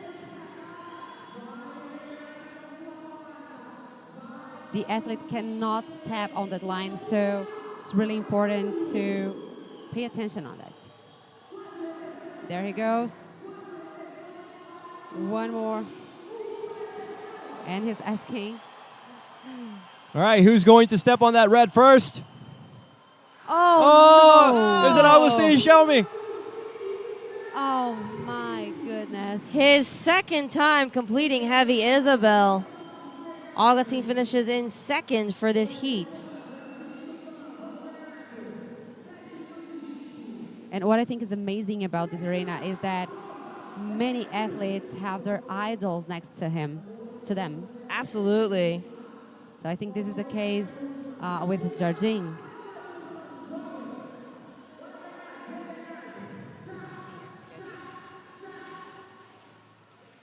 Daniel Moreira also fighting through 25 reps. And that was Bernardo Jardim crossing the finish line. Sforzini also moving on to his last 5 reps. And he's strong and tall.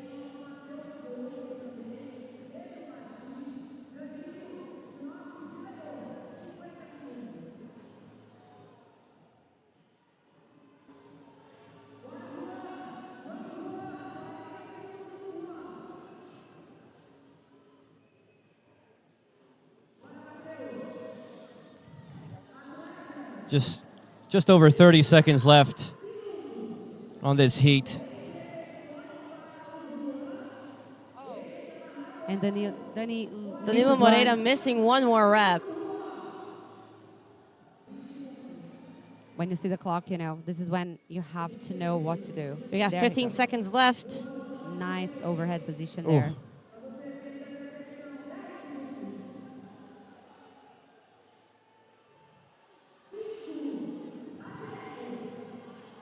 Most athletes performing their last reps. And just barely there, Juan Ignacio Sforzini could not finish. Vitor Varzeniak with one of the best times here on the floor, and we had a bit of a mix-up with the information that we were given. His time is amongst the top 15 that we've seen so far. However, his time was not the fastest, according to Colton Merton. So our first position still belonged to the Mayhem Classic. However, Vitor Varzeniak did put on quite the show here at CrossFit COPA SUR 2025. And he is the leader of the event after these heats. You're watching his slow motion. The man who just turned 20 years of age. One of the tallest athletes that we have. Of course, we're going to talk to him coming up shortly.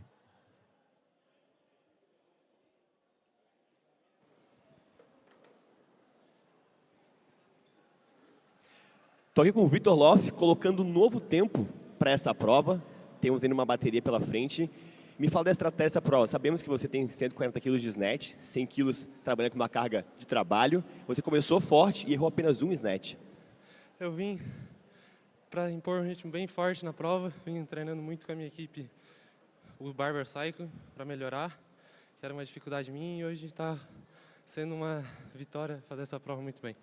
E agora a expectativa, Vitor. Temos apenas mais uma prova para finalizar o dia aqui no Copa Sur. Vamos ver, estou vendo se eu vou entrar ainda, estou com problema no tornozelo, mas talvez eu entre. É isso, Vitor Loff com vocês.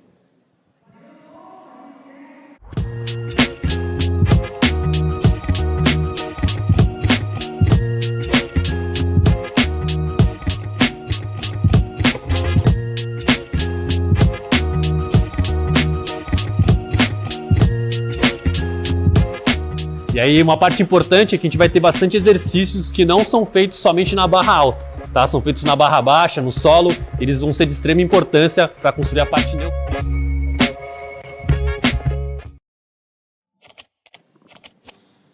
Back here at the 2025 COPA SUR CrossFit semifinals, you just watched the interview there with Vitor Wałęsaniak, who did just say that he is harboring a bit of an ankle injury. Hopefully he's okay for our last event. You're looking at the last heat of this event, the heavy ISABEL. Here are your lane assignments. Lane 2, Thalisson Martins. Lane 3, Matheus Romão. Lane 4, João Pedro Barcelos. Lane 5, Henrique Moreira. Lane 6, Calian Ribeiro de Souza. Lane 7, José Maria de Paula Júnior, Juninho. Lane 8, Jerônimo Boldô.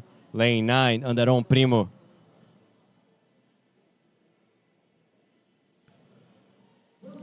You're watching the English broadcast of the 2025 COPA SUR semifinals. I am Lucas Olivieri. Joining me is Kelly Z commentating.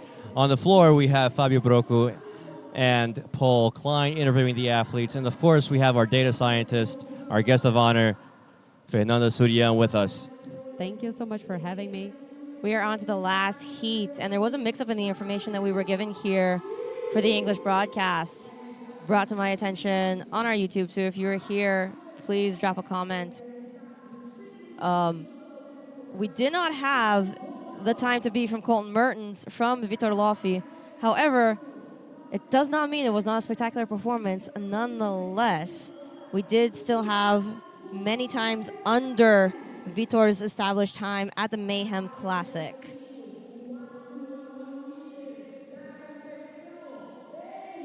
Now, Fê, who should we be looking out for here in the final heat? Well, Anderon Primo is a favorite for this workout. What is Anderon's snatch PR? Do we have that info?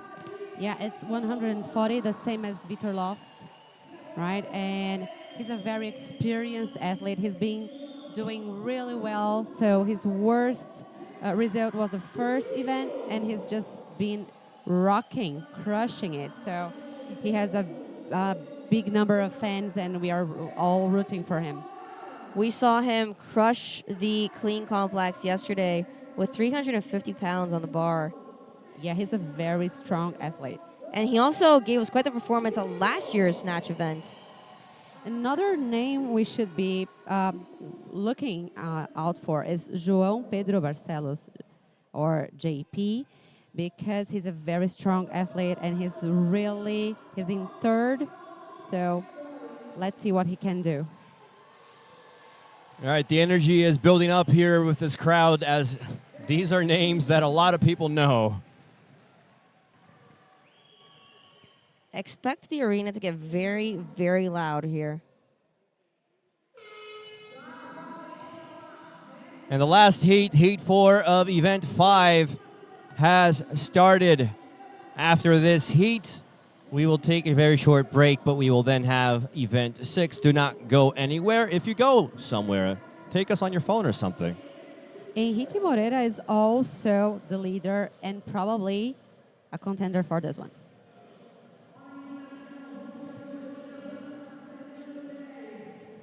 Yeah, should we expect to see any touch-and-go snatches?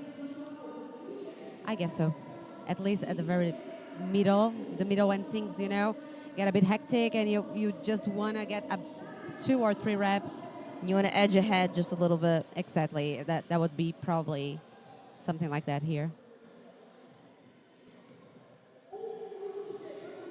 And now they have a time to beat. So Vitor Loffi, it has been a name, a person that everybody was watching. So now they know a score to beat. Fast arms for Henrique Moreira. On the left side of the screen there in the blue is JP, right? JP Barcelos, João Pedro. We see all athletes advancing their barbell, something that we have not seen thus far in this event. For all 3 previous heats, we've had at least one athlete stay behind at the 5-rep block. And Barcelos advances. And joining him now is Henrique Moreira. As well as André Primo.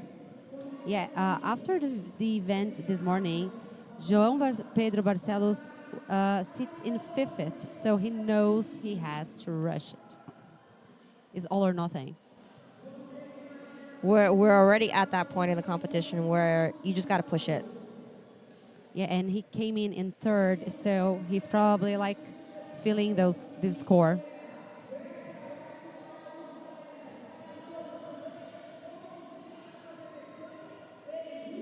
Maintaining his lead is JP there in the blue. No problem. Making it really easy for you to find him. Exactly. He's doing pretty well. What a nice snatch. We're seeing consistency across the board here on this field. Actually, I had an insider information on him. On JP? Yeah. What's that? He never has a bad snatch day. He never has a bad snatch day. I wonder what that's like. I can't even imagine. Now, the thing about Kalian, which makes his snatch quite impressive, is that he's a very long-limbed person. He's got very long arms, which can make snatching particularly quite challenging, especially gripping the bar. I've seen a lot of athletes have an issue with that. Mobility, especially. But he has absolutely no problem with that. He has a very quick lockout. Yeah, and Kalian sits in 2nd, and he's 27 points lead. He has a 27-point lead in JP, so he has to hurry.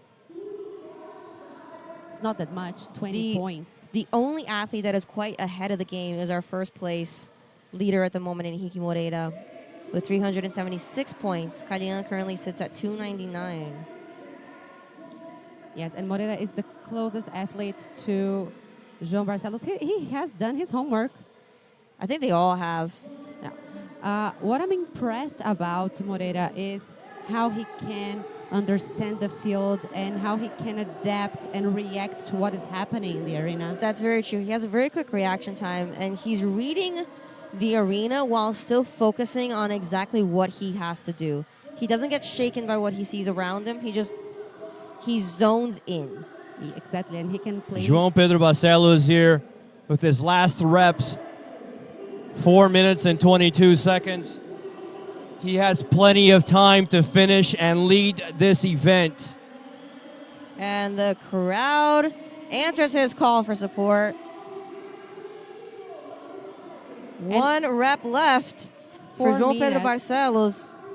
4 minutes and 40 seconds. And he gets it. He needs to touch that red at 4:44 unofficially. That is an incredible time. Officially passing Vitor Loffi.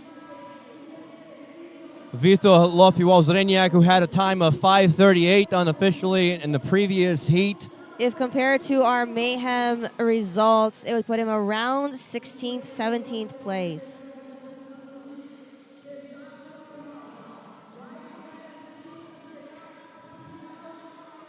Who's gonna win? Now we have top 1, top 2. Our top 2 athletes are rep to rep. Henrique and Kalian in the center of your screen. You cannot miss one. 2 reps left for Kalian, but Henrique is over with the finish line. 5:31 unofficially for Henrique, so that places him in second, just ahead of Vitor Loffi. I'm curious to see what's going to happen to the leaderboard. It's pretty safe to say that Henrique is still going to maintain quite a big lead, having taken second in this event, because he's already got a very large lead ahead of all the other athletes on the leaderboard currently. But what about that second spot? Second is up for grabs at the moment. Exactly. If we do the math, second is up for grabs. I love that feeling that we don't know what's going to happen. Makes you stick around for the next episode, huh? We have just the final event left. And the final is going to be spicy. We have the return of the Echo Bike for an eliminatory workout. That's going to hurt. That's going to hurt profoundly. And it should hurt badly, but you should be able to, well, walk very well on your hands. Hopefully. Hopefully these athletes still have shoulders left after today. Huh. There we go. Anderon doing his last reps, and he is through. 6:54 for Anderon Primo. This leaderboard is going to shake up quite a bit here. It has already today, and I guess that second spot we will only know after the third event.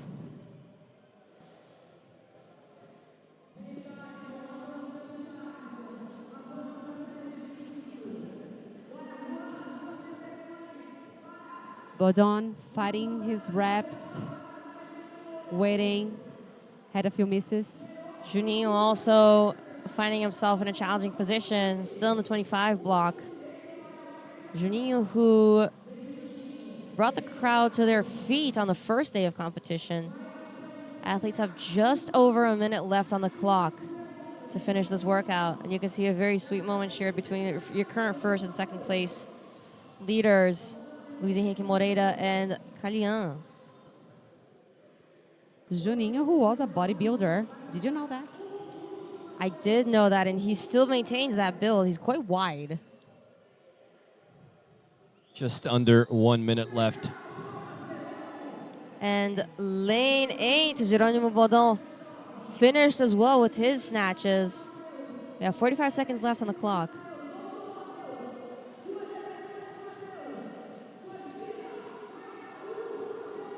Yeah, 30 seconds to go. There's still a couple of reps you can do.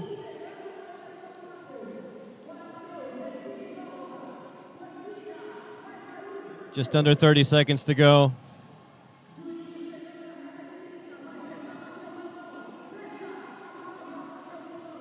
And Matheus Omão finishes. And he had the support of Anderon Primo right behind him, cheering him on. Juninho with one more successful rep. 3 seconds on the clock. Oh. Juninho missing his last attempt. Still thanking the crowd, though. That was awesome. All athletes making it to the last block, even if not all athletes finished. This was the only heat we saw that happen. Great performance by Matheus Romão. He did a workout last year, which was lighter than this, and he placed 37th. I would not expect him to finish that one that well. It's been quite incredible to watch athletes that were here last year climbing the ladder so rapidly. You can see that these athletes have put in a lot of hard work and dedication in these past 12 months to be here today and representing their gym, their community. JP, você está sendo muito elogiado aqui na transmissão pelo Sérgio. Você imprimiu um bom ritmo, não perdeu a barra. E o leaderboard, ele está mudando o tempo inteiro, está movimentando o tempo inteiro, metendo pontuação após uma prova 4 que não foi muito bom, né? Você está aqui no top 10, no top 5, talvez, vamos ver como é que vai ser a situação. Última prova chegando. Como é que está essa emoção? Cara, a última prova, no caso a 4, que você falou que não foi muito boa, aconteceu algo injusto aí, um no-rap injusto. Eu usei disso como uma motivação para vir para essa próxima prova e dar o meu melhor. Eu sabia o tempo que eu tinha que bater, controlei até o fim e levei a prova. Aquele ditado, né? Eu estou fazendo do obstáculo o próprio caminho e levar essa mesma motivação para a última prova e entregar o meu melhor. É isso aí, JP daqui a pouco vai voltar para a arena para a gente ver no final quem serão os 2 homens e 2 mulheres que representarão a sua região, no caso a América do Sul, nos CrossFit Games em Albany, Nova York. Vamos então de volta para vocês aí na transmissão.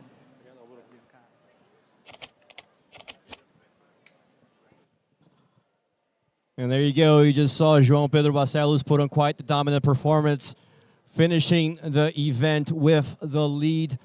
That is the end of event 5, but we do have one final event coming up, event 6. Do not go anywhere because this one is a freaking doozy. It is going to be thrilling. It's called The Last One Standing. Kelly. I am very excited to see this workout. I am looking forward to seeing how this is going to honestly mess with these athletes because they have a very short time cap for each of these rounds, and an eliminatory round is always challenging. It's very much mind over matter, getting through it as fast as you can without getting no repped. So please stick around for that. We've got a very, very exhilarating final for you coming up next. It's going to be a great one. Don't go anywhere. And thank you to Fernanda who joined us for this event. Thank you so much for having me.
tanto de voluntário, né? Como é que será que faz para participar? Eu? Beleza, Marcelo, tudo bem? Como faz para ser voluntário? Ser voluntário? Só deixa o Não, um pouquinho só. Se aproxima um pouquinho aqui, se aproxima um pouquinho das gurias. Boa sorte, atleta. 3, 2, 1, show!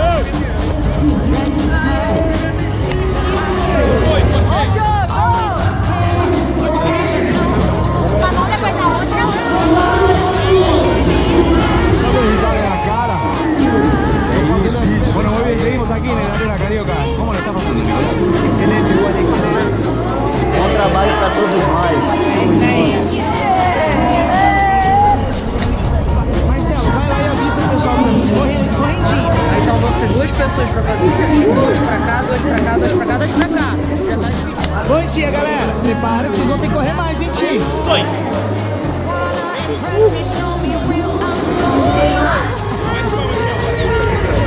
Mas daí se estiver saindo o áudio, não adianta muito, porque vocês não estão falando nada com nada, entendeu?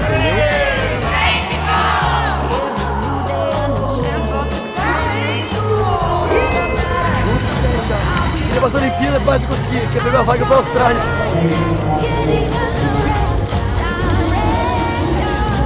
Vamos fazer todo mundo vai ter subir.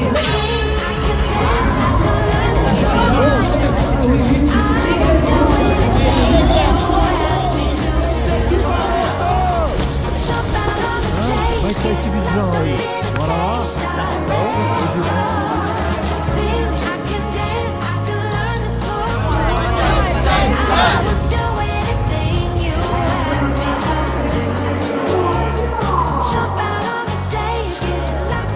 A vida é sobre relacionamentos.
Agora é o seguinte, bateria explosão de elite da Mangueira tá vindo aí para alegrar ainda mais a nossa Copa Sur com o cavaquinista Odimar, compositor e cantor Rodrigo Carioca, com os passistas Juliano e Tai, mais bateria. Eles já estão aí? E vai ter uma surpresa também da Faiga Kiss. Ah, vocês não estão esperando por isso, não? Faiga Kiss, essa voz que conquistou o Brasil.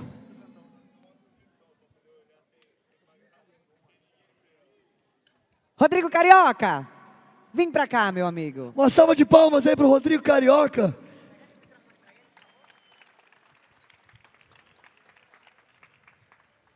Dê uma boa tarde aí para todo mundo que está assistindo, porque vai ter um show aqui bom. E eu fui convidada para participar desse show cantando. Que responsabilidade. Já ganhei o meu aqui, já. Boa tarde a todos, é um prazer estar aqui presente nesse evento maravilhoso.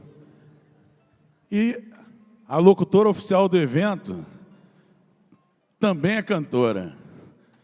Antes de começar a fazer a locução, eu comecei cantando.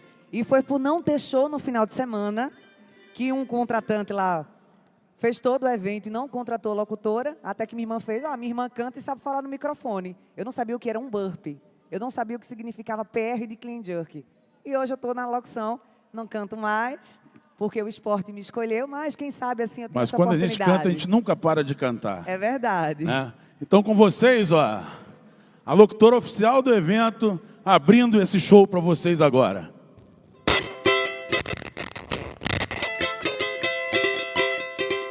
Vamos ficar em pé batendo na palma, vai! Tchá, tchá, tchá, tchá! Vamos assim!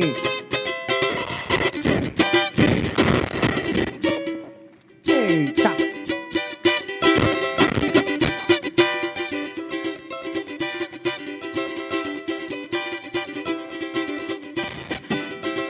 E assim, ó. Brasil, meu Brasil brasileiro, meu mulato isoneiro, tá nos teus versos, o Brasil samba que... Parou. Pedi pra parar. Vamos fazer um negócio organizado, porque estamos aqui no Brasil, não é isso? Não tá bonito. Vamos fazer um negócio organizado, que a gente saiu um negócio bonitinho lá atrás. Vamos lá. Aqui tá todo mundo em casa, temos tempo, tá tudo certo. Vamos, tá tudo certo. É, tá longe da mesa, tudo bem.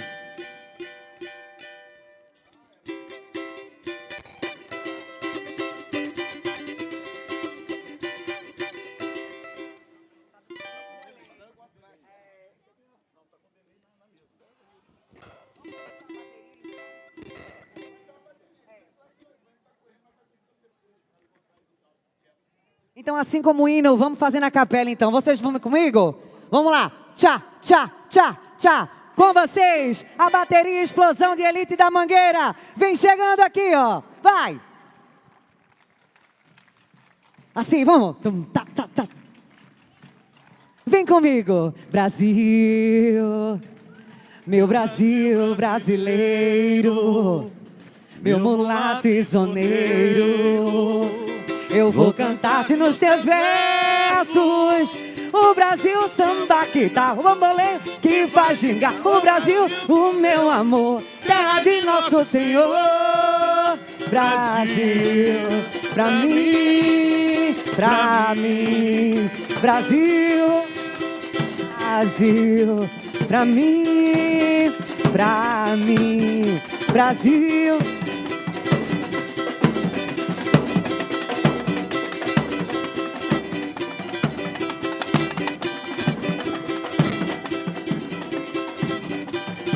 Vamos fazer muito barulho pra bateria Explosão de Elite da Mangueira. Mais uma vez. Brasil, meu Brasil brasileiro, meu mulato isoneiro. Eu vou cantar-te nos teus versos. O Brasil samba que tá bambolê, que faz brilhar o Brasil, o meu amor, terra de nosso Senhor. Brasil, pra mim, pra mim. Brasil! E lá em Mangueira a gente canta assim, ó. Mangueira, teu cenário é uma beleza que a natureza criou. Oh, oh, O morro com seus barracões de zinco, quando amanhece, que esplendor. E todo mundo te conhece ao longe, pelo som dos seus tamborins e o rufar do teu tambor. Chegou, a mangueira chegou. Chegou, a mangueira chegou. Mangueira, teu passado de glórias está gravado na história. É verde e rosa a cor da tua bandeira, pra mostrar essa gente que o samba é lá em Mangueira. Mangueira, teu cenário é uma beleza que a natureza criou. O morro com seus barracões de zinco, quando amanhece, que esplendor. E todo mundo te conhece ao longe, pelo som dos seus tamborins e o rufar do teu tambor. Chegou, a mangueira chegou. Chegou, a mangueira chegou. Todo mundo fica de pé aí, fica de pé aí pra animar com a mangueira assim, ó. Ô, me leva que eu vou, sonho meu, atrás da verde rosa, só não vai quem já morreu. Ô, me leva que eu vou, sonho meu, atrás da verde rosa, só não vai quem já morreu. Bahia longe, poeta ao luar, mexer-se de um povo, salve todos os orixás. Quem me mandou, estrela de lá, foi São Salvador, pra noite brilhar. Fala mangueira, mangueira, oi, ai, ai, jogando flores pelo ar. Se encantou com a musa que a Bahia dá. Oba, oba, berimbau, ganzá. O capoeira joga um verso pra iaiá. Oba, oba, berimbau, ganzá. O capoeira joga um verso pra iaiá. Caetano, Caetano e Gil, oi, com a tropicália no olhar, no olhar. Doces bárbaros ensinando a brisa a bailar. Amegue-se de uma voz, uma canção no Teatro Opinião. Betânia, Betânia explode coras. Ó domingo no parque. Amor, alegria, alegria. Eu vou, a flor da festa do interior, na palma da mão. Aplausos, aplausos ao cancioneiro.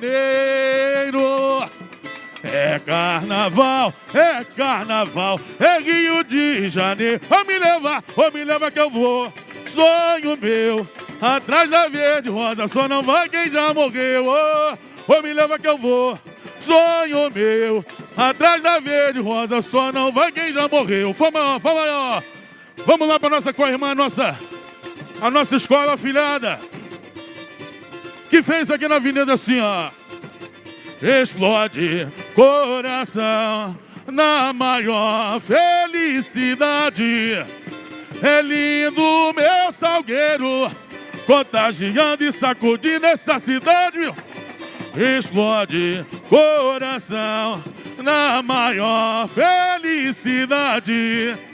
É lindo meu salgueiro, contagiando e sacudindo essa cidade. Lá vou eu, lá vou eu, me leva pelo mar da sedução, sedução. Sou mais um aventureiro, rumo ao Rio de Janeiro. Adeus Belém do Pará, eu vou, um dia volto meu pai. Não chore por não sorrir, felicidade o velho Ita vai partir. Foi no balanço das ondas que eu vou, no mar eu jogo a saudade. Amor, o vento traz esperança e ansiedade. Vou navegando em busca da felicidade. Foi no balanço das ondas que eu vou, no mar eu jogo a saudade. Amor, o vento traz esperança e ansiedade. Vou navegando em busca da felicidade. Em cada porto que passo, eu vejo e faço em fantasias Loucuras, folclores e hábitos, com isso refaço minha alegria. Joguei no Rio de Janeiro, terra do samba, da mulata e futebol. Vou vivendo dia a dia, embalado na magia. Canta aí! Do teu carnaval explode, explode coração. Diz aí, na maior felicidade. É lindo, é lindo, é lindo, meu salgueiro. Contagiando e sacudindo essa cidade. Explode coração. Diz aí, na maior felicidade. É lindo, meu salgueiro. Contagiando e sacudindo essa cidade. Ô, me leva que eu vou, sonho meu, atrás da verde rosa, só não vai quem já morreu. Ô, me leva que eu vou, vamos lá, sonho meu, atrás da verde rosa, só não vai quem já morreu. Mangueira, teu cenário é uma beleza que a natureza criou. O morro com seus barracões de zinco, quando amanhece que esplendor. E todo mundo te conhece ao longe, pelo som dos seus tamborins e o rufa. Canta aí! Chegou, a Mangueira chegou. Chegou, chegou, chegou. A Mangueira chegou. Mangueira, teu passado de glórias está gravado na história. É verde e rosa a cor da tua bandeira, pra mostrar essa gente que o samba é lá em Mangueira. Mangueira, teu cenário é uma beleza que a natureza criou. O morro com seus barracões de zinco, quando amanhece que esplendor. E todo mundo te conhece ao longe, pelo som dos seus tamborins e o rufar do teu tambor. Chegou, a Mangueira chegou.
Back here at the 2025 Copa Sur after some samba and really great heavy Isabel workouts. We are about to start event 6 called Last One Standing. It's going to be a doozy, Kelly. It's definitely going to be a doozy, especially because we have weighted single leg squats. So it's definitely going to be a matter of who's left standing at the end of this. So don't go anywhere. Stay tuned for the grand finale of CrossFit Copa Sur 2025.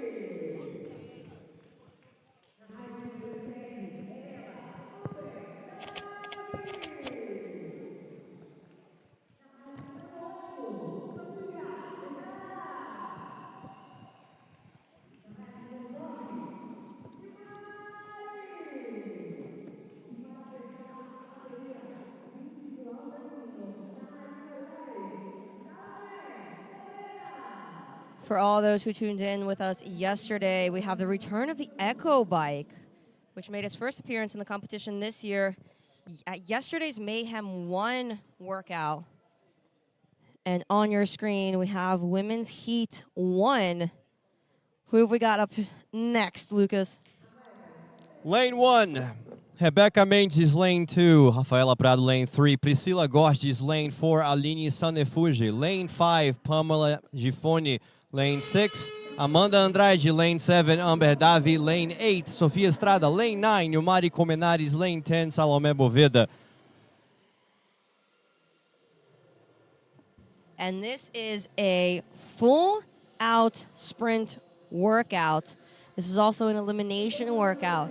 Athletes in this first portion have to complete in 4 minutes 12 calories on the Echo Bike, 12 one-legged squats with a 35-pound dumbbell, a 96-foot handstand walk, another 6 cal on the Echo Bike, another 6 one-legged squats with the dumbbell, and then to finish off, another 48-foot handstand walk. And after 3 heats, right? 10 fastest athletes will compete in the part 2 of this workout. Exactly, and this has been a very upper body heavy day. Shoulders have been used to the extreme, and the past 2 days have been a very lower body center day. So these single leg squats probably don't feel all that great. Neither do the shoulders for that handstand walk. And our first athlete, Adini Sanefuji, on her handstand walk. And you can see she's being careful there. We also have Rebecca Menges. Now, the thing to watch out for on handstand walks in competition is that your hands cannot touch the sidelines at any moment. Even the tip of your pinky finger cannot touch those sides. And that's the thing. You have to keep focused because this is going to be an elimination. And in part 1, it's the 10 fastest athletes. But then in part 2, you're going to have elimination rounds. If you mess up and you touch that line, you might not make it. You got to go all the way back and start the block again. It is a race. Athletes in midlines are also very tired from these past 2 days of competition. We've already seen a lot of toes to bar today. We had bar muscle ups yesterday. And athletes have already battled a very heavy barbell prior to this.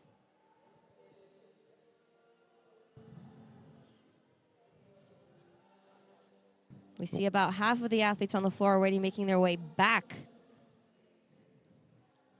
This is heat 1 of 3.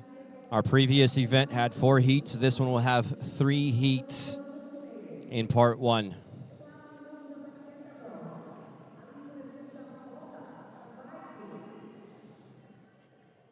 You see your athletes getting back on the Echo Bike. Now, what we have here, curiously enough, for this event, for these handstand walks to be valid, athletes do have to complete a pirouette. At the 48-foot mark. Yes. We already see athletes back on their Echo Bikes, and we already see hands in the air for Amber Davi, as well as Sofia Estrada. Amber Davi and Adini Sanefuji already on their second set of single-legged squats with that 35-pound dumbbell. Now, athletes can hold that dumbbell however they find most comfortable, horizontally, vertically, on the shoulder, in front. For this second go-around, they have to do 6 one-legged squats.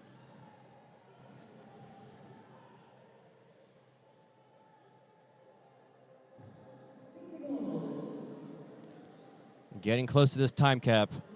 20 seconds left on the clock.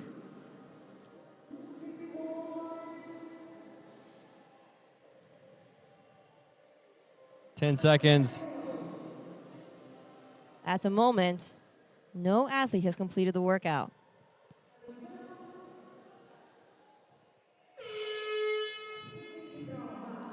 Davi got there close to that end. But this is why I said this workout was my favorite, because it is going to be a race to the finish line, especially after we have the 10 fastest athletes. It's going to be exhilarating. 100%. And this is definitely a very good combination of skill, precision, and speed. It's one thing to have a very good handstand walk. It's another thing to add a pirouette in. And it's something completely different to not hit any no reps on your way back and forth. Remember that both hands have to be past the line for the rep to count. No portion of your hand can touch the sidelines. This is a challenge, especially if you want to add speed to a handstand walk. You still have to be precise. And as you can see, The volunteer team is already switching out the names on that rig. These are very short rounds, 4 minutes only to complete. 12 cows on the echo bike for the women, 12 one-legged squats, a 35-pound dumbbell, 96 feet handstand walk, 6 cow on the echo bike, another 6 one-legged squats, and then to finish off, another 48-foot handstand walk. And once again, after the 3 heats, the 10 fastest athletes will compete in part 2. And part 2 will be like a playoff bracket with elimination rounds until we have the last one standing. Hence the name. You're listening to the English broadcast of the 2025 COPA SUR CrossFit semifinals here in Rio, the Arena Carioca 1 at the Olympic Park. Here is your standings after 5 events, with Maria Quintero leading and Patricia Gonçalves in second place, Augustina Haag in third.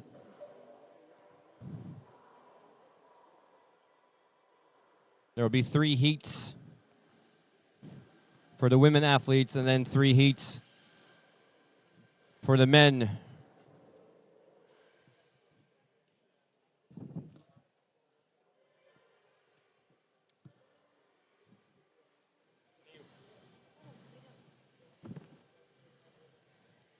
So if you're joining us now, we are on the last event of the day for CrossFit COPA SUR 2025. This is last one standing. We have a sprint workout of 4 minutes. And only the top 10 athletes will move on to the second portion of this workout, which will be an elimination round workout. And here we go. Heat 2, your lane assignments. Lane 1, Tamilis Duarte. Lane 2, Carolina Martinez. Lane 3, Fabiane Carvalho. Lane 4, Aline Cabral. Lane 5, Emily Andrade. Lane 6, Letícia Victor. Lane 7, Bruna Baxix. Lane 8, Lilian Cava. Lane 9, Bia Gonzalez. And lane 10, Kilia Pafian Marchant.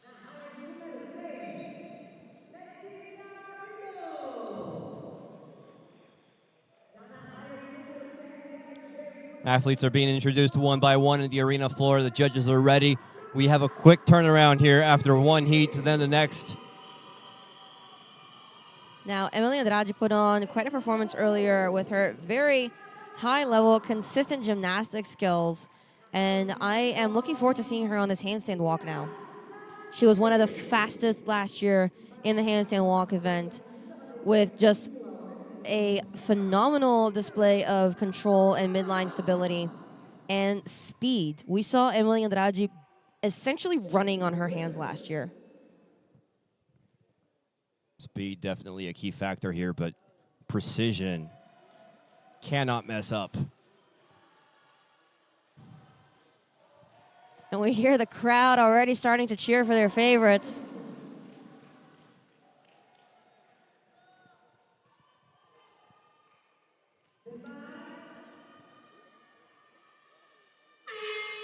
Here we go. Heat 2 has officially started. Very short time cap of 4 minutes. This event is quick.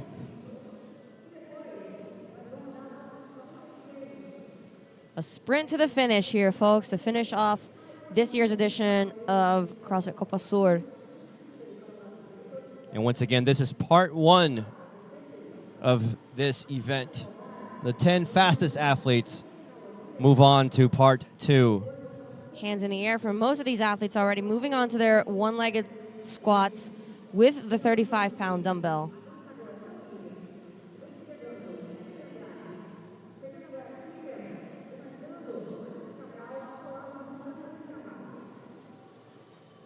We see here some athletes opting for a front rack hold with this dumbbell, but a couple athletes, Aline Cabral and Emily Andrade, both opting to have it on their shoulder, opposite to the leg that they are working on.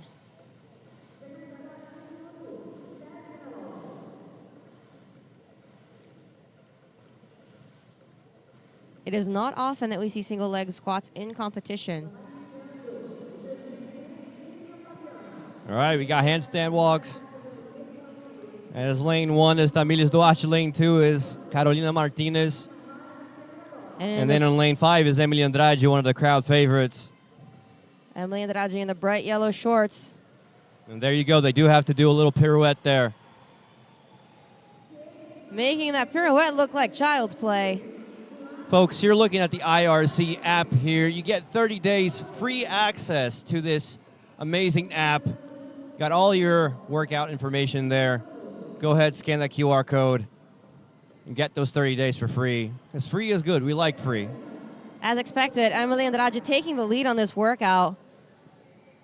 Walking on her hands is essentially the same as walking regularly on her feet. Again, already back on her bike. Emily Andrade taking the lead by quite a margin. And we're past the halfway point here in this time cap. Again, this is a time cap of 4 minutes. This is a very, very quick event.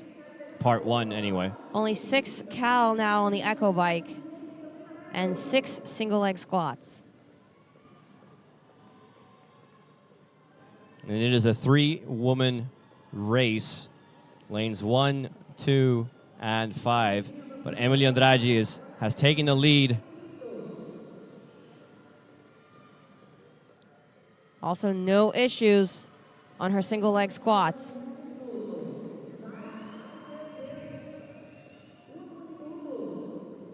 Just 1 minute to go now. Emily Andrade might be the first to finish after 2 heats. She has time, she just can't mess up. No issues for her. Easy pirouette for Emily Andrade. Here we go. She's across. There you go, and the crowd goes wild. Unofficial time of 3 minutes and 29 seconds. Emily Andrade, the first to finish after 2 heats. Beautiful work by Emily Andrade.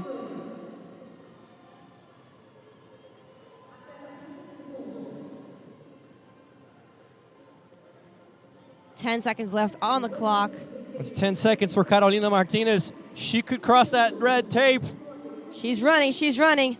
Make it go, go. And she's over. With 1 second to spare. That was beautiful. Just in time. We have 2 athletes completing the workout.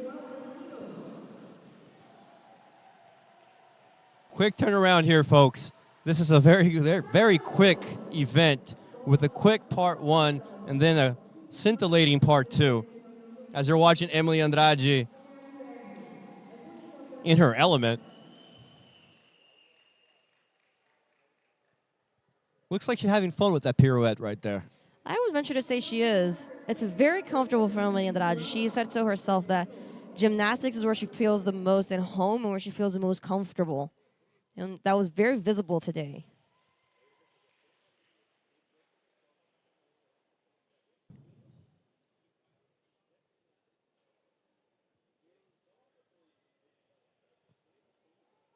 Our volunteers are already switching out those names, those plaques. We have for heat 3. The last heat for the women before part 2 of this workout. Only the top 10 athletes from this workout are going to move on to the second portion.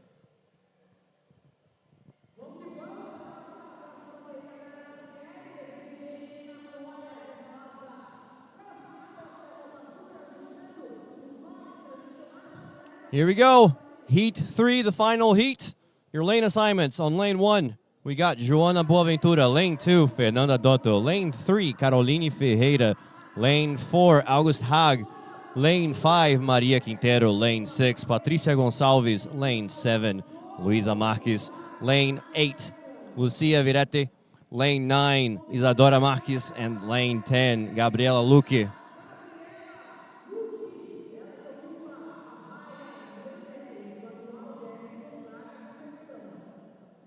We're going to see some very interesting chaser-runner dynamics, I think, in this heat. You have very skilled athletes on the handstand walk. Very strong athletes to tackle that echo bike.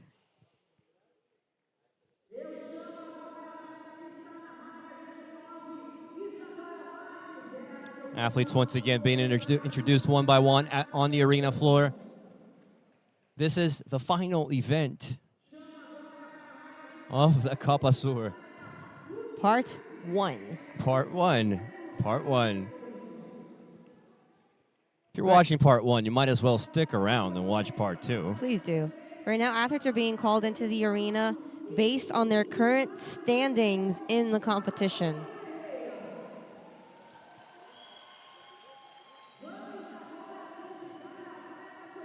And we say part 1 because only the 10 fastest athletes are going to advance to part 2, which will be 5 elimination rounds.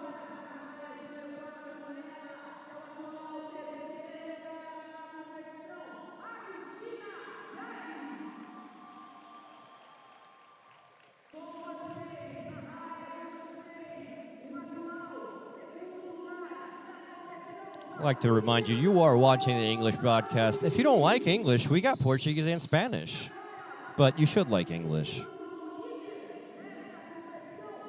Well, I wouldn't say you should like English, but if you're enjoying it thus far, please stick around. If you're enjoying it thus far, do the YouTube thing, you know? Leave a like, drop a comment. And your current leader, Maria Camila Quintero, adjusting her bike. We have less than 30 seconds to the start of this last heat.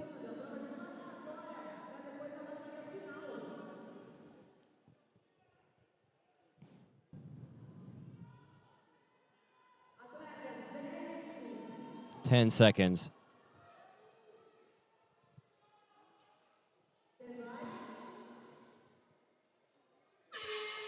And we're off. This is it, the last heat for the women athletes. Part 1. On your screen, you see very determined Fernanda Dotto, who did not have the greatest day 1 or first event yesterday, but after a very stern talking from her coach, she was instructed to give it her all today, or give it nothing at all. All or nothing. And hands already are in the air for these first Multiple calories hands. on the Echo Bike. Women have 12 cal to complete. First off their bikes, August Haag and Gabriela Lucchi.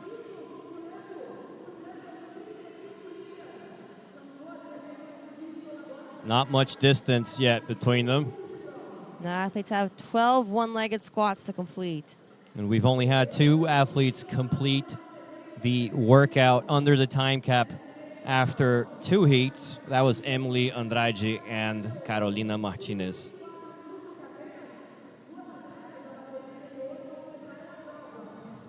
And if you're watching, no, these are not alternated single leg squats. They are 6 and 6. And the first to her handstand walk is your current leader, Maria Quintero, approaching her pirouette point.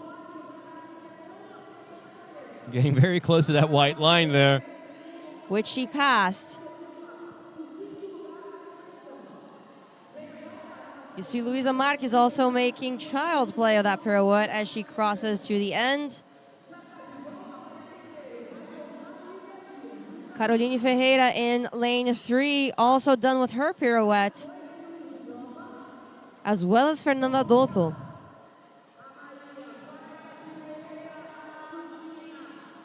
Maria Quintero and Luisa Marquez, both mayhem athletes, making their way back for their second round on the Echo Bike. Now only 6 calories. Just crossed the halfway mark here with 2 minutes.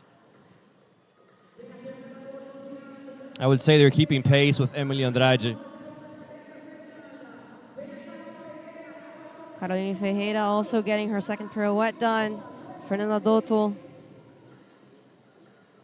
and August Haag all heading back to their bike. We are at the 2:30 mark of a 4-minute workout. Maria Quintero already on her single leg squats, as well as Luisa Marquez.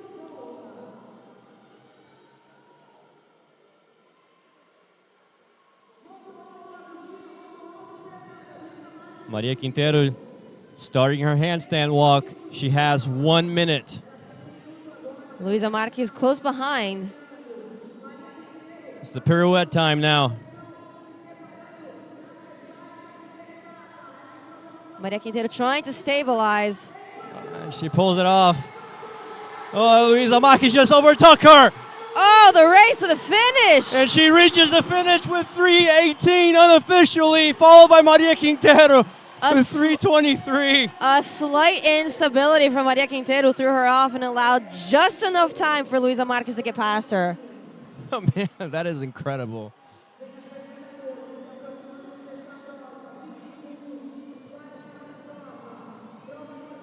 This is why I said this is my favorite. An incredible takeover by Luisa Marquez at the end there. Only 10 seconds to go now. August Haag. Getting across and onto the finish. 3:54 for her. And Fernanda Dotto. Wow. Very, very determined. Vigorously high-fiving her coach who was in the stands in front of her. As you're watching Luisa Marquez, who overtook Maria Quintero right behind her on your screen there, stumbling across that finish line. A slight instability from Maria Quintero.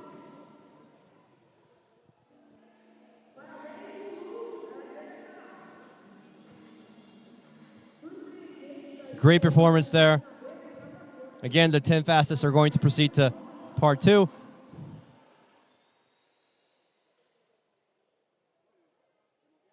We'll be right back.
Back at the 2025 Copa Sur CrossFit semifinal, you just saw a massive overtake there to finish part 1 in the last heat for the women. But now it is heat 1 for the men athletes for this last one standing event, part 1 of it anyway.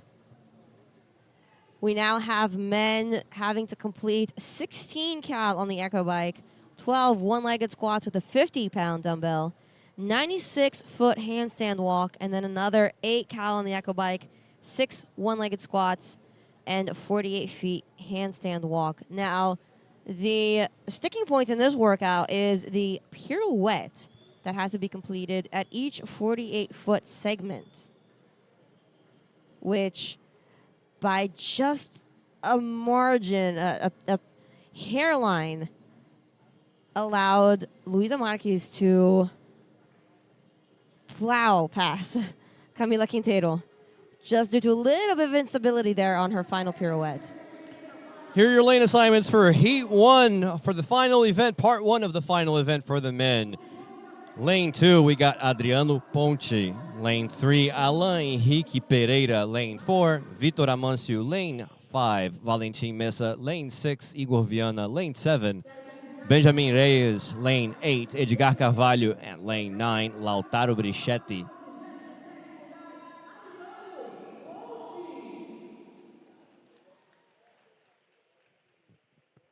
Once again, only the 10 fastest athletes in this workout are going to move on to part 2 of this workout, which is an eliminatory workout. Very short time cap here of 4 minutes. We had multiple athletes not finishing with the female athletes.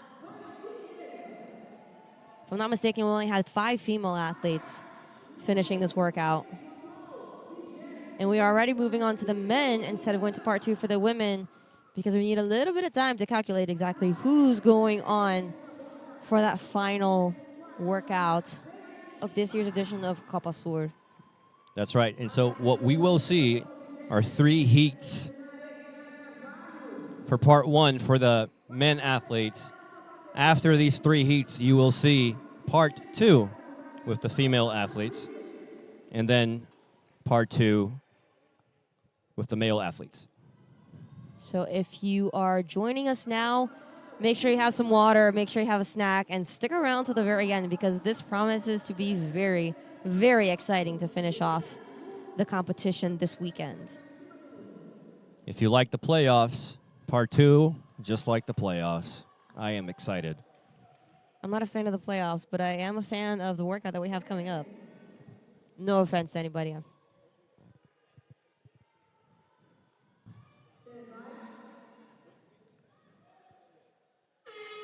Here we go, heat 1 for the men athletes.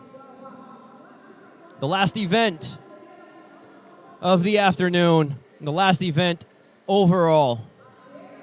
Valentin Meza is wasting no time on that bike. You can see him vigorously attacking that. And he is already off the bike onto his single leg squats. Men have the 50-pound dumbbell to work with. And 16 echo bike calories. So that is a difference between what you just saw with the women athletes. Instead of 12, it's 16 echo bike calories. Instead of 35-pound, it's a 50-pound dumbbell. However, the exact same volume, 6 for each leg. And remember, for a single leg squat to be valid, you have to hit full extension when coming up before putting your foot down on the floor, as well as with any other squat, making sure you hit depth. And here we go, getting on his handstand walk is Alain Henrique Pereira on lane 3, followed by Vitor Amancio on lane 4. Alain Henrique Pereira did not have the best time in the previous workout, Heavy Isabel. He got stuck on the first 5 reps. However, he is leading this heat for the final event of the competition this weekend.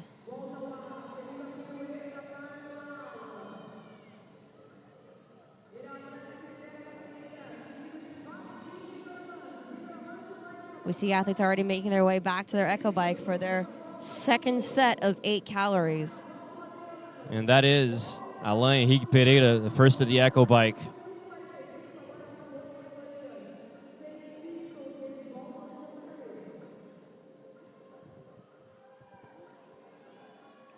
Edgar Carvalho just reaches his bike too.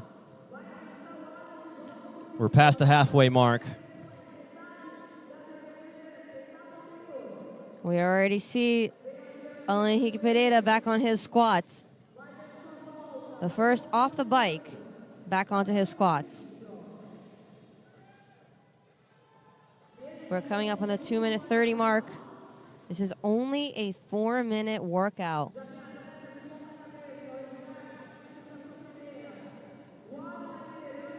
And Alain Henrique Pereira is off to his final 48-foot handstand walk. Heading to his pirouette. With 1 minute and 20 seconds left, he has plenty of time. He is done and on his way through. That's 250, 252.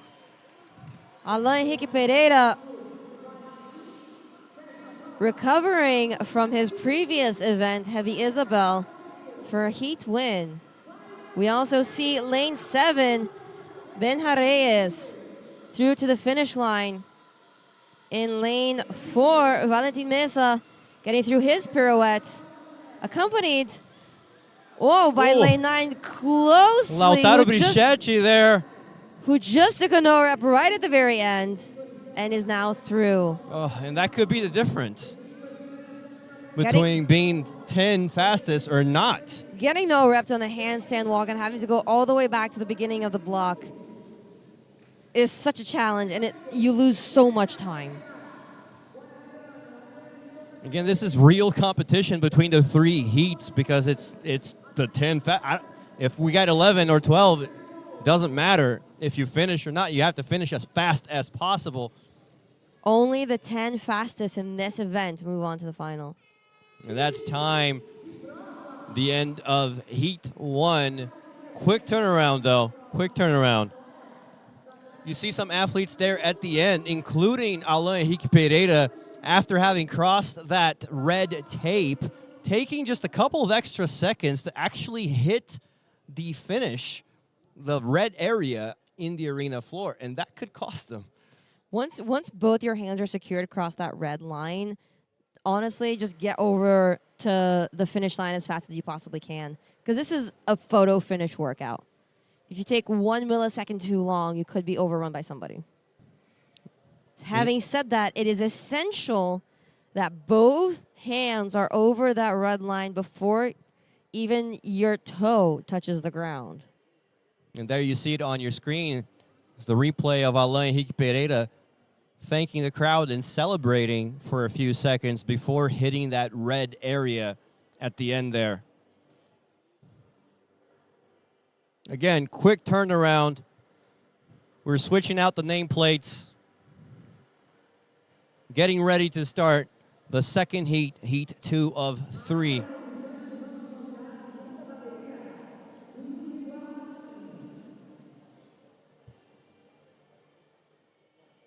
Here we go. Lane assignments for Heat 2. Lane 1, Juan Facundo Rando. Lane 2, Matheus Gomes. Lane 3, Filemon Souza. 4, Renato Guimarães. 5, Matheus Romão. 6, Pedro Martins. 7, Bernardo Jardim. 8, Martim Afonso Fuentes Barra. 9, Juan Ignacius Vrossini. And 10, Bruno Diniz. As you watch the athletes being once again introduced one by one.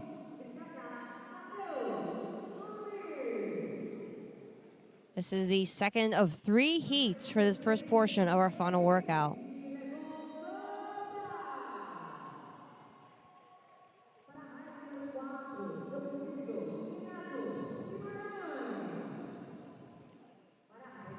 Make sure you don't go anywhere after this part 1, because part 2 is where you see an elimination round with the last one standing, playoff style. Until we have a winner, it's gonna be awesome. Don't go anywhere. Really, don't go anywhere. You're not gonna want to miss this.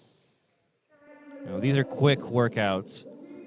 These are very quick workouts, which I'm pretty sure these athletes are happy about, because we've had some very long workouts the past couple of days. Although all of today's workouts have been quite short and sprint-like. Even though we did have quite a heavy workout previously, we had a heavy Isabel. For the men, it was 30 reps of snatches at 225, which left a lot of our games hopefuls stuck at the 5-rep mark. However, as we just saw with Alain Pereira, for example, he definitely made up for it, winning his heat now. 10 seconds.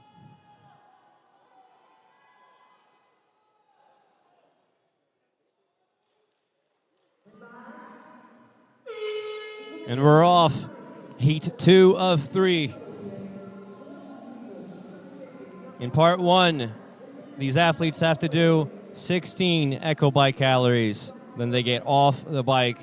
They do 12 one-legged squats with a 50-pound dumbbell, and then a 96-foot handstand walk with a pirouette. Then they come back, and they do 8 echo bike calories, 6 one-legged squats, and a 48-foot handstand walk. We have Matheus Romão and Bernardo Jardim off their bikes first and onto their squats first. Pedro Martins, however, is moving through those single-leg squats with quite an impressive speed, remembering that athletes have 50 pounds with them. And they can hold that dumbbell however they like, as long as they make sure they get down below parallel and extend before touching the floor. And we see Pedro Martins on lane 6 and Bernardo Jardim on lane 7. Bernardo Jardim getting no reps and having to go back to the beginning. Pedro Martins successfully completing his pirouette, taking the lead. Once again, Bernardo Jardim getting no rep. The reason Bernardo Jardim is getting no rep is his hand is touching the lateral line. Now, athletes cannot touch that lateral white line under any circumstance. Oh, he gets a no rep again. He's going very fast. He's just losing focus. Speed is not going to make up for lack of precision when it comes to these handstand walks. Yes, you need to be fast. Yes, this is a sprint style workout. However, if you let that speed get the best of you and you start getting out of line, literally, it's going to cost you in the long run. You do not have time to make up for that lost time. We got two athletes on their echo bikes. It is Mateus Gomes and Pedro Martins. And just now, Bernardo Jardim gets on his echo bike.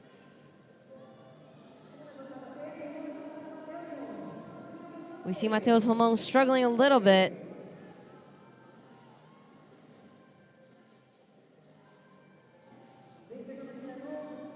Pedro Martins already doing his one-legged squats. Along with Mateus Gomes. Followed closely behind by Bernardo Jardim. You got 1 minute and 30 seconds left on this time cap of 4 minutes. Pedro Martins is off back on his handstands. He's got what we would call the scorpion handstand walk, legs fully bent. But look at the speed we are seeing from Mateus Gomes. It is a two-man race right now. And he nearly touched that sideline, so it was very lucky that he did not. Mateus Gomes is crossing through. that first at 2:53. Followed very closely behind by Pedro Martins. Pedro Martins with 2:58. Bernardo Jardim making his way. And this is where we saw him start to fumble before. He tries to get through that pirouette too fast, and he's destabilizing. He has time. I know he has to go fast, but it's important that he finishes here.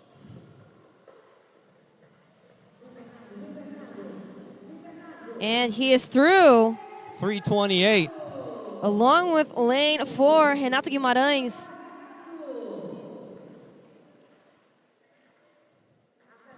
We see lane 1, Juan Facundo Rando also getting through to the finish. 15 seconds left on the clock.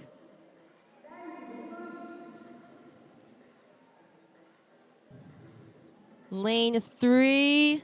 Filemon Souza touching that red with 3 seconds to spare. Oh, and just barely making it in. Martin Alfonso in lane 8. You saw a great performance there by Mateus Gomes with 2:53. That is just unofficially 1 second slower than the previous heat, Alain Henrique Pereira with 2:52. We have one heat to go before we find out who are the 10 fastest that are moving on to part 2 of Last One Standing 2025. This is the final event for CrossFit COPA SUR 2025, where we'll find out who are the 2 men and 2 women who are going to qualify for the CrossFit Games in Albany, New York in August.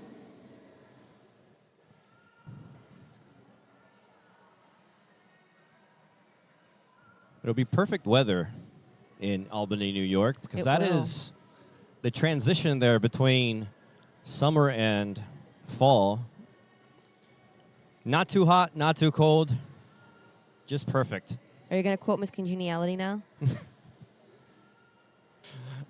What is the quote?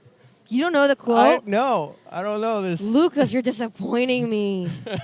I saw the movie. I don't know the quote. And if I'm not mistaken, she actually says, like, April 21st, it's not too hot, not too cold. All you need is a light jacket. There you go.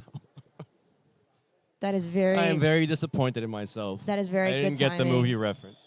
All right, we got the lane assignments here for the last heat of this last event. Part 1 of it, anyway. Lane 1, Danilo Moreira. Lane 2, José Maria de Paula Júnior de Juninho. Lane 3, Anderon Primo. Lane 4, João Pedro Barcelos. Lane 5, Henrique Moreira. Lane 6, Calhão Ribeiro de Souza. Lane 7, Agustin Riquelme. Lane 8, Thalisson Martins. Lane 9, Jerônimo Boldon. Lane 10, Vitor Lofi Walzreniak. And as athletes come into the arena now, they are going to be coming in order of standing currently. So the last two that you're going to see come into the arena are your current top two, Henrique Moreira in lane 5 and Callian Ribeiro in lane 6.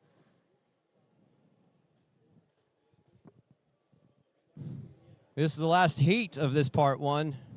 After this heat, we will proceed to part 2 with the women athletes. And following that, part 2 with the men. And once again, folks, you're watching the English broadcast of this 2025 COPA SUR CrossFit semifinals. I'm Lucas Olivieri, and joining me is Kelly Z commentating, providing the knowledge. On the arena floor, we have Fabio Brocco and Paul Klein interviewing the athletes. Make sure to stay tuned for this heat, which promises to be the sprintiest sprint we've seen thus far. The sprintiest sprint. Yes. However, we do have an even sprintier sprint after this. We have a 4-minute time cap for this workout. However, the final portion of this workout, an elimination portion, which is only 2 minutes long. I'm excited for part 2. I am too. This has been a very interesting week, and we've seen this leaderboard shake up quite a bit over the past 3 days. And we saw it in this previous heat. Speed is vital, but messing up can really, for lack of a better term, mess you up at the very end there. And we're going to see that come into question in part 2. Absolutely.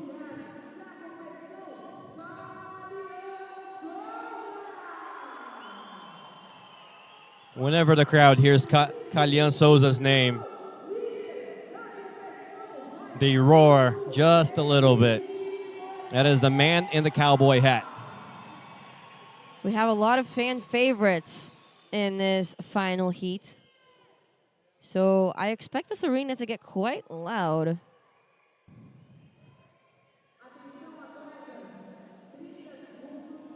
"30 seconds to the start of this last heat. And we have some clapping going on. 10 seconds.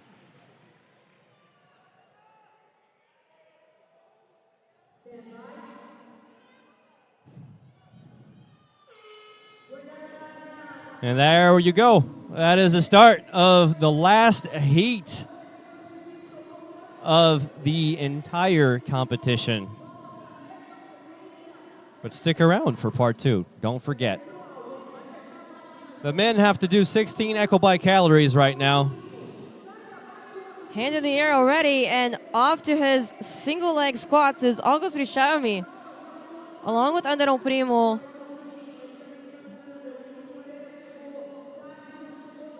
Athletes have to move very quickly but very precisely in this workout. On your screen there is Juninho, and to his left is Anderon Primo. Athletes have a 50-pound dumbbell with them, which they can hold any way they like.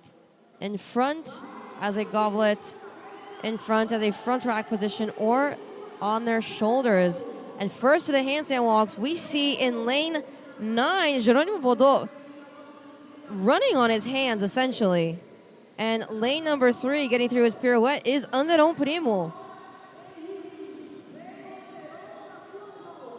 Both across the red line. They're pretty much tied. Anderon Primo taking a few extra seconds before getting back on his hands.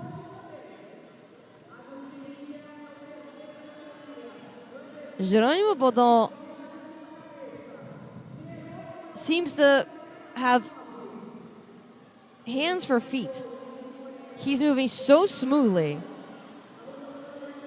He definitely did his pirouette a lot faster than Anderon, which was almost tied for the lead there. We're seeing in this heat handstand walks which are managing to efficiently combine speed and precision. We saw in the previous 2 heats speed, but athletes were starting to lose their midline or go sideways. And if that hand touches that white line, in any way, shape, or form, you get no reps and you have to go back to the beginning of the portion that you're doing. And a reminder that athletes have to complete a pirouette at each 48-foot mark. In lane 9, we already have Jerônimo Boldon is already doing his handstand walk. This was not an issue. This workout was not an issue for Jerônimo Boldon. He's all alone. And this is the first time we're seeing him shine by himself in a workout this weekend as he crosses the red line and onto the finish mat. At 2:40. Best time thus far. Kalyan Ribeiro also through 2:48 for Kalyan. with a very loud victorious yell. We see Anderon Primo coming up in lane 7. We see Augustin Richelme also crossing the finish line. And there's Anderon touching the red there with 3:05. Folks, we're about to see this leaderboard shake up quite a bit.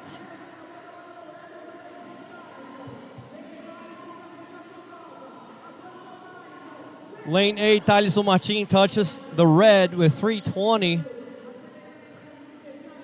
In lane 4, João Pedro Barcelos is through. 3:27 for him. Your current leader, Henrique Moreira, getting no reps on his pirouette and having to go back. And he's only got 20 seconds left on the timer. Juninho in lane 2 heading to his pirouette. The pirouette proving too much of a challenge for Henrique Moreira right now. He sees he only has 8 seconds. 3, 2, 1, and done. Man, what a performance by Jerônimo Boldon. 2:40. We're going to take a quick break as you're looking at Jerônimo there with, you could say, 2 legs. We'll be right back.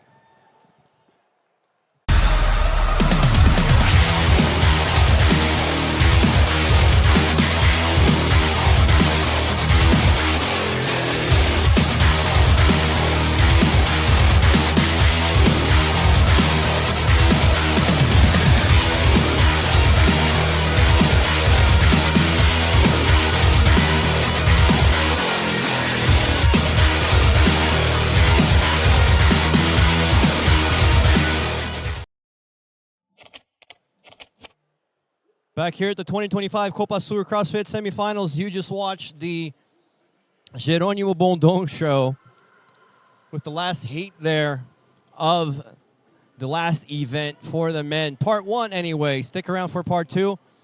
This is a quick turnaround. We're getting the arena floor ready for part 2 for the female athletes.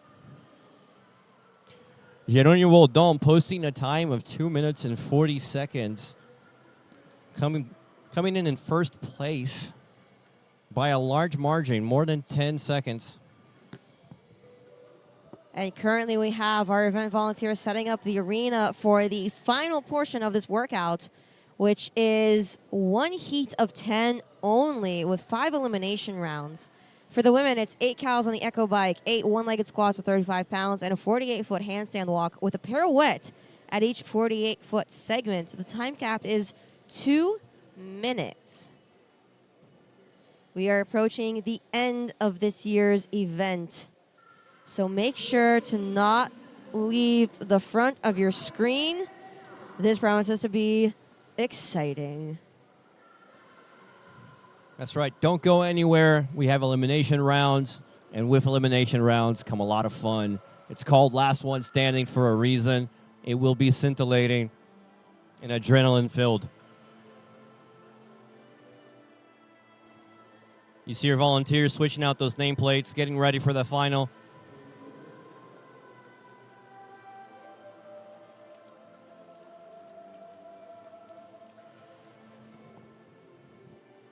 Now again, the 10 athletes that you're going to see in the arena now are the ones who are the fastest in the previous portion of this workout.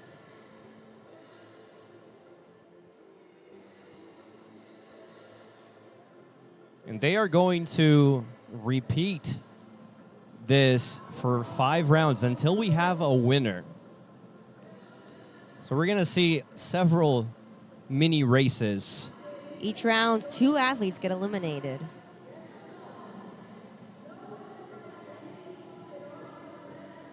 And we've seen this leaderboard shake up quite a bit throughout the weekend. Let's see who is going to finish today punching a ticket to the 2025 CrossFit Games in August.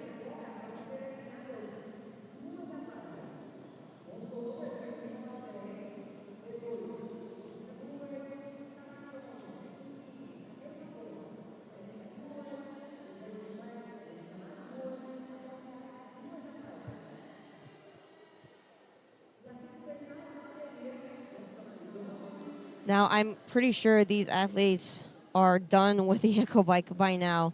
Athletes had a very spicy, very painful workout with the Echo Bike yesterday. Women having had 2 sets of 24 calories to complete, and men 2 sets of 30 calories to complete. And then they still have to get back on this pain machine today to finish their weekend here at CrossFit COPA SUR. We had Facundo from Mayhem with us yesterday for the 30-30-30 event. Mayhem won, and even he was saying this is probably one of the most unpleasant workouts he's seen. That's true, but it's also the last one. And so, yeah, of course, there's some pain here, but it's the last one. You got to finish strong. Oh, no, he was speaking about the 30-30-30. Oh, he was thinking, okay, right, gotcha. This one, even he said he was excited to see. Oh, this one is exciting. But as an athlete, though, are you looking at that Echo Bike going, I don't want to? Probably. Almost certainly, yes.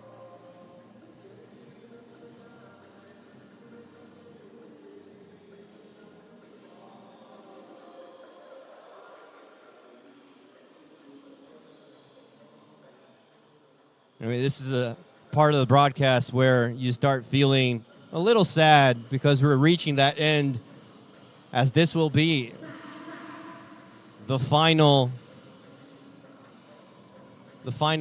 well, you could call it a heat, but really there's only one.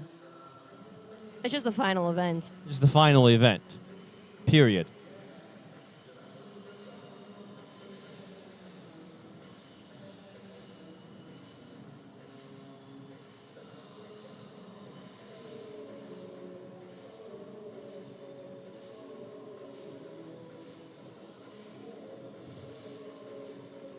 And in this final portion, for the women, we have all 3 Mayhem athletes.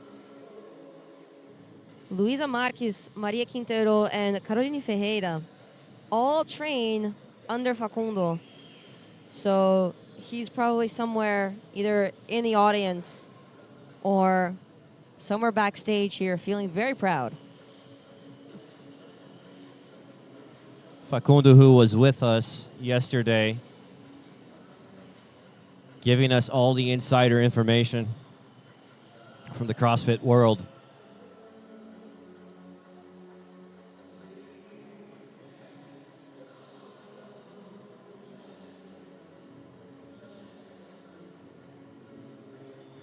And again, this workout was for the 10 fastest athletes. It did not necessarily mean that you had to finish the workout. Many of these athletes that are going to be on the floor now did not complete the previous portion, however, got far enough in the workout to qualify them for this last and second part.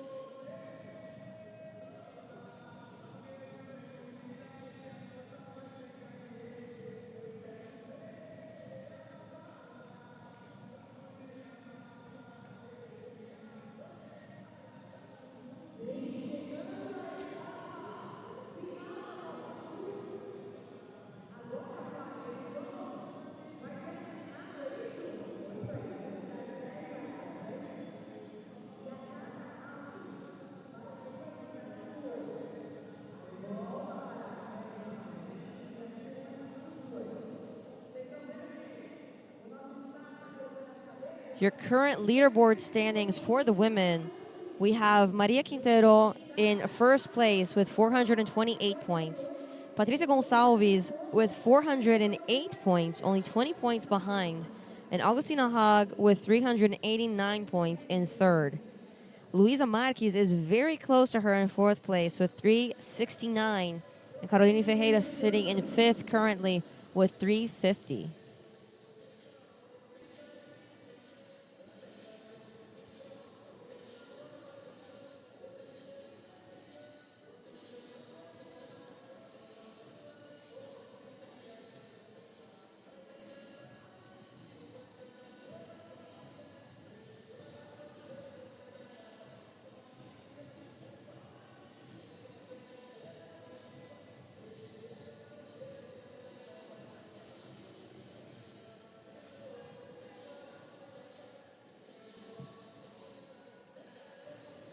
And for your men's standings, we have in 1st place Henrique Moreira with 472 points.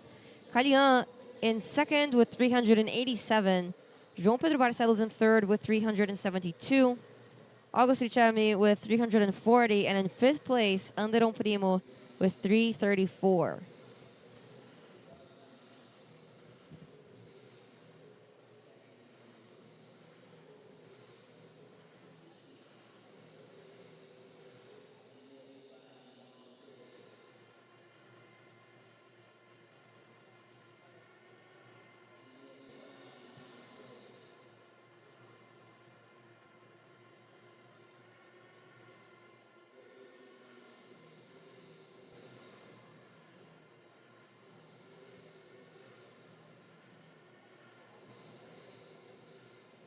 Now, Lucas, based on what you've seen this weekend, what would you say has been your highlight moment from the events and the athletes? I mean, honestly, I think it's coming up. I've been very excited to watch this right here. But up to this point. Up to this point, Up to this point. I mean, Anderon Primo with 350 pounds was great. The overtake that we just saw recently for part 1 with the women, Luisa Marques. Luisa Marques and, that was and Maria Quintero. That was awesome. That was good. And of course, you have to say the drone. The drone has been the star of the show. Stopping all for a weekend. beer, that's when he won me over. Not once, but a few times, in A fact. few times. Came out a little wobbly, too, after the 2nd beer. All right, judges are on the arena floor.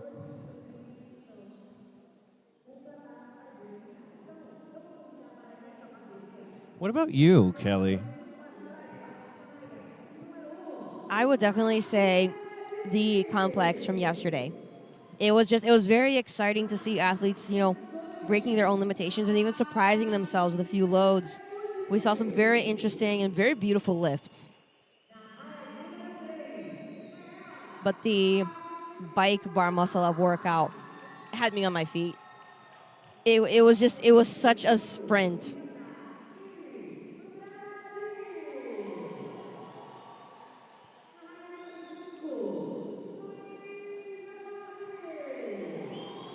I mean, that's why I'm really excited for this part 2.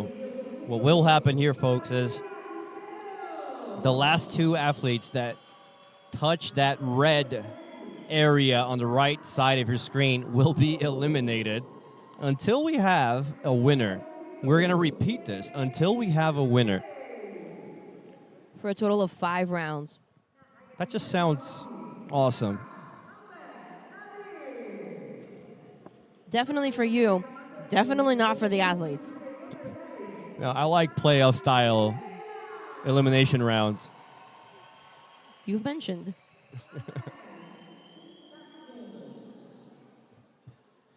30 seconds to the start. You're looking at Luisa Marques, who performed the overtake that I mentioned.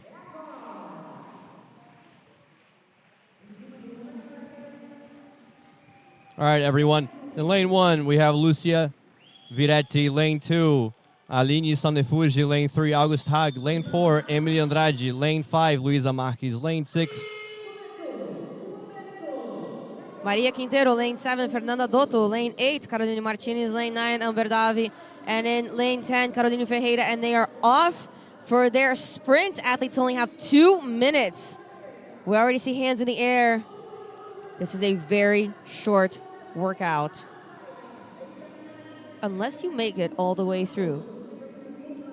Athletes are onto single leg squats. Got to be very, very careful with those handstand walks. You don't want to get sloppy. If you get sloppy, you might be eliminated. Fast and precise is the way to go. We're coming up to the 1 minute mark, halfway through.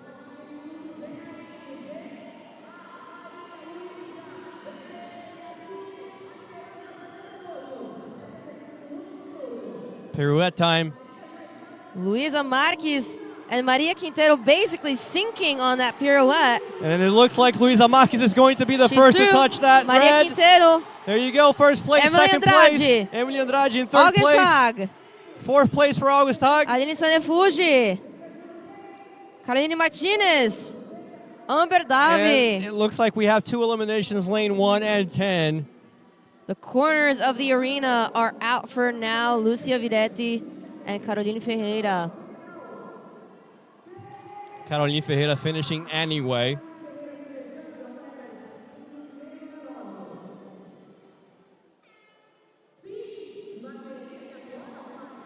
Here we go. So now the 8 fastest are going to go back and do it again.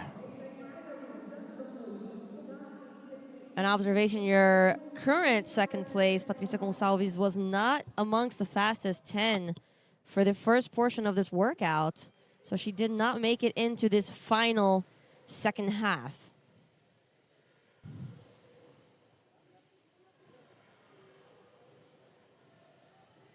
Only the fastest 10 athletes from Part A moved on to this Part B.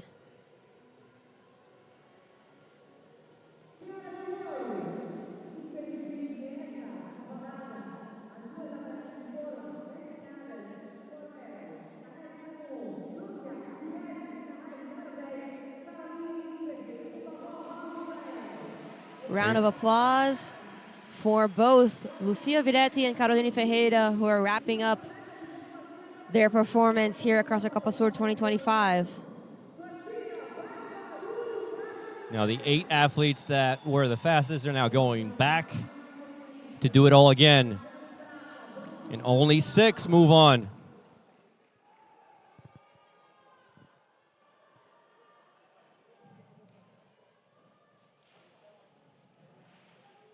Crowd is getting into it. We got a Queen style wheel rock you clap going on here.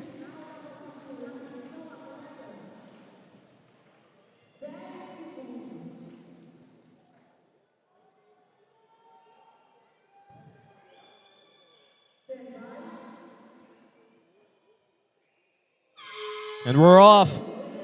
Only 6 will make it to the next round. Welcome to Last One Standing, Part 2. Hands in the air for the athletes. That's 8 echo bike calories right there. Then 8 one-legged squats with a 35-pound dumbbell, followed by a 48-foot handstand walk with a pirouette to make things interesting. Athletes have 35 pounds in their hands for these single-legged squats.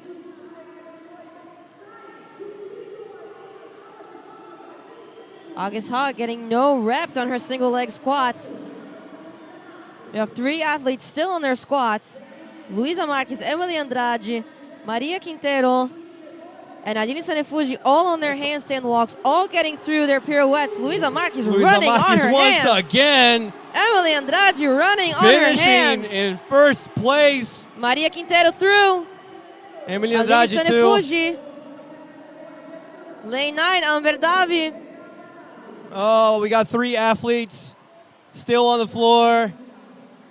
And it looks like Lane 8. Caroline Martinez. Fernanda Dotto and August Haag being the last 2 to finish. Therefore eliminated from this round. On to the next. August Haag, who started strong. Fernanda Dotto walking to the finish line, knowing she has been eliminated.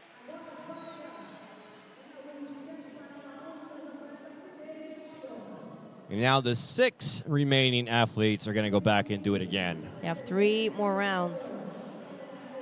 You're looking at Luisa Marquez making short work of this entire event. Luisa Marquez, CrossFit Games veteran, along with Cami Quintero.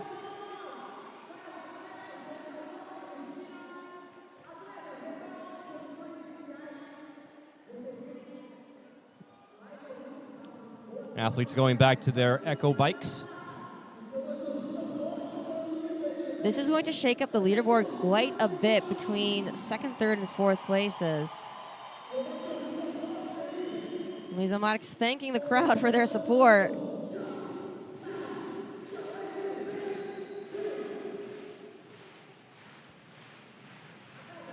We are reaching the end, folks. The end is near.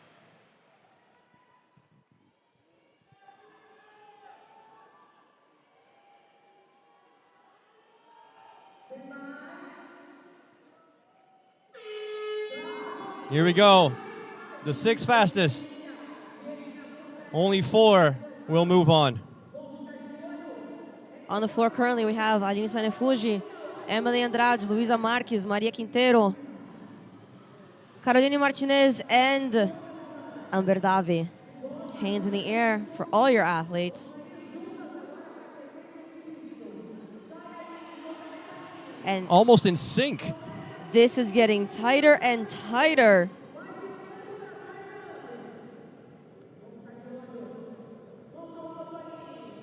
They have to do 8 one-legged squats with a 35-pound dumbbell. And here Emily we Andrade. go. The 3. Emily Andrade getting no reps. Luisa Got- Marquez. And Maria Cami Quintero. It's the pirouette. The pirouette makes things interesting. Based on what we see on the floor currently, And here's Luisa Marquez just making short work of this workout once again. it looks like Amber Davi and Carolina Martinez are going to be the last 2. Who's going to take the 4th spot? Aline Sanefuji is through. And Sanefuji gets that 4th and last spot. Our eliminated athletes from this round, Carolina Martinez and Amber Davi.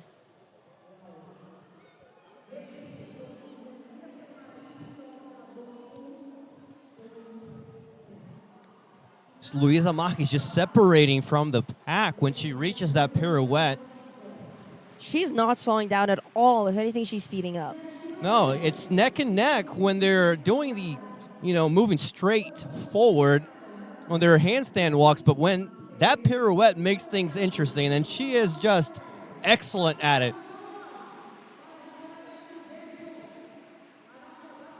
For the 4th round, we have Aline Sanefuji, Emily Andrade, Luisa Marquez, and Maria Quintero.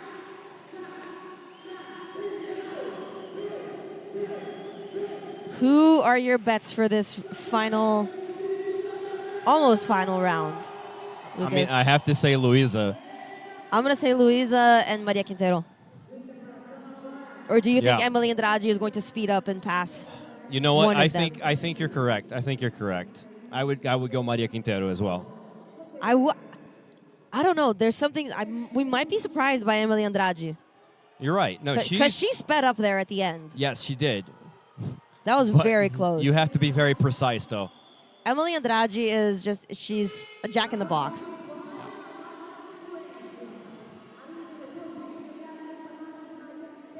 Here we go, 8 Echo by calories. 4 athletes remaining on the floor. Hands in the air for all of them. And again, except for Emily Andrade, this is the short queen event. Here you go, Emily Andrade, the first to start her squats. And she is speeding up. She is sync with Luisa Marquez.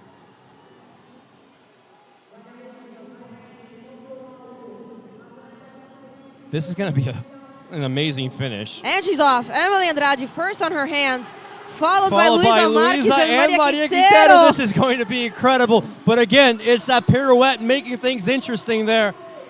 Emily Andrade Didn't even notice that pirouette and got through it. Louisa gets through the pirouette. Oh! It's the two fastest that are going to be I could moving feel on. It. I could feel it. Emily Andrade was going to surprise us at the end. And there you go, Luisa Marques and Emily Andrade making it to the last round. Still on the floor, you're watching Aline Sanefuji, who finishes her participation here at the 2025 Copa Sur. Although, with the support of the crowd,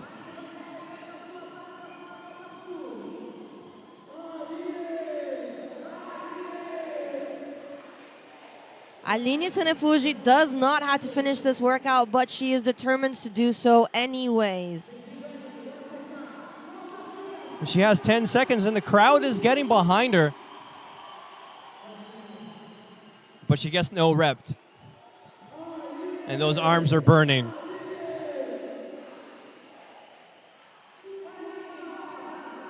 We've reached the time cap, but we're continuing. Fantastic participation by Aline Sanefuji.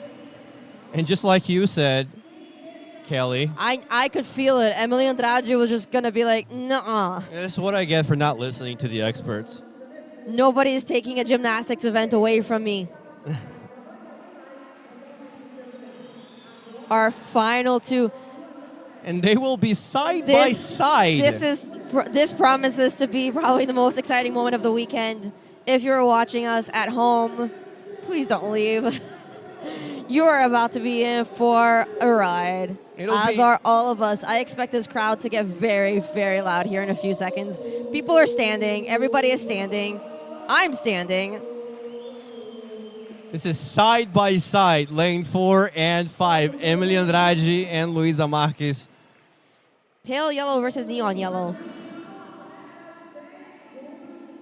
10 seconds to the start of this last round. I don't know who to bet on. I just want to enjoy the show. Man, Emily is...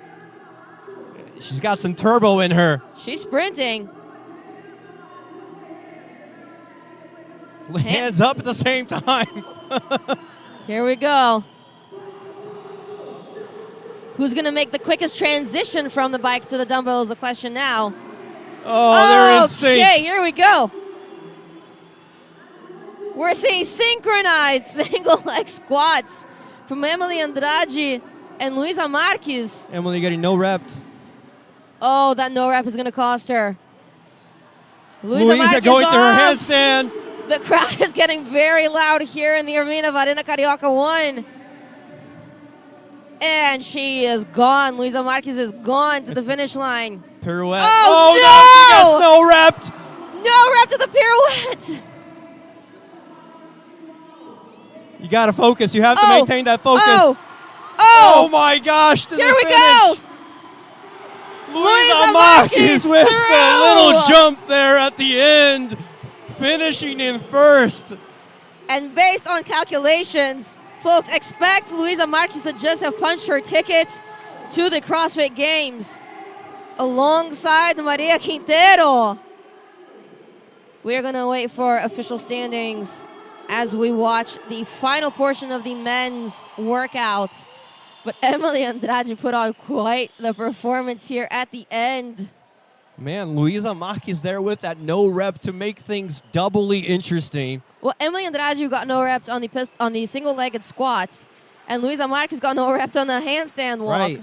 Like, I thought it was over after the no rep with at the squats. But things got interesting. Ali colado no scoring, para saber como é que foi esse resultado. Eu estou aqui com a Marlene do programa falando, bom, a gente tem que esperar o resultado, mas pelas contas, muito provavelmente, você está com a vaga dos CrossFit Games. Mas a gente depende do resultado oficial.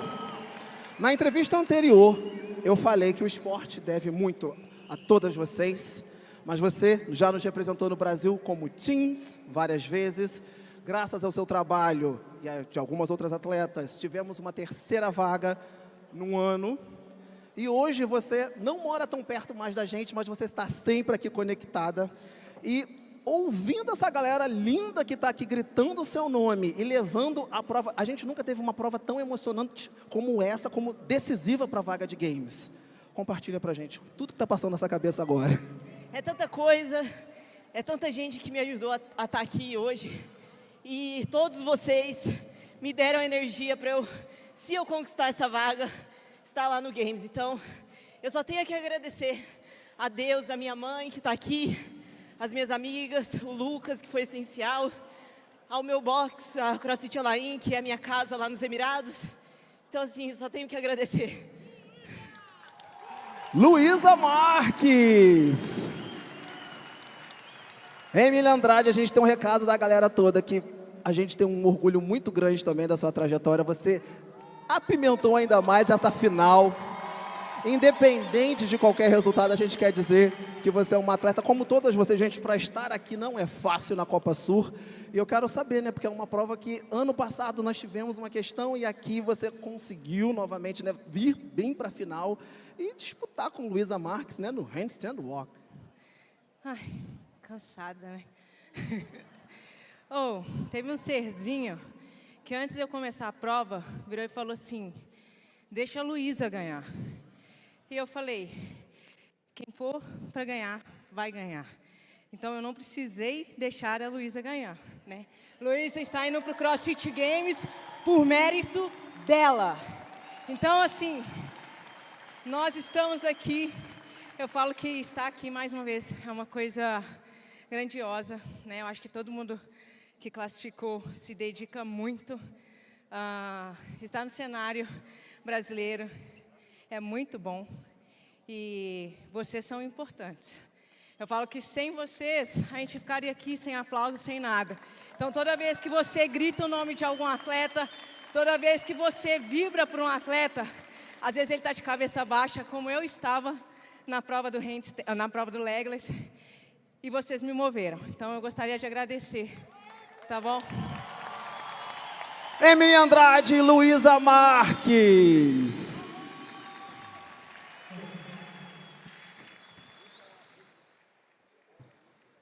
You're watching that hug, and you just heard from both of those athletes who put on a show, Luísa Marques and Emily Andrade. The ending made such an interesting ending with Emily prepping the overtake, but then having that no rep, and then Luísa Marques having her no rep at the end to make things just an incredible finish.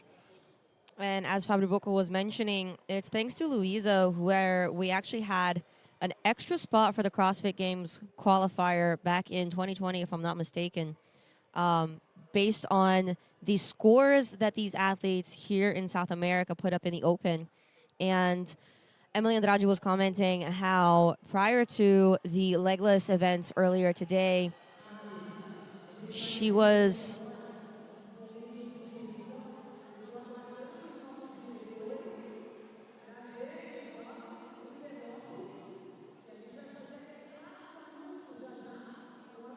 agora os diretores para a gente falar oficialmente as vagas.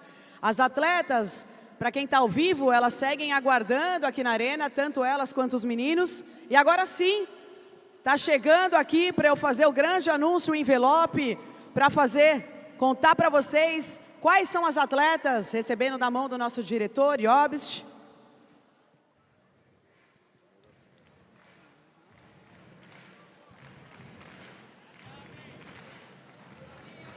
We are on hold to find out officially. Vamos anunciar então para vocês que estão aqui na nossa Arena Carioca, vocês estão aí ao vivo de casa. E a nossa vaga para o CrossFit Games, nossa primeira vaga, eu quero convidar a nossa atleta da Colômbia, Maria Quintero.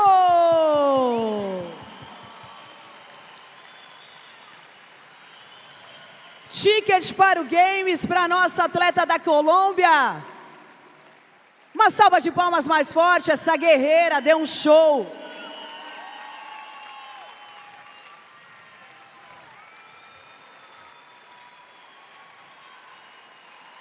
Maria Quintero, your first qualified athlete this weekend for the 2025 CrossFit Games from Colombia.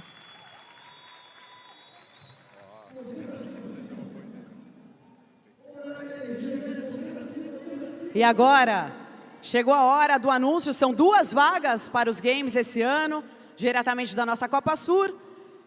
Ai, quero convidar agora para a segunda vaga no CrossFit Games, representando o Brasil, Luísa Marques!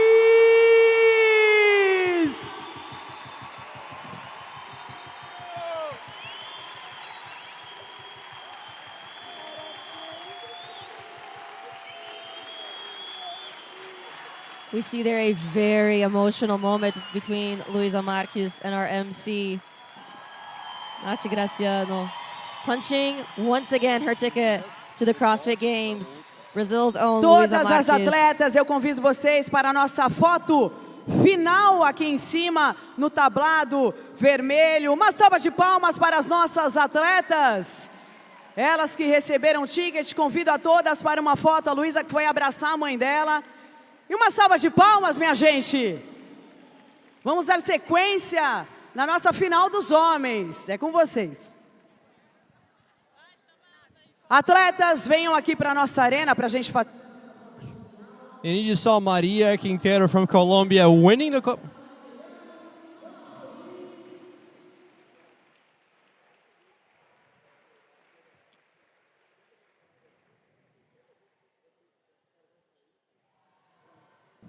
Maria Quintero from Colombia winning the Copa Sur CrossFit semifinals, followed by, in second place, Luísa Marques representing Brazil.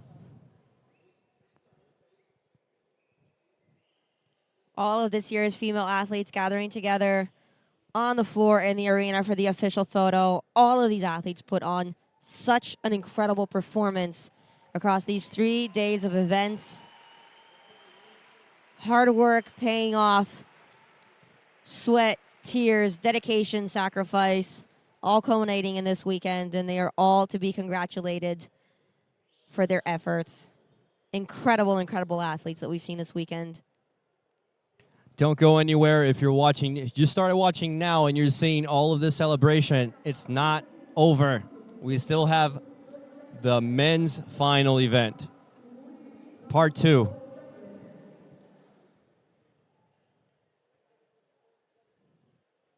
Judges are coming into the arena floor. Meanwhile, we see all the female athletes sharing a warm embrace amongst each other. The amount of support that has gone into this field this weekend has been absolutely beautiful to see.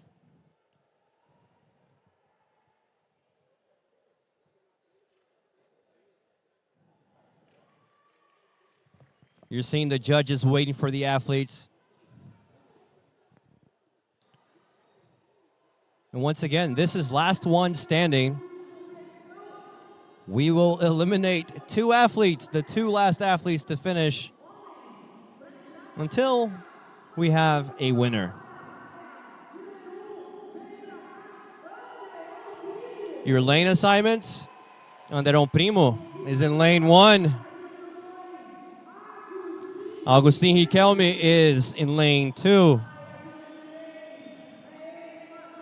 In lane 3 is Adriano Gomes. Lane 4 is Alain Ribeiro de Souza. Lane 5, we have Jerônimo Boldão. Lane 6, we have Benjamin Reyes. Lane 7, we have Henrique Pereira. Lane 8, Bruno Martins. Lane 9, Valentim Mesa. And lane 10, Vitor Amancio.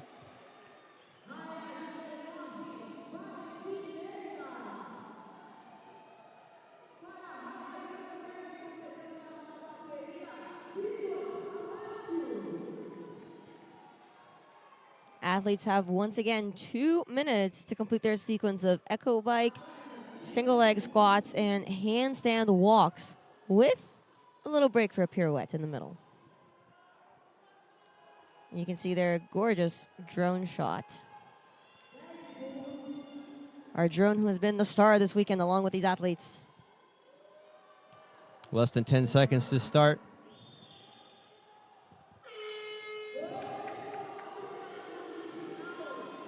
And they are off. Athletes sprinting for essentially their lives at the moment on that Echo bike. Geronimo Baudon again first to his dumbbell for the singles leg squats. He killed it in part 1.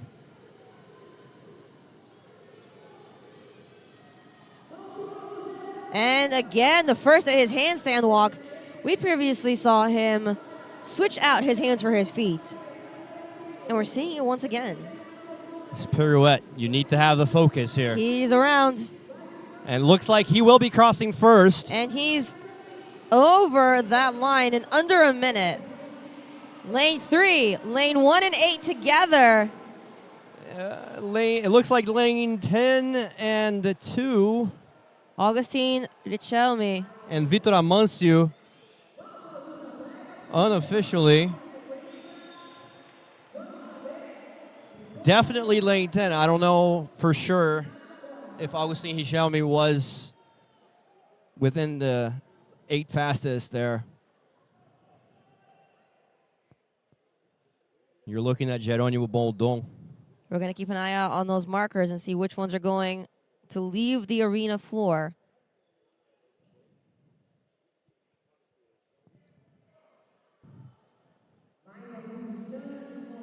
As we wait for the official count, and it is lane 2. August Richelme leaving. And so is Vitor Amancio. The 2, unfortunately, slowest athletes in this first portion.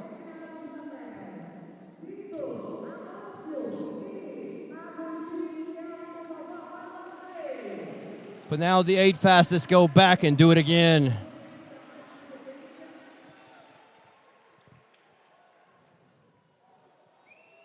Barcelos is not, João Pedro Barcelos is not in the top 10 for this final portion.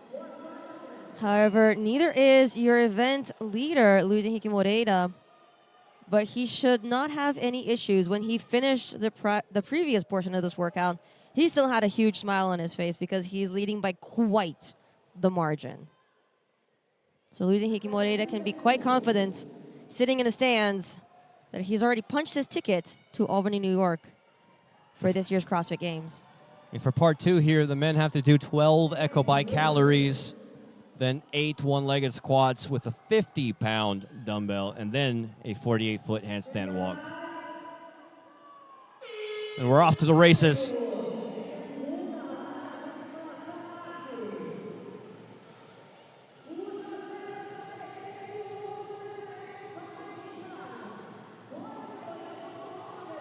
Calhão with the first hand in the air.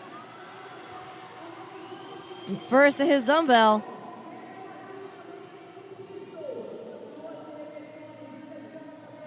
Any no rep is extremely detrimental to this workout.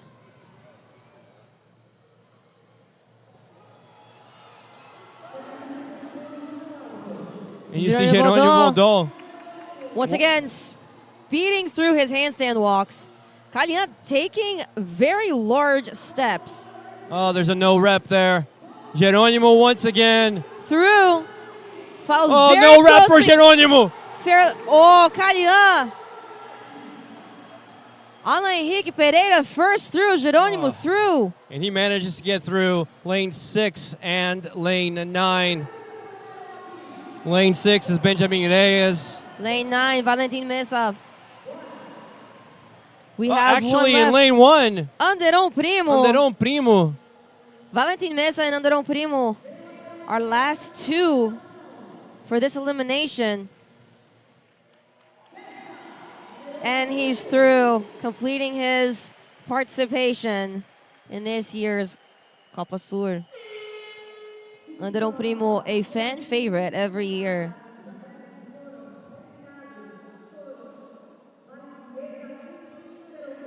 We see Anderon Primo's marker leaving the floor, as well as Valentin Mesa, wrapping up their performances.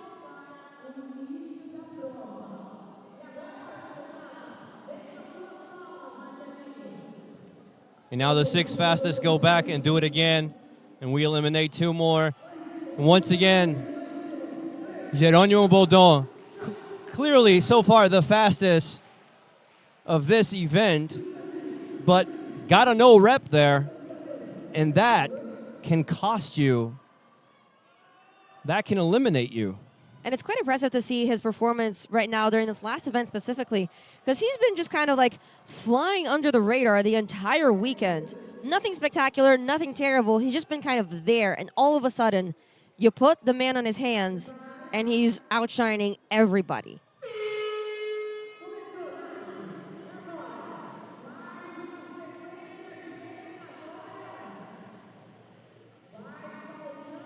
Six athletes on the floor, only 4 move on. Hands in the air. You're looking at Kalyan.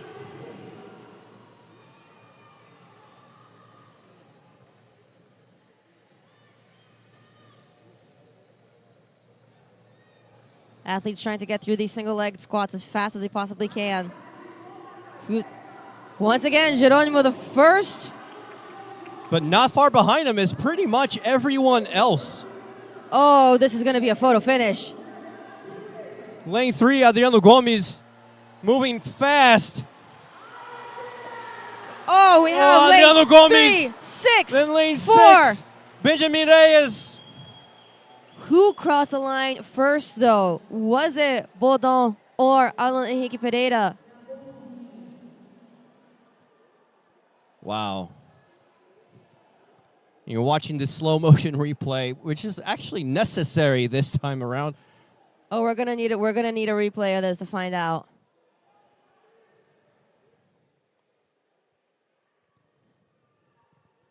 We love a photo finish for a final event. You're looking at Adriano Gomes on your screen.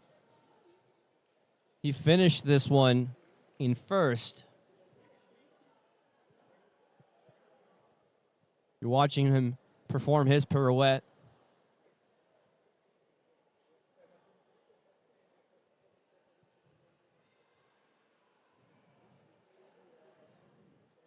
As we await the results, only 4 athletes move on to the next portion.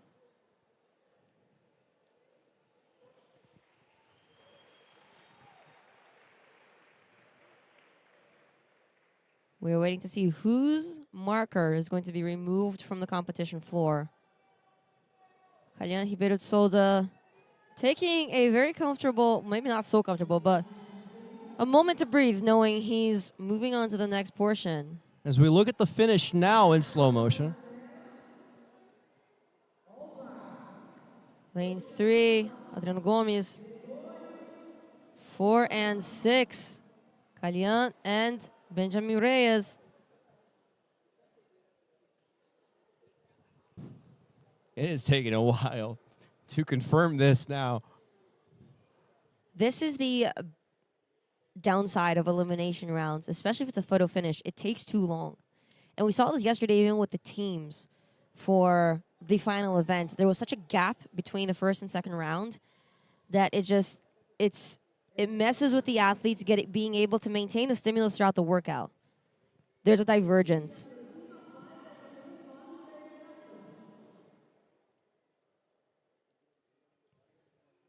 It is entertaining, though. I'll give it that. Because all of a sudden, athletes have a much longer break between this round and the next than the athletes from the previous round to this round. And that does give you an unfair advantage. Kalyan Ribeiro de Souza on the floor, trying to keep his body warmed up for handstand walking, getting a little bit of an arch in there, keeping those shoulders warm.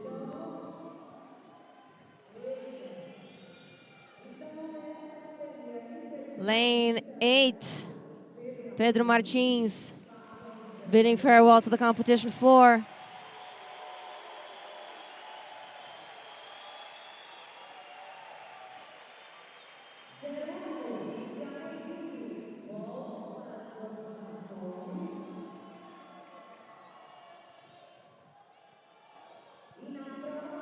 Who else is leaving the competition?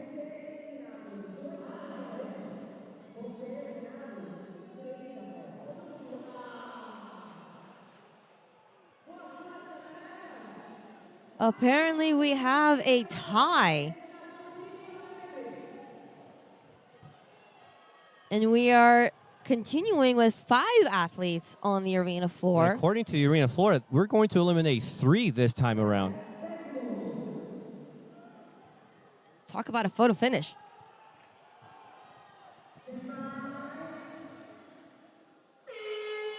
This is the penultimate round of this workout. Expect the unexpected. I don't know what to expect at this point. Or that. Hands in the air for Adriano Gomes and Kalyan. Kalyan the first off his bike. Last off his bike, Alan Henrique Pereira.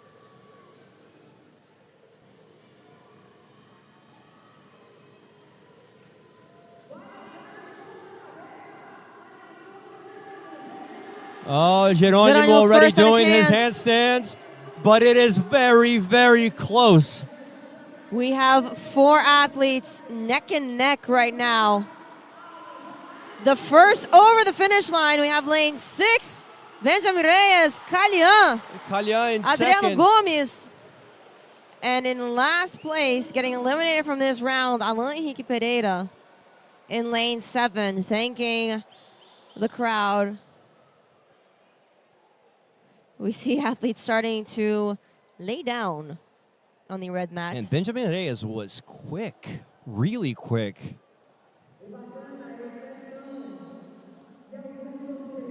We're going to take a minute to confirm this, but there you go. Here's the slow motion. 3 get eliminated this time around. Benjamin Reyes in lead. It looks like Adriano Gomes has been eliminated.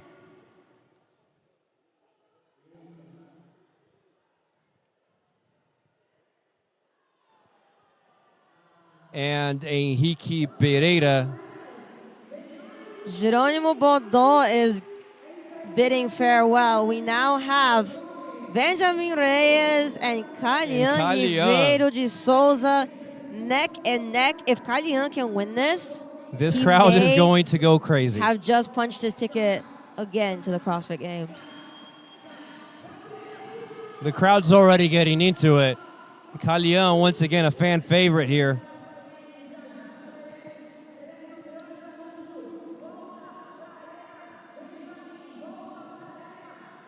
Do not leave the front of your screens. This is it. We are in for a ride right now to find out who are the 2 male athletes about to go to the CrossFit Games. It is the last round of the last event. The crowd is on their feet, and once again, so am I.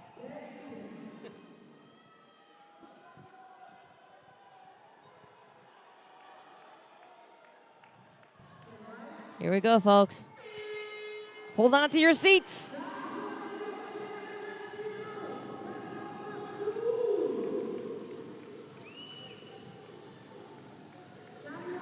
Kalyan leaving his soul Hands on up that bike. for Kalyan. He's off. Oh, we may have a clear winner for this event.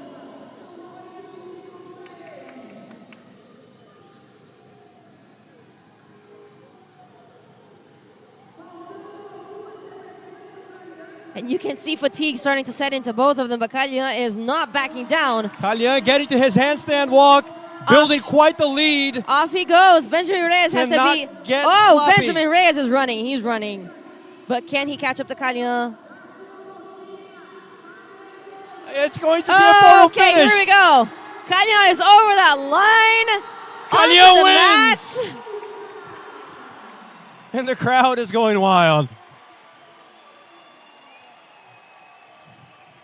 This arena is excited, to say the least.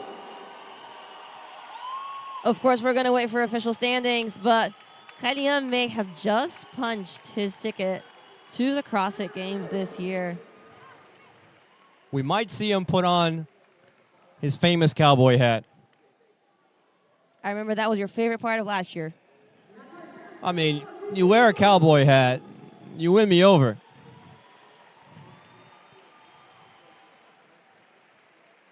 Beautiful moment being shared amongst the athletes. Very warm embrace. And Benjamin Reyes made it really interesting there at the end. We thought there would be a gap there, but sprinting. Oh, there though. came flying the cowboy hat. There you go. From within the crowd somewhere. There you go. It literally came in like a UFO. They heard me.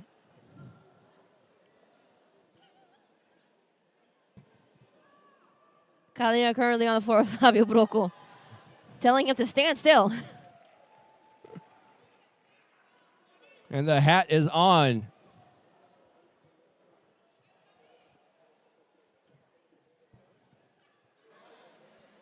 Pode falar.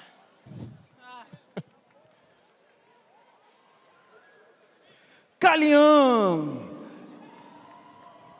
A galera de Alain toda indo para os CrossFit Games, cara. Terceira vez nos CrossFit Games. Você não é mais um novato. Lembra daquela entrevista que a gente fez, você tentando uma classificação nos campeonatos locais, e você volta ao Brasil para mais uma vez garantir um ticket, e agora para Albany. Compartilha aí pra gente. Pô, sei lá, cara, é muito bom. Treinar o tanto que a gente treina e ser recompensado assim é sensacional. Não tenho palavras para descrever. Essa torcida aqui é sem igual, cara. Não tem comparação.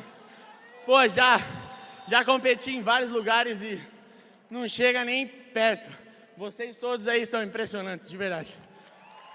Calian Souza, parabéns. Cadê o Luiz Henrique? Tá por aí? Porque agora nós temos mais uma pessoa fazendo história, então oficialmente nós temos o primeiro atleta que classificou em teams, classificou em times e agora está classificado na categoria principal, que é o Luiz Henrique Alves Moreira. Vem cá. Lembrando que o resultado oficial vai ser dito agora, em breve, mas vamos aproveitar aqui, porque a matemática ela não falha, né? Rapaz, e para todo mundo que está perguntando, eu vou resolver. Tenho visto, gente, ele já foi para os Estados Unidos competir. Estava todo mundo, visto, está resolvido, isso é coisa do passado. Cara, eu que te dei essa notícia, você falou que você não tinha nem feito essas contas, então agora você é o primeiro brasileiro a fazer isso. E não vai poder parar, porque depois tem um Masters, né, para você classificar. Conta aí pra gente. E aí, que horas que caiu a ficha? Eu acho que o Master está um pouco longe, graças a Deus, mas... Cara, caindo agora a ficha é gratificante demais. Todos os atletas aqui sabem quanto é duro, quanto é difícil chegar até aqui. A minha família, minha esposa, meu coach, todas as pessoas sabem o quanto é duro. E eu agradeço muito a Deus, a todas as pessoas que me apoiam, a todos vocês que me acompanham, que estão aqui torcendo, mandando boas vibrações. E é isso, cara. Só tenho gratidão por tudo isso que está acontecendo na minha vida e por Papai do Céu permitir isso. Luiz Henrique Alves Moreira e Calian Souza. Vamos agora para o resultado oficial.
You just watched the ending of the 2025 COPA SUR CrossFit semifinal. It was an amazing ending with the last one standing, exhilarating finish, and we have 4 athletes punching their tickets to go to the CrossFit Games in Albany, New York. We do. We have 2 female athletes. First place, Maria Camila Quintero from Colombia, and in second place, Luisa Marques, already a CrossFit Games veteran, going back. And for the men, Luis Henrique Moreira and Calian Ribeiro de Souza, also 2 CrossFit Games veterans, going back. And stay tuned, we are about to go to the award ceremony. These athletes put on an amazing performance all weekend. It was such a spectacular COPA SUR. we saw the leaderboard shake up quite a bit, and it was just incredible to see all their hard work put into practice. Thank you so much for watching. I'm Lucas Olivieri. I'm Kelly Z. É isso, estamos ao vivo agora daqui da Arena. Vou fazer as honras, o Broco que já trouxe um furo de reportagem para vocês que estão em casa. Agora eu vou falar para a minha Arena, eu quero uma salva de palmas, ganhando a sua classificação para os games, o seu ticket para o CrossFit Games. Vem para cá, Henrique Moreira.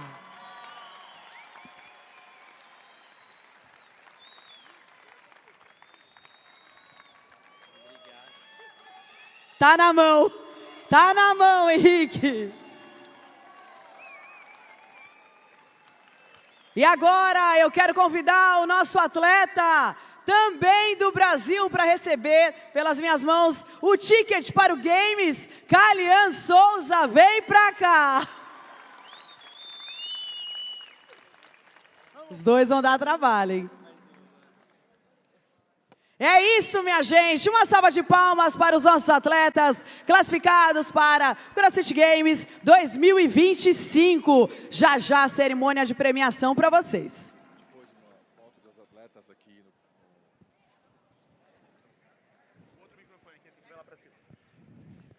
And you just saw the tickets being punched Yes. to the CrossFit Games. And I'm sure that these athletes are all very excited, especially because we have two all-lane athletes.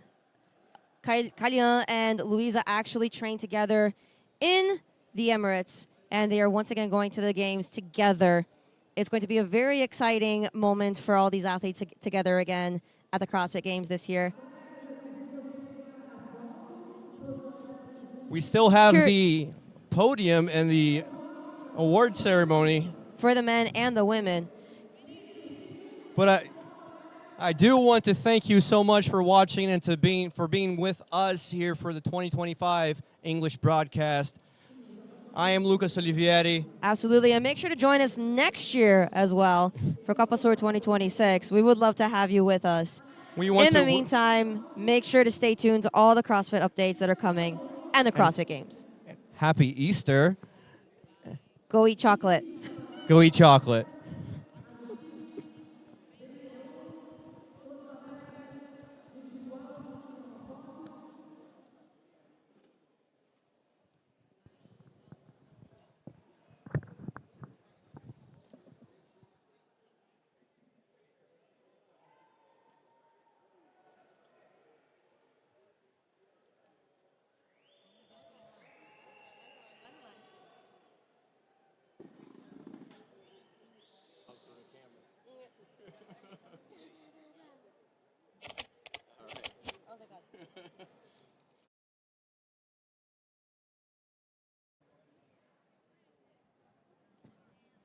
Todos os atletas agora juntos, individual, para uma foto.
Pessoal que está aqui na arena, Bruno Marins quer dar a palavra, dar uma palavrinha com vocês. Vamos aplaudir o Brunão?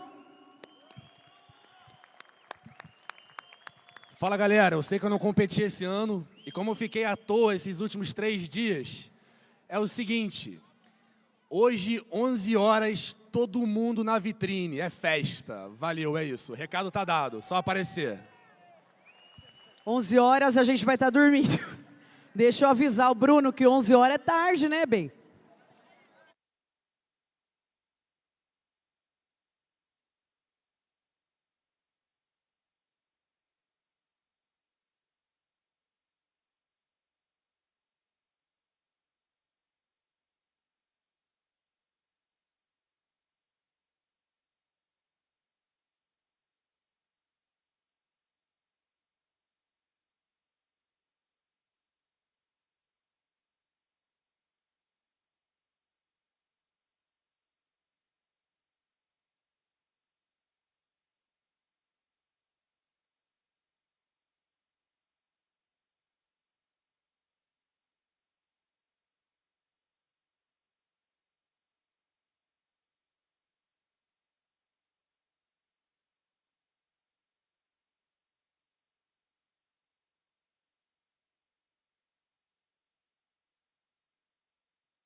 Olá, pessoal! Estamos agora de volta para iniciar ao vivo aqui para vocês que estão em casa e para toda a nossa Arena Carioca, nossa cerimônia de premiação. Vamos lá, senhoras e senhores, comunidade do CrossFit, sejam bem-vindos à cerimônia de premiação da Elite Individual da Copa Sur 2025. Hola, sean todos muy bienvenidos, comunidad de CrossFit, a la ceremonia de premiación de la categoría Elite Individual de la Copa Sur 2025. Hoje é um dia que vai ficar gravado na memória de todos nós. Foram 3 dias de suor, lágrimas, superações e vitórias.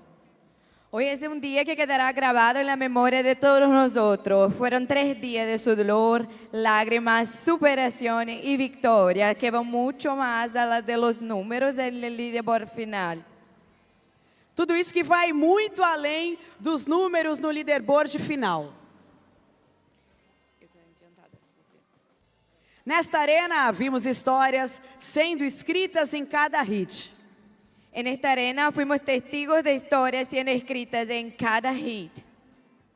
Vimos atletas desafiando seus próprios limites, encarando seus medos de frente e escolhendo seguir, mesmo quando o corpo pedia para parar. Vimos atletas desafiando sus propios límites, enfrentando sus miedos de frente y eligiendo continuar, incluso quando o corpo pedia para parar.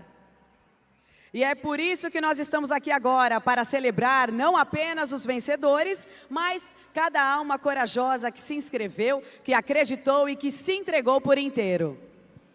E por isso estamos aqui agora, para celebrar não só os ganhadores, sino cada alma valiente que se inscreveu, que creyó, que se integrou por completo. Mas há algo ainda mais especial nessa cerimônia, porque entre todos que competiram, 4 nomes, 2 no feminino, 2 nos masculinos, saem daqui com algo a mais. Pero esta cerimônia tem algo aún mais especial, porque entre todos os que compitieron, 4 nombres, 2 femininos y 2 masculinos, se van de aquí con algo más. Eles conquistaram o que muitos sonham e poucos alcançam. Uma vaga no maior palco do mundo, uma chance de representar a América do Sul no CrossFit Games 2025.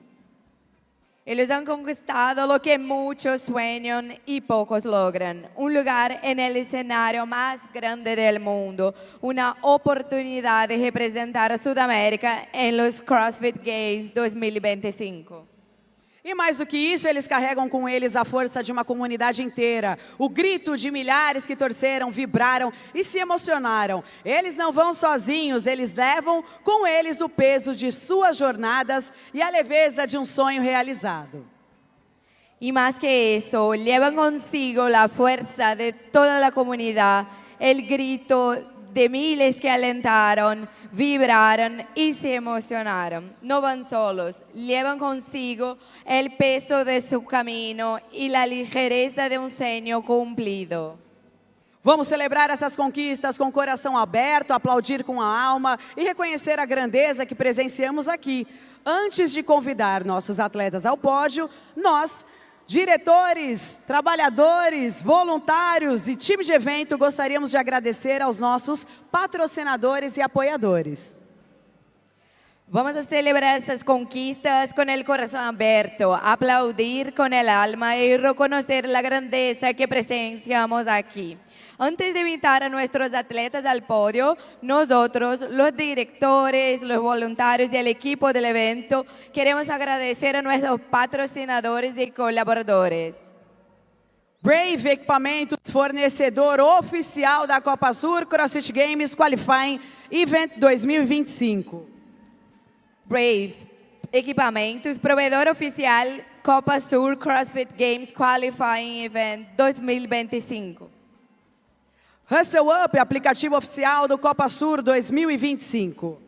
Sky Hill, Enjoy the Process. Stalhart Fitness, fornecedora oficial Rogue Equipamentos. Powered by Coffee, fornecedora de roupas e uniformes. Telecal, a fornecedora oficial de internet. Hustle Up, el aplicativo oficial de Copa Sur y de CrossFit Games. Sky Hill, Enjoy the Process. Stalhart Fitness, el proveedor oficial Rogue Equipamentos. Powered by Coffee, proveedor de ropa y uniformes. Y Telecol, proveedor oficial de internet. E todos os demais apoiadores do evento. Toffee, Açaí Fresh, Mad Brew, No Rap Air, Speed Hope, IRC Fitness, Lurk, Acesso no Esporte. E agora vamos ao momento mais esperado. Y todos los demás colaboradores del evento, Toffee, Açaí Fresh, Mad Brew, No Rap Eyewear, Speed Hope, IRC Fitness, Lurk, Access no Esporte. E agora vamos ao momento mais esperado. Teremos um vídeo para vocês. Vou pedir para a produção só me confirmar se teremos um vídeo para passar para os atletas, para as pessoas aqui ao vivo na transmissão.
É isso, estamos em constante evolução e com o CrossFit Copa Sur não poderia ser diferente.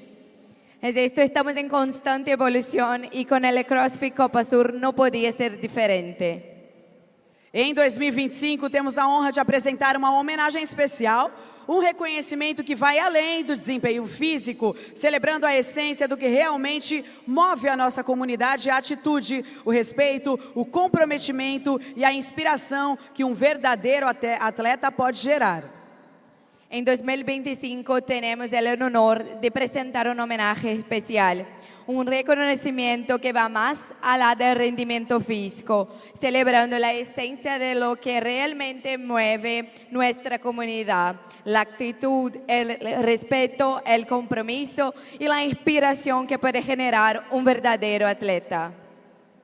Este ano, o troféu Atleta Espírito do CrossFit Copa Sur 2025 será entregado a um nome que vem ganhando destaque a cada competição com o seu jeitinho.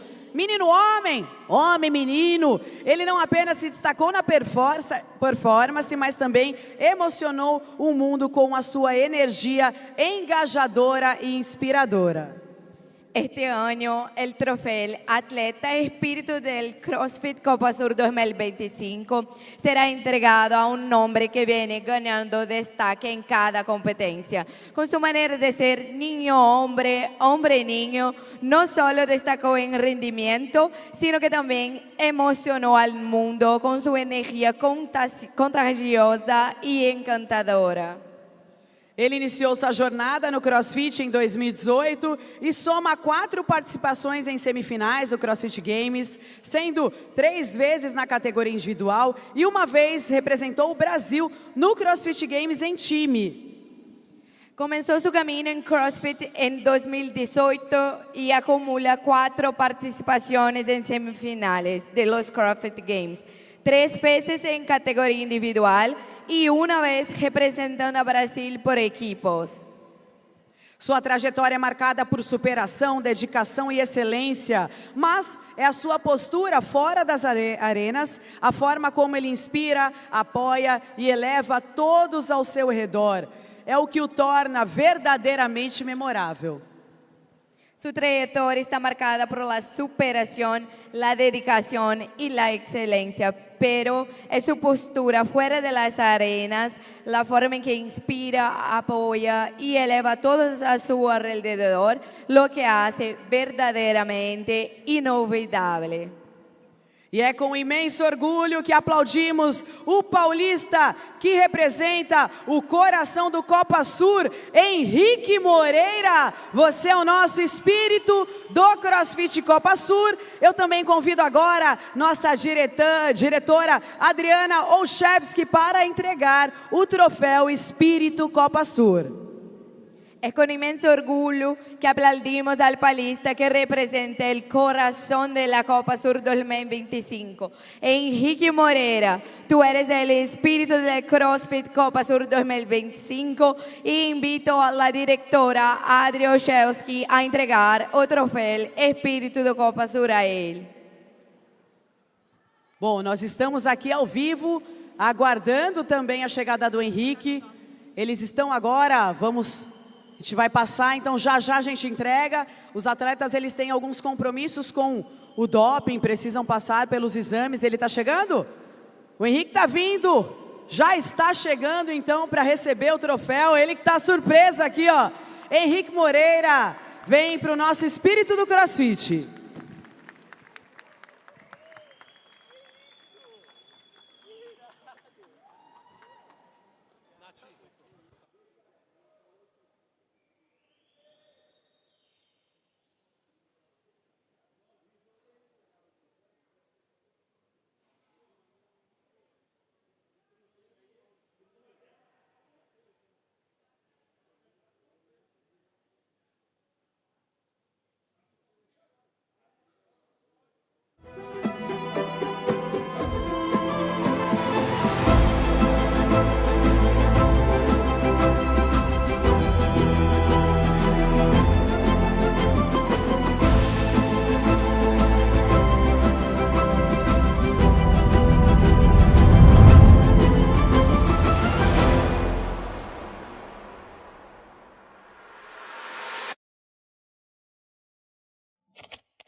Uma salva de palmas para o nosso espírito Copa Sur 2025.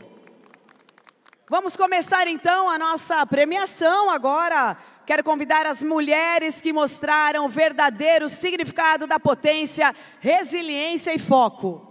Vamos a empezar ahora entonces la premiación y gostaríamos de invitar a las mujeres que demostraron el verdadero significado de potencia, resiliencia y enfoque. Em terceiro lugar, com uma performance consistente e corajosa, ela mostrou ao mundo que está entre as melhores na América do Sul, somando 465 pontos. Convidamos Agustina a subir no pódio. En tercer lugar, con una actuación consistente, valiente, demostró al mundo que está entre las mejores de Sudamérica, con 465 puntos. Invitamos a Agustina Haag a subir al podio.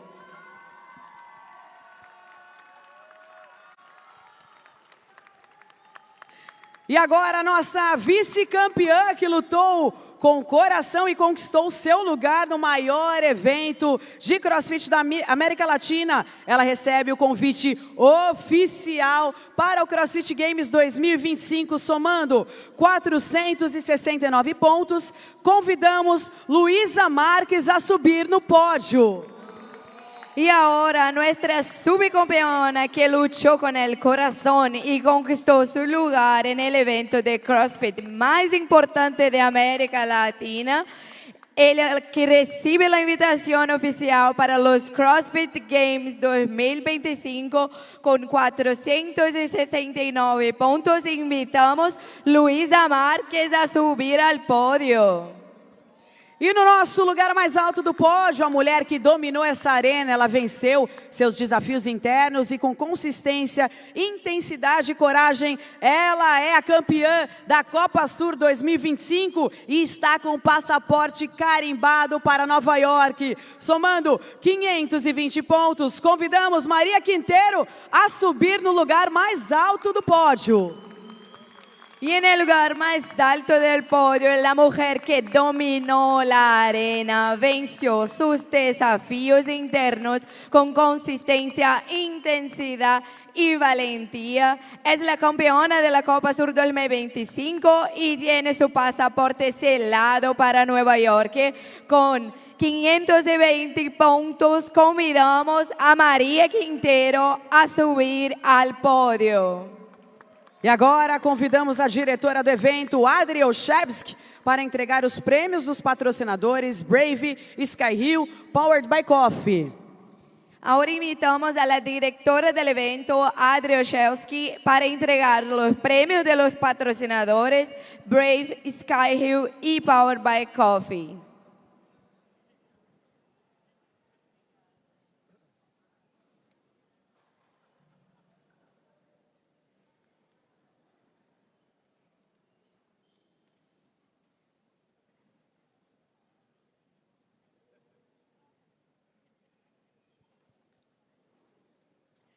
Nesse momento também convidamos o nosso Head Judge, Mário Cordeiro, para a entrega das medalhas aos atletas.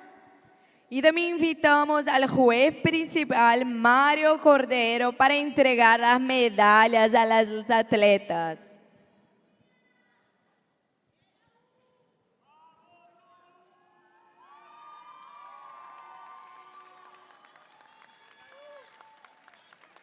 E agora também convidamos o nosso diretor de competição, Jobst, para a entrega do troféu e para os cumprimentos do pódio.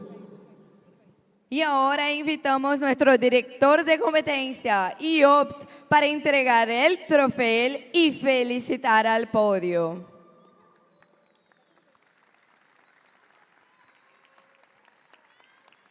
Nesse momento, também convido o senhor Facundo Martim, diretor-geral da Hustle Up, para fazer os cumprimentos do pódio e a entrega do cheque. Invitamos ahora al señor Facundo Martín, director general de Hustle Up, para felicitar el podio y entregar el cheque.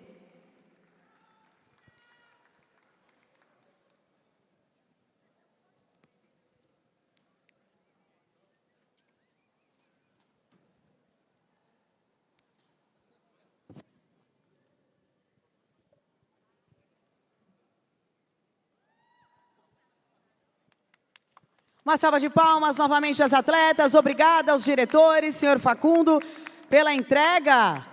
Esse é o nosso pódio das mulheres Copa Sur 2025. Elas estão posando agora para a foto oficial no pódio. Parabéns às atletas. E agora, mais uma vez, vamos dar sequência à nossa premiação. As meninas agora descendo do pódio depois da ecobike, sentindo aí a perna. Tem bastante tempo para descansar até o CrossFit Games. Vamos dar sequência, então, na nossa premiação. Chegou a vez de premiar os nossos homens, é a vez deles. Atletas que demonstraram não só força física, mas uma força interna que inspira. Cada repetição, cada transição, cada sprint, eles deram tudo aqui na arena.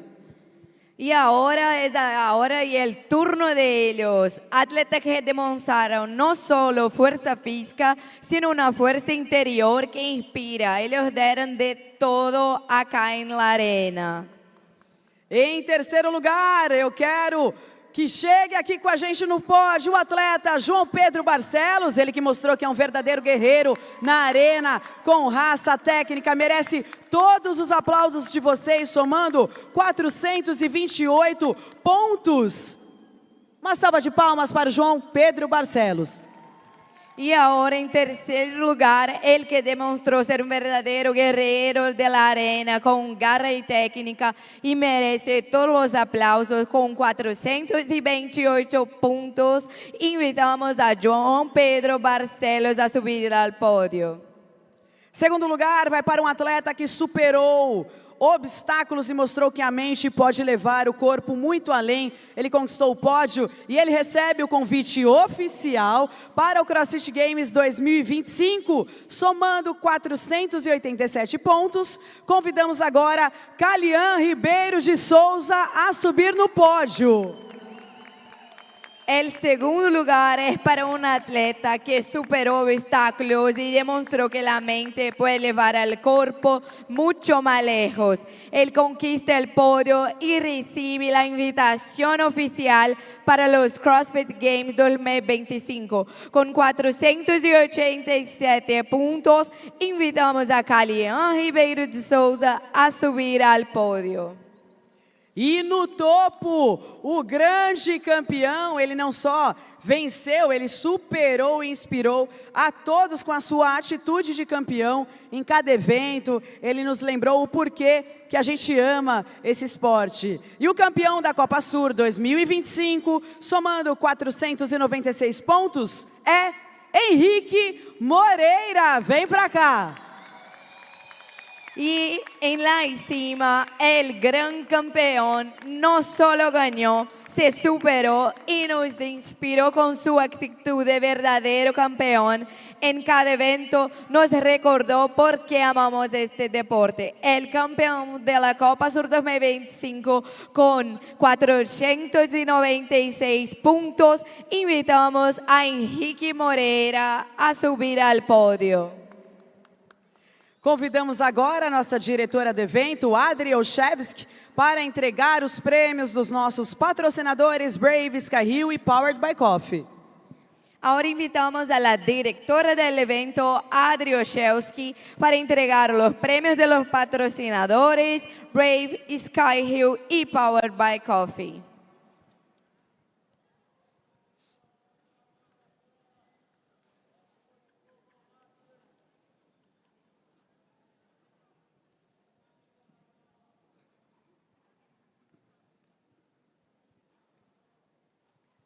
Nesse momento, também convido o Head Judge Mário Cordeiro para entregar as medalhas aos atletas. E também convidamos o diretor de competição, Iobis Olszewski, para a entrega do troféu e também aos cumprimentos do pódio.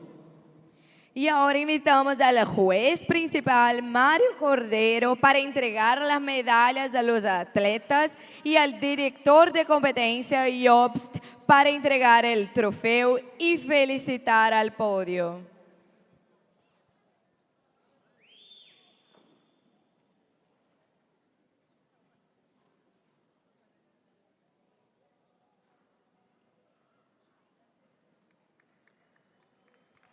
E agora convidamos o senhor Facundo Martim diretor-geral da Hustle Up, para cumprimentar o pódio e fazer a entrega do cheque.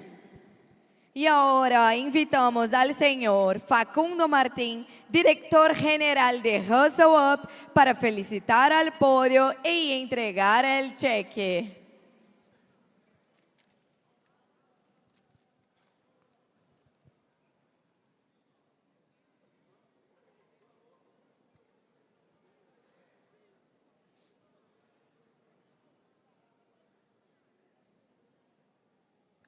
Uma salva de palmas ao nosso pódio da Copa Sur, aos nossos atletas, as 2 vagas dos games. Parabéns, atletas!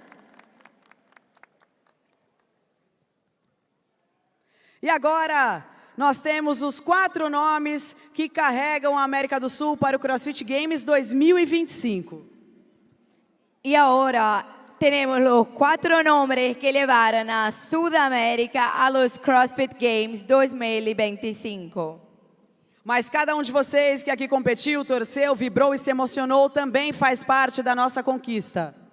Pero cada uno de ustedes que están aquí, que competió, alentó, vibró o se emocionó, es parte de esta conquista. Porque CrossFit não é sobre vencer, é sobre escolher estar aqui dia após dia, dando o melhor de si. Porque CrossFit no se trata solo de ganar, se trata de elegir estar aquí, día tras día, dando lo mejor de uno mismo. É sobre levantar quando todos acham que você vai cair, é sobre comunidade, coragem e coração. Se trata de levantarse cuando todos creen que vas a caer. Se trata de comunidade, coragem e coração. É isso, minha gente. Nós nos vemos em breve no CrossFit Games 2025. Obrigada pela sua audiência. E na próxima temporada da Copa Sur 2026, eu espero vocês. Es esto, nos vemos muy pronto en los CrossFit Games 2025 y en la próxima temporada de la Copa Sur 2026. Muchas gracias a todos. Muito obrigada a todos vocês que estiveram aqui presentes. Eu sou a Nath Graciano e obrigada que vocês façam uma boa viagem de volta. Que a chama que acendeu aqui nunca se apague. Diretoria da Copa Sur. A gente se vê por aí. Tchau.